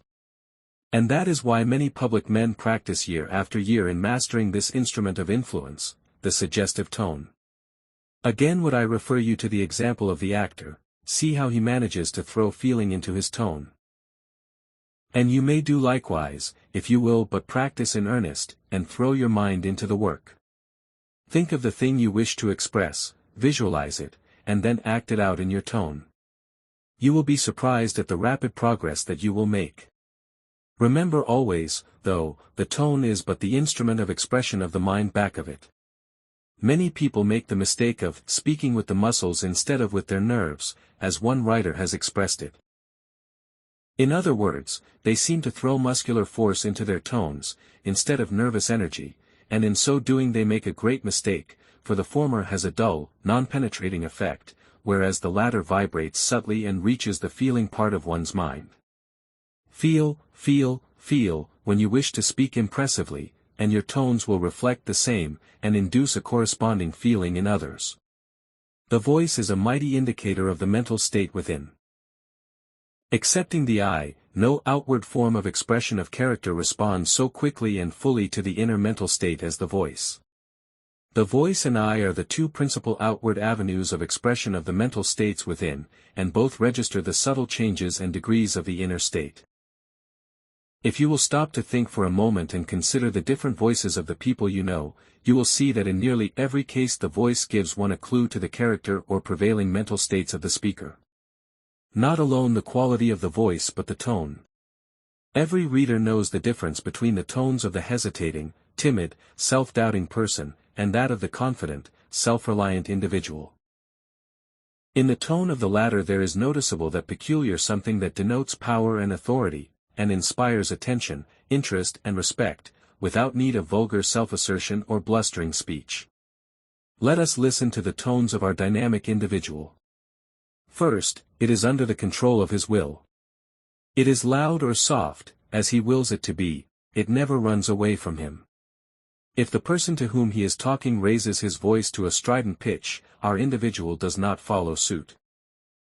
On the contrary, he puts a little more force into his tone, but keeps the pitch the same, and before long, by his will, in his evenly pitched tone, he will actually force down the pitch of the other to a normal degree. I have seen many instances of this fact, and have noticed that the temper of the other person is toned down in accord with his decreasing pitch of voice. A calm, even positive tone, in which the will is apparent in self-control and in forceful effect, will master the tones of others pitched in a fiercer key, and in the mastery of the voice of the other you will often effect a mastery of his will. By making captive the outer expression you often capture the inner man. There are two very good reasons for one studying the voice of the dynamic individual, as follows. 1. Because it is by his voice that he manages to make some of the most powerful suggestions upon others, and, 2, because by the expression in his voice, or rather the inner impulse causing the vocal expression, he causes to flow out strong mentative currents which affect and influence the other person.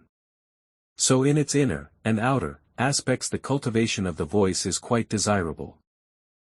You will find that the dynamic individual, particularly if he is engaged in an occupation necessitating his giving orders, and directions, or advice, to others, has developed a voice resembling in many details the suggestive voice, habitual to the practitioner of mental suggestive therapeutics. The reason is plain. Both the man of business affairs and force, and the suggestionist, have accustomed themselves to speaking in a forceful, firm, positive manner, and thus fairly driving home their ideas expressed in words. The man of affairs does not know just why he does this, but his tone is the outward expression of his forceful mental state. And this is likewise true of the suggestionist, although he may have deliberately cultivated the suggestive tone at the beginning of his practice. It is somewhat difficult to correctly define and explain the suggestive tone, although if one once hears it he will never forget it. But I will try my best to make it plain to you here. In the first place, the suggestive tone is fairly charged with the mental idea back of the words. Each word has an inner meaning, and the suggestive tone carries this idea with it, so that the hearer gets the full mentative benefit and influence of it. Do not imagine that this tone is theatrical, or tragic, or unnatural. It is none of these. It is a forceful, natural tone. Its expression is that of being in earnest and meaning just what you are saying. You know how you would speak if you were earnestly telling someone to do some important thing, upon which much depended. Well, that's the tone, modified of course by the particular circumstances and necessities of each case. It must be in earnest, must be more or less intense. Must have focused in it the feeling behind it, in such a way as to awaken in the mind of the hearer the feeling back of the words. The voice of the dynamic individual is flexible, and adaptable to any mood or phase of feeling that he wishes to induce in his hearers. It may be positive and masterful, along the lines of suggestion by direct command, or authority. Or it may be subtle and insinuating, along the lines of suggestion by association or imitation. Or it may assume a teacher-like tone, along the lines of suggestion by repetition, in which the statement is made in a quiet, convincing way, as a teacher makes his statements to his class, the repetition of which brings conviction to the mind of the hearer. Or it may take on that peculiar caressing tone which is noticed in magnetic men of a certain type, who allure, charm, fascinate and draw to them other people by reason of their subtle power of charming. This power, which finds its expression largely in the voice, always reminds me of a female leopard or tiger, for the feline is mingled with the feminine in a peculiar way. This tone of the voice can be best described as caressing. When it is exhibited by one well versed in its use, every word seems to be a soft caress, and has a peculiar soothing effect upon the hearer, lulling his will to sleep and opening his emotive mentality to the suggestions and mentative currents of the speaker. In short, the dynamic individual, in his use of the voice, has acquired to a certain degree the art of the actor and orator. He is able to express feeling, real or assumed, by his voice, so that a corresponding mental state is set up in the minds of his hearers. And one may acquire this art. By practice a vibrant, resonant, expressive voice may be cultivated, and used, too, with the greatest effect in personal magnetism. As an instance of this, let me cite you the case of Nathan Shepard, the well-known lecturer and authority on public speaking. Mr. Shepard relates that when he first made up his mind to devote himself to public speaking, he was told by his tutors that he would be a perfect failure in such a profession, because, as he says, my articulation was feeble, my organs of speech were inadequate, if I would screw up my little mouth it could be put into my mother's thimble. These facts were enough to discourage any man, but Shepard rose above them, and determined to apply his will to the task of conquering these disadvantages, and mastering the subject of public speaking. And he succeeded marvelously. By pure willpower he, as he says, increased my voice tenfold, doubled my chest, and brought my unoratorical organs somewhat in subjection to my will. He became one of the best public speakers of his time. So there is hope for all of you, if you will but manifest persistency and earnestness in your application of the will. The third suggestive channel is the suggestive word. I may be able to explain this more clearly when I call your attention to the fact that each word is a crystallized thought. In every word there is an imprisoned thought. And when you lodge a word in the mind of another person, the crystal covering is dissolved, and the released thought manifests itself. And, this being so, it becomes important for one to carefully choose the crystallized thoughts, or words, which he wishes to implant in the mind of another. You should study words until you are able to distinguish between those which carry a live, active, feeling thought, and those less strong. Take the word strong, for instance. Does it not make you feel strength when you hear it forcibly and feelingly pronounced? Take the word kind, and see what feelings it arouses in you. Pronounce the words lion and lamb, and see the different feelings you experience from the differing sounds. Take the word crash, and see how it suggests the crashing, crunching, tearing, startling thing for which it stands. Compare the sound of the words rough and smooth, and you will see what I mean. The only way that I can point out to you to acquire the use of suggestive words is to study words themselves. Listen to the words used by others, and note their effect on you. Take a small dictionary and run over its pages, and you will soon have a collection of good, strong, effective terms for handy use when occasion demands. A man does not have to be highly educated, in the usual sense of that term, in order to use strong, suggestive words. Some instinctively choose vital words, charged with feeling, and such make their words felt. Think over this matter.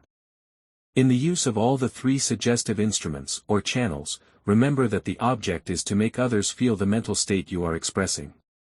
This is the whole thing in a nutshell. Chapter 14. Instruments of Expression. Next in order in our list of instruments of channels of mentative expression is the eye, that most wonderful of all the human organs, and which is as much an instrument for the expression of mind power as it is an instrument for receiving the sense impression of sight. Let us consider it in its former aspect. In the first place, the eye is one of the most potent and effective instruments of suggestion, although I have not included it in that class. The expression of the eye will induce mental conditions in others along the lines of suggestion, and those who understand and have mastered this art of using the eyes have at their disposal a wonderful instrument of suggestive influence. Those of us who have ever met a very magnetic man, or a charming and fascinating woman, have carried away with us a lively recollection of the expression of the eyes of such a person. Actors and public speakers, as well as those whose business it is to meet and impress people, often make a close study of eye expression in order to produce a heightened effect along these lines. And what kind of an eye has our dynamic individual? Need you ask this question? What would you expect? Of all the physical avenues of expression of the mental state within, the eye is the most potent and nearest to the soul within. The eyes have well been called the windows of the soul, and they give a clearer idea of the inner man than all else combined. And, therefore, we may expect our magnetic man to have an eye that reflects the power within him. And we are not disappointed, for even a hasty glance will show that he has what people call an expressive eye. It manifests every mental state, at the will of its owner. Now stern, now tender, now commanding, now loving, now masterful, now caressing. It is an obedient instrument of the will operating it. And it produces the most wonderful suggestive effect upon those coming under its spell. As an inducer of mental states, the eye has no equal among the physical agents. Even the voice, wonderfully potent though it be, must yield precedence to it. It is more than a physical agent, it is a direct avenue for the passage of mentative currents. Very dynamic people, when aroused by deep interest, emotion or desire, combined with will, seem to have a constant stream of mentative energy flowing from their eyes, which is felt by those within their field of influence. I need not call your attention to the wonderful power of eye, for you are fully acquainted with it from personal experience. You know how power shows itself in the eyes of people. In cases where the will has been developed to a very high degree, it is true that the mentative energy can be so concentrated by a very earnest and powerful glance that an actual physical effect may be produced. I have known and heard of cases in which a powerful glance halted people in their tracks. Cases of this kind are told of Napoleon, and others of developed willpower. Andrew Jackson is said to have so paralyzed the will of a noted desperado by his glance that he surrendered meekly and accompanied his captor, although fully armed and heretofore deemed absolutely fearless and dangerous. The desperado afterward said that he could not understand just why he had not killed Jackson where he stood. It is related in some of the ancient histories, or tales, that one of the old Greeks paralyzed an enemy by a single burning glance. You have all seen people flinch and quail before the masterful glance of one possessed of a developed willpower. You, personally, know how this feels. Fothergill says, the steady conflict of the eye is familiar to many of us. The boy looks at his mother to see if she is in earnest in her threat. When older he likewise looks at his schoolmaster to read his purpose. Two men or women look at each other steadily. No word is said, yet the conflict is over soon, and one walks ahead of the other ever after. Oliver Wendell Holmes describes an eye battle as follows: the Kohinoor's face turned so white with rage that his blue-black mustache and beard looked fearful seen against it. He grinned with wrath, and caught at a tumbler, as if he would have thrown its contents at the speaker.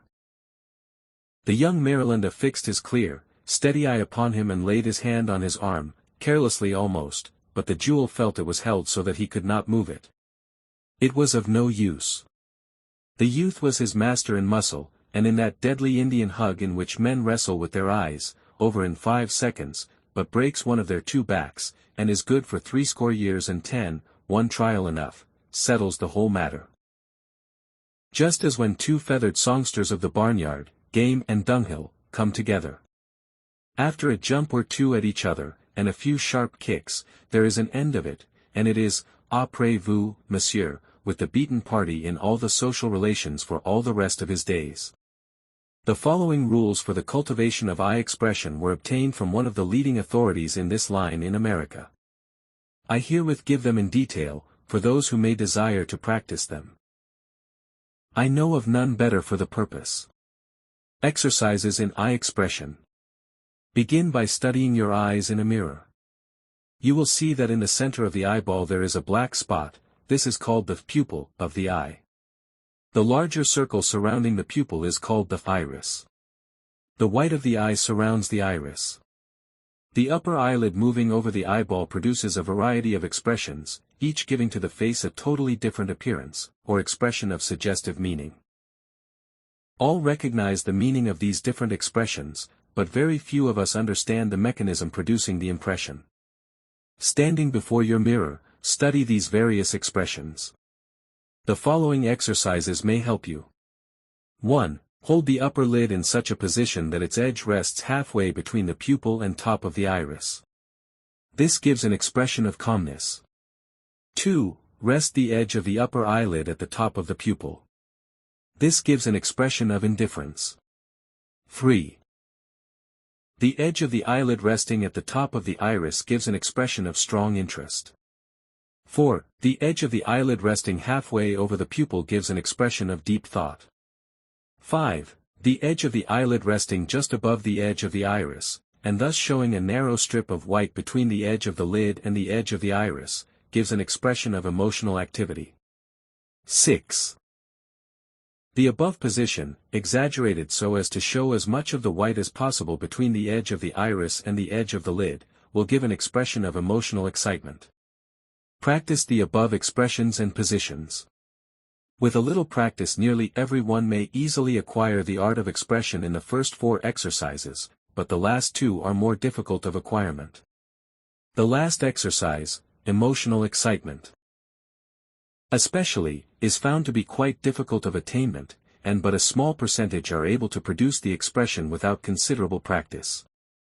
Practice these movements until you can reproduce them without the aid of the mirror, just as a man may learn to shave without a mirror, by constant practice before one.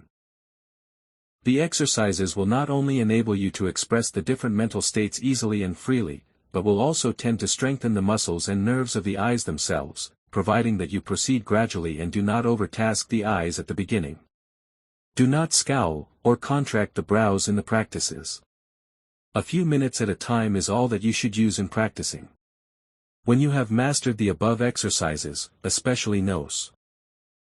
5 and 6, you may try the following, which is the most difficult of all. 7. Rest the eyelid in the position of strong interest, number 3, and then at the same time lift the edge of the underlid to the lower edge of the pupil. This position gives the expression of close scrutiny. You will be surprised at the added power of expression that the careful practice of the above exercises will give you. You will be able to manifest more suggestive feeling, and will induce emotional states of feeling in others. A little practice will give you such convincing proof of this that you will not need urging to further perfect yourself in them.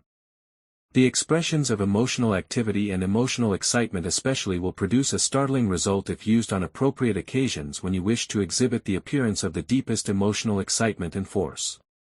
Development exercises. The following development exercises are highly recommended by the same teacher who has devoted years to study and experiment along these lines. 1. Open the eyes quite widely, but not so widely as to strain them, and hold them in that position for a few seconds, gazing into your mirror, which must be directly in front of you on a level with your eyes. While gazing, open them a trifle wider still, without straining, and throw an intense expression into them. Do not move the eyebrows, but allow them to remain normal. 2. Resume the above position, and then change to the expression of strong interest, see previous exercises, looking at yourself in the glass just as you would in looking at another person with that expression. 3. Resume position 1, and then gradually change to the expression of emotional activity, see previous exercises, gazing at yourself in the mirror. 4. Resume position 1, and then gradually change to the expression of emotional excitement, see previous exercises, gazing at yourself in the mirror. 5. Resume position 1, and then gradually change to the expression of close scrutiny, see previous exercises, gazing at yourself in the mirror. In the above exercises you must act as if the reflection of yourself in the mirror were in reality another person whom you wish to influence. The better you act this out, the better will your results be. 6. Practice the expression of strong interest on persons to whom you are listening, until you feel that you have awakened a response in them. I may add that the expression of deep interest consists of but the same expression heightened by more feeling behind it, and the expression of loving interest is the same, only more so. This more feeling may be either real or assumed, as in the case of the good actor. 7. Practice the expression of close scrutiny upon other persons upon appropriate occasions in which you desire to appear as taking a deep, critical interest in some proposition, undertaking, theory, etc.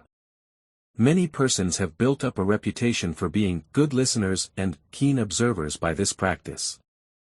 I mention it for what it may be worth to you. I am merely giving you the rules of the game, not necessarily advising you to play it. And now I have reached that part of my subject in which I must speak of the power of the eye to convey mentative force. Owing to some law of nervous mechanism not fully understood as yet, the eye is one of the most effective mediums for the passage of mentative currents from one person to another. I shall not attempt to indulge in any special theory on the subject but shall proceed to the description of the facts of the case. I may add, however, that advanced occultists inform us that portions of the human brain, during a manifestation of strong emotional effort, or exercise of will, resembles an incandescent surface, glowing and phosphorescent. And that also there are seen great beams of this incandescent energy streaming out from the eyes of the person, and reaching the mind of other persons. And more than this, these beams of energy transmit mental states, thoughts, etc. of the person, just as scientists have found that beams of light will carry waves of electricity, and have thus been able to send telegraphic, and even telephonic messages over such beams of light. One who has mastered the fascination of the eye, is able to convey most readily to others the mentative currents which tend to produce similar mental states by mentative induction as explained elsewhere in this book.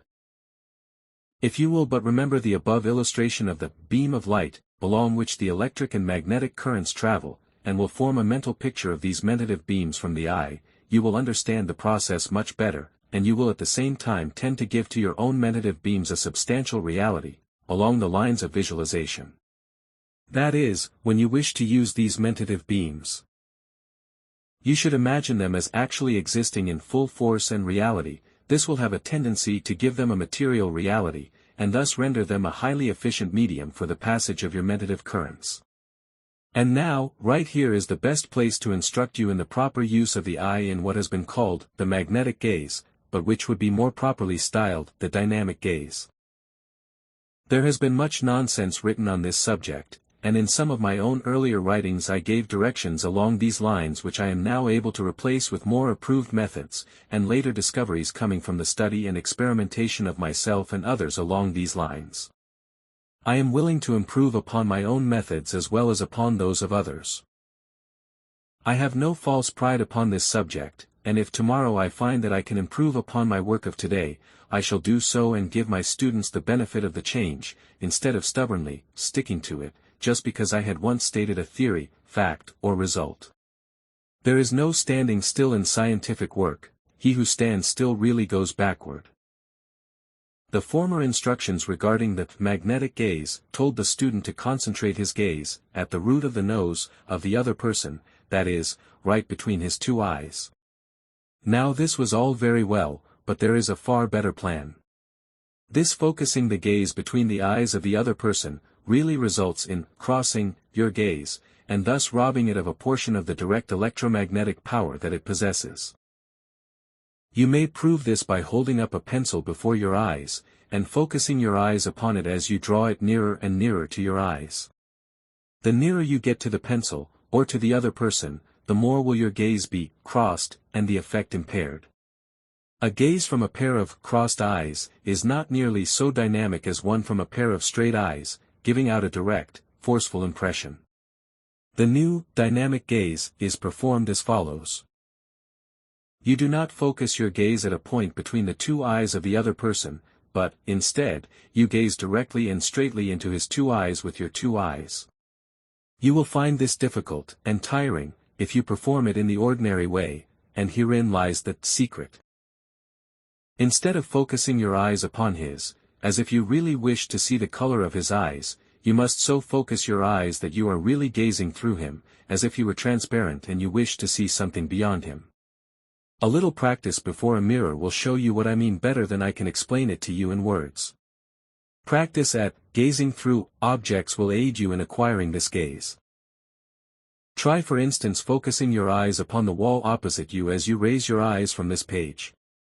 Then as you look at the wall slowly pass your hand before your eyes at a distance of about 2 feet, but don't change your focus, don't see the hand plainly, but keep your gaze focused on the wall, as if you could see it through the hand.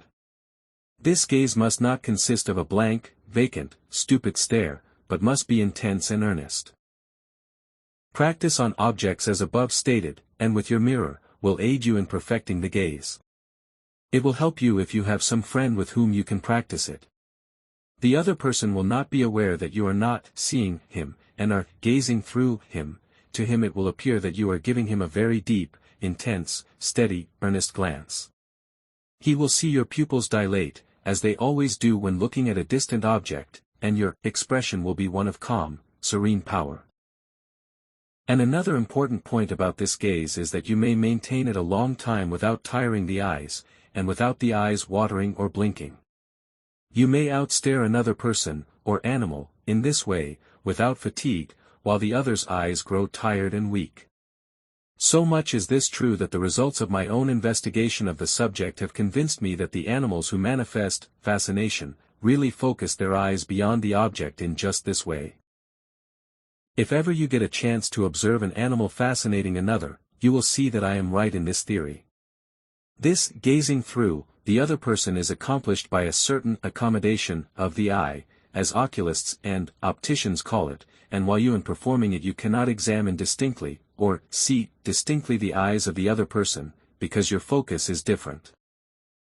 To show you why you are able to maintain this gaze such a long time without tiring your eyes, I would remind you of the ease with which you may maintain the expression of being wrapped in thought, daydreaming, lost in a brown study, just thinking about things, etc., with which you all are familiar. In such a mental state you are able to gaze into space for a long time without the slightest fatigue, while a few seconds focusing your eyes upon a nearby object will tire them very much indeed. And then, again, you know how long you are able to gaze at an object far out at sea, or far across the desert, or far down or across the mountain, without tiring your eyes. The whole secret is that short-range focusing upon an object tires the eyes much more than does long-range gazing into space. This being the case, it will tire you far less seeing through a person, than gazing at him and seeing him at short range. In practicing the maintaining of the gaze for a long time, I would advise against tiring the eyes by gazing at short-range objects.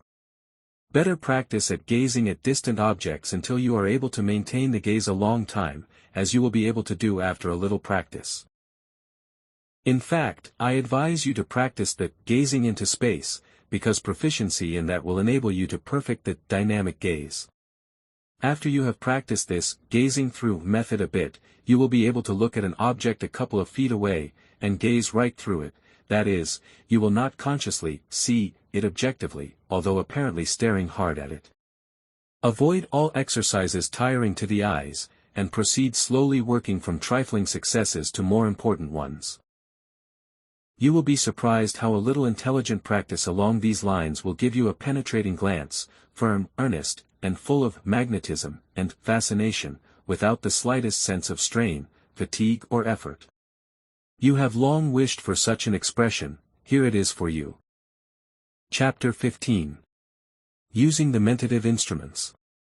In the use of the eyes for the purpose of conveying mentative currents, you should always remember that the feeling is the real power behind these currents of power, and that the brain is the dynamo from which the currents originate.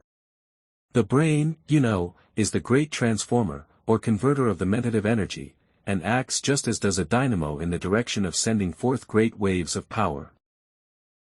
Consequently, if you wish to send out mentative currents for the purpose of inducing feeling in others, you must first have feeling generated in your mental dynamo. It will be well for two people to practice the eye exercises together, but in the absence of a friend in whom you have confidence, you may obtain excellent results by practicing before your friendly mirror. In either case, you must first arouse in your mind the feeling that you wish to express in mentative currents. Put your feeling into your glance, and it will be felt. Exercise 1. Look into the eyes of your friend, or your own in the mirror, and then say mentally, "I am stronger than you." Throw into your glance as much of the feeling of strength as you can. Exercise 2.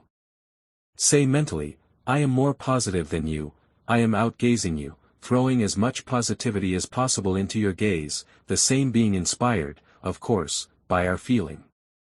Exercise 3. Say, and feel, "You are afraid of me. I am making you feel my strength," throwing the feeling into your gaze.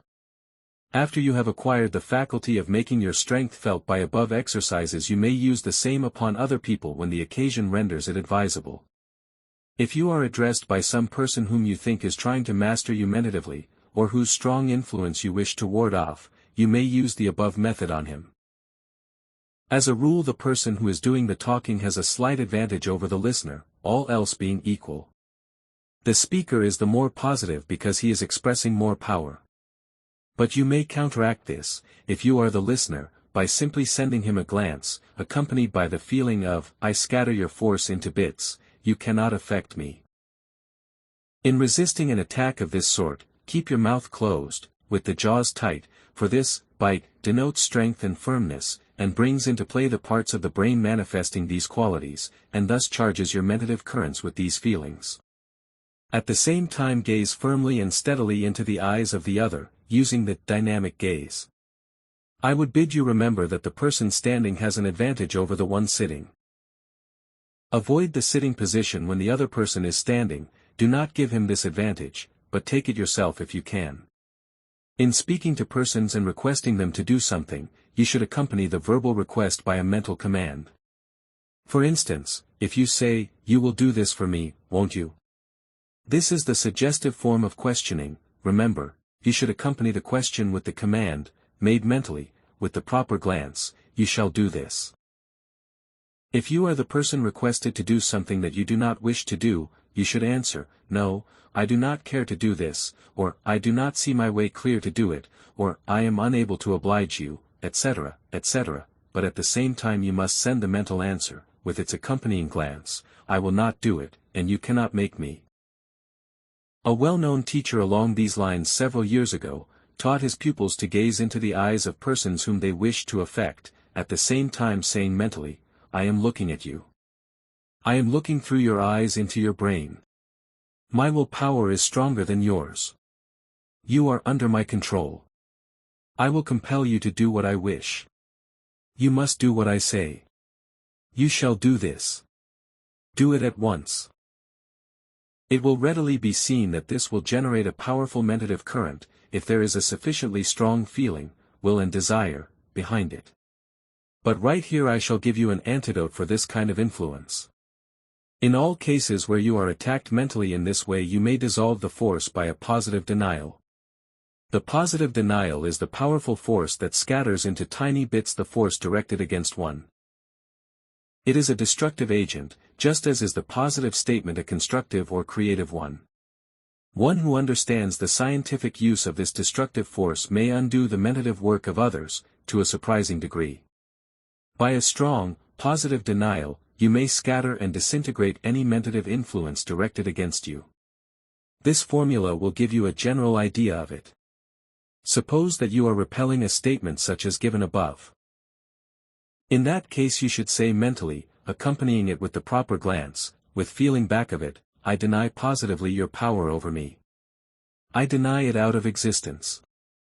I will not do your bidding, and I deny your right and power to command me. I deny your power, and I affirm my own. You may cultivate this power to use the positive denial by practicing on an imaginary person whom you may suppose is trying to influence you. Imagine the strong, positive person before you, trying to influence you, and then start in to practice the positive denial on him, until you feel that you have beaten him off, and have sent him flying away in retreat. These imaginary mental battles will develop a great power of mentative resistance in you, and I advise you strengthen yourselves along these lines, if you feel that you are weak. You may improve on the above exercise, by imagining that after your enemy is in full retreat you follow him up and pour statement after statement into him, changing your position from a defender into an attacking force. These imaginary rehearsals will do more for one than people think possible. They are like stage rehearsals that make perfect the actors. They are the fencing lessons from which the swordsman gains skill and strength. Practice, practice, practice makes perfect in everything. In mentative work as well as physical. There are good psychological and occult reasons behind this method and practice, but I shall not enter upon that field at present. This book is intended to give you the how of the subject, rather than the why. In personal conversation with another you will find it of the greatest value to see as clearly as possible a mental picture, chart or map, of what you are saying to him. By so doing you will impress most forcibly upon his mind that which you wish him to see, and feel. In this statement is compressed the secret of effective speaking. In the degree that you see and feel the thought that you are expressing in words, will be the degree of impression made upon, and mentative induction produced in, the other person. The secret of course lies in the power of visualization. You may find an evidence of your increasing mentative influence by trying the psychological experiment of willing people to move this way or that way, by gazing intently at them. In this experiment it is not necessary for you to gaze into their eyes.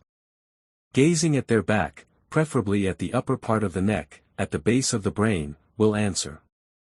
You may try willing persons to look around on the street, or in public places, etc. Or you may will that they turn to the right or left of you, when approaching each other on the street. Or, in stores you may will that a certain clerk, from out of a number, will step forward to wait upon you. These and many similar experiments have an interest to the majority of students, and are accomplished with comparative ease, after sufficient practice. The whole theory and practice consists of a steady gaze, and the mental command, and will, that the person will act so and so, together with the earnest expectation that he will obey the command, and the mental picture of his doing so. That is all there is to it. In the use of the eye as a mentative instrument, remember first, last, and all the time, that desire and will are the phases of the mentative energy, and that in the degree that desire is kindled, and will is exerted, so will be the power expressed by yourself and impressed upon others. Read this book over a number of times, until you have fully grasped the underlying principles. Then commit its exercises and instructions to memory. Then practice frequently, and perfect yourself in the methods pointed out, until you render them second nature. You will be conscious of a gradual growth and development, along the lines of mentative power and influence. The flame of dynamic mentation once lighted, it will never die out. Tend the flame carefully, keep the wick trimmed clean, and fill the lamp with oil, and it will ever burn bright and emit heat and light and power. The last mentative instrument mentioned in a previous chapter is the touch. There was a time, in my early stages of experimentation and psychological research, when I laughed at the idea of the touch playing any real part in the work of mental influence. Of course I saw the effect of the touch in certain phases of psychological work, but I believed that it was all merely suggestion, but I soon learned that the touch was really a most potent instrument of mentative energy. I now explain it by the idea of the nerves being like the wires upon which the electric current travels. The brain is the dynamo, or converter of the energy, and while the latter travels in waves and currents without any wires, just as do the waves of the wireless telegraph, still if there is a wire to be had, then it follows the lines of least resistance and takes advantage of the nerve wire. Certain parts of the body have nerve cells very highly developed in them, are in fact miniature brains. In the cases of some persons of sensitive and trained touch, there exist little clusters of nerve cells at the ends of the fingers, that act like miniature brains. The lips are also highly developed in this respect, as the well-known phenomena of kissing evidences. The fingers and hand are excellent polar mediums for conveying the mentative energy that pours down over the nerves from the brain, and through which it passes to the other person. The use of the touch of the hands as a channel for conveying mentative energy depends greatly upon the development of the hands by the individual. Those who understand this matter, develop the conductivity of the hands by treating them as follows. Think of your hands as excellent conductors of mentative energy, and imagine that you can feel the energy pouring down the nerves of your arms, and out of your hands, obeying your will, when you shake hands with people. You will soon develop your hands to such a degree that some sensitive persons will actually feel the current passing into them. Always accompany the passage of the current with the thought or feeling that you wish to induce in the other person, just as you do when you use the dynamic gaze. In fact, the gaze and the hand clasp should be used together, when possible, for by so doing you double the effect. When you shake hands with a person, throw mind and feeling into it, and do not fall into the mechanical, lifeless method so common among people. Throw your feeling down to your hand, and at the same time make a mental command or statement appropriate to the case. For instance, grasp the person's hand with feeling and interest, saying, mentally, at the same time, "You like me." Then, when you draw your hand away, if possible let your fingers slide over the palm of his hand in a caressing manner, allowing his first finger to pass between your thumb and forefinger, close up in the crotch of the thumb. Practice this well, until you can perform it without thinking of it, that is, make it your natural way of shaking hands. You will find that this method of shaking hands will open up a new interest in people toward you, and in other ways you will discover its advantage.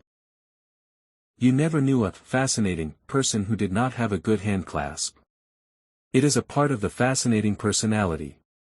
There are many persons, well grounded on the psychological principles underlying the subject, who use the hands as a medium for mentative energy, without shaking hands.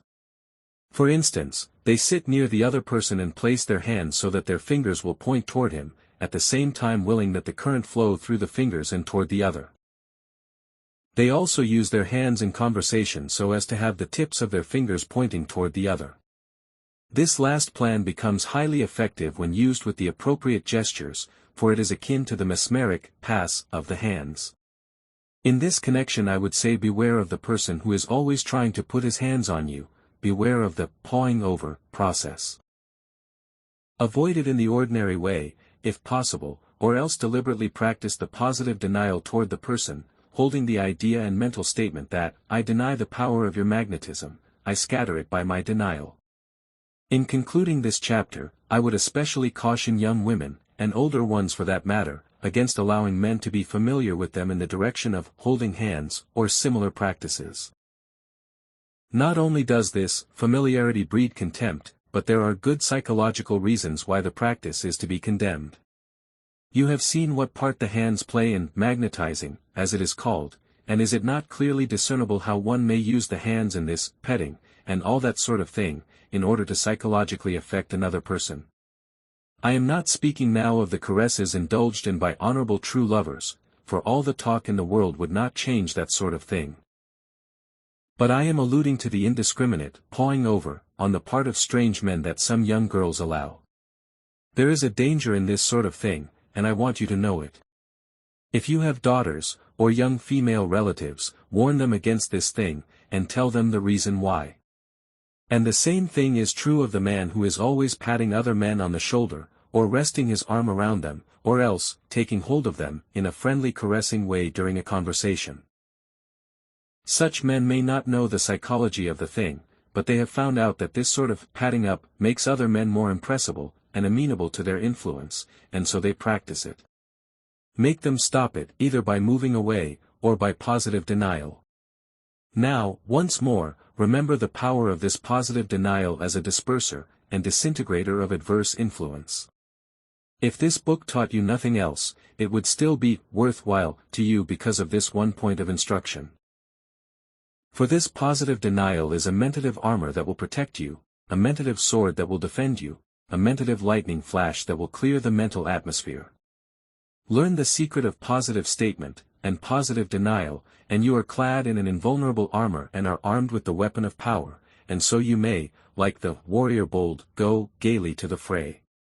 But, after all, the secret of influence in our dynamic individual lies in his mental states. The outer forms are but reflections of the inner. If you will cultivate the connection between your mind and the great universal will, the universal mind power, then your will become so strong that the outward expressions will come of themselves. But in mounting the first steps of attainment, it becomes important for the student to pay attention to the outward characteristics, because by so doing he makes a clearer mental path for the acquisition of the desired mental states. By the very laws of mental suggestion he is able to imitate these outward expressions, and thus induce in himself the mental states, which, in time, become habitual. I do not mean that one should allow the suggestion of the other's appearance to move him in this way, this is not the idea. What I mean is that one may by autosuggestion so reproduce the outward characteristics associated with a desired mental state or quality, and by acting them out actually materialize into reality the mental states themselves. Remember the rule, mental states take form in action, and action reproduces their associated mental states. It is a rule that works both ways. The voice makes the phonographic record, and the latter reproduces the sound. Remember this illustration, for it will help you to get the right conception of the psychological law underlying the phenomenon. There is a certain point to which I would direct your attention at this stage. I refer to the well-known psychological fact that mental states express themselves in physical action. Every mental state has its associated physical action. And these actions, when perceived by another person, are apt to induce similar mental states in that person, along the lines of mental suggestion. But there is another law, less understood by the public, and that is that, the manifestation of physical action tends to induce in the mind of the person performing it, the mental states generally associated with the production of the action. Let us take a common example, to illustrate the operation of these two related laws. Let us suppose that you are holding a mental state of anger, fight, combativeness, etc. In that case you will find that your brows will frown, your jaws will be fixed in a savage bite, and slightly protruded, and your hands will be clenched. The mental state has taken form in physical action. Very well, then, you all recognize this fact. But there is the law reversed. If you will frown deeply, clench your fists savagely, fix your jaws in a fighting trim, etc. and will maintain that physical attitude for 5 minutes, at the same time allowing it to manifest in your walk, etc., as it surely will, without interference, you will find yourself growing into a mental state of annoyance, combativeness, etc., and if you keep it up long enough, you will be mad in earnest. So true is this that if you carry the thing far enough, and run into someone else, you will be very apt to get into a row with him. And, still more remarkable is the fact, the person that you run into will be very apt to take up the mental suggestion of your manner, and will also feel fighty. It would not take much to stir up trouble between the two of you. And, still more remarkable, if you continue this physical attitude until it produces the mental state, you will find that you are inducing similar mental states in those around you, by the agency of mentative currents. So you see the close connection between physical action, mental states, suggestion, and telementation. They act, and react upon each other. What has been said of the mental state of anger applies equally to any intense feeling or mental state. Like begets like, along all the lines mentioned. Now, all this means that the man who is possessed of a strong mental state will manifest, unconsciously, the physical actions which will affect others, along the lines of mental suggestion. He will not have to study the question of what suggestions to use, providing he feels sufficiently strong to automatically manifest the actions. But when a man does not feel sufficiently strong to manifest the suggestive actions, he may produce the same effect by acting the part, without being actually involved in it. By first reproducing the physical actions, which will thus induce a sufficiently strong mental state to manifest itself both along the line of suggestion, and also along the line of personal magnetism. Every good actor induces feeling in you in this way, along both these lines. And you may do the same if you want to. Many dynamic people are doing it every day. On this subject, so far as I have gone, I have given you a most important secret of psychological influence, in a plain, practical way, so simple in fact that there is a risk of many of you entirely overlooking its importance. Better go back over this part of the lesson again, many times, until you are able to catch its inner meaning, and are able to read between its lines. It's quite worthwhile, I assure you. Of course, some of my kind critics will take me to task for teaching this acting out idea. They will call it inculcating principles of deceit, etc., etc., and will then go on their way admiring magnetic personalities, and regretting the absence of tact in other persons who have rubbed them the wrong way. I have noticed that these hypercritical people are generally hypocritical as well. I have known many good men who were not dynamic, and the world turned them down, and often jumped all over them. And I have known quite a number, not quite so good, who possessed quite a goodly degree of dynamic force, and the world received them with open arms, and showered its praises and rewards upon them. But this does not mean that one cannot be good and dynamic at the same time. There are plenty of good men who are highly dynamic, and there are plenty of bad men equally so. And there are plenty both good and bad who lack dynamic force. But, note this fact, please, that the good men, and the bad men, who are highly dynamic, generally manage to get there, along their own line of life. And both the good and bad who lack dynamic force, are generally stranded along the wayside. Dynamic force is neither good nor bad, it is a natural force, and is used by all. In this respect it is like any other natural force. And, then again, this book is not for the purpose of teaching the bad use of dynamic force, rather than the good. It states the principles and the law, as they are.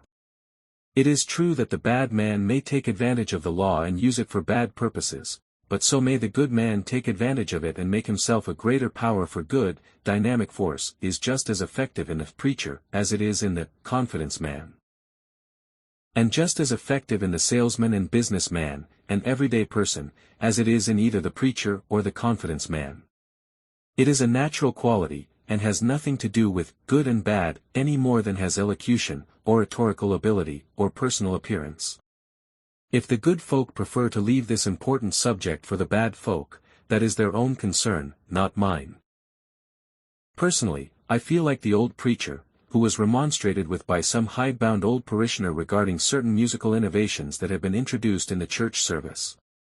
The old preacher looked kindly at the old veteran, conservative, of the flock, and said, "Well, brother, it may strike you in a different way, but to me it seems wrong to allow the devil to monopolize all the good music. I believe in giving the Lord his share of it." And I say, Amen, to this idea. If dynamic mentation was as much used to further the interests of right, as it has been to further the interests of wrong, the old world would get down to a little easier motion. If the preacher would make his talks as dynamic as the actor does his plays, and the lawyer does his appeals to the jury, there would surely be something doing in church work, and the prevailing emptiness of the pews would be cured. If goodness was made as attractive as badness, the devil would be placed on the retired list.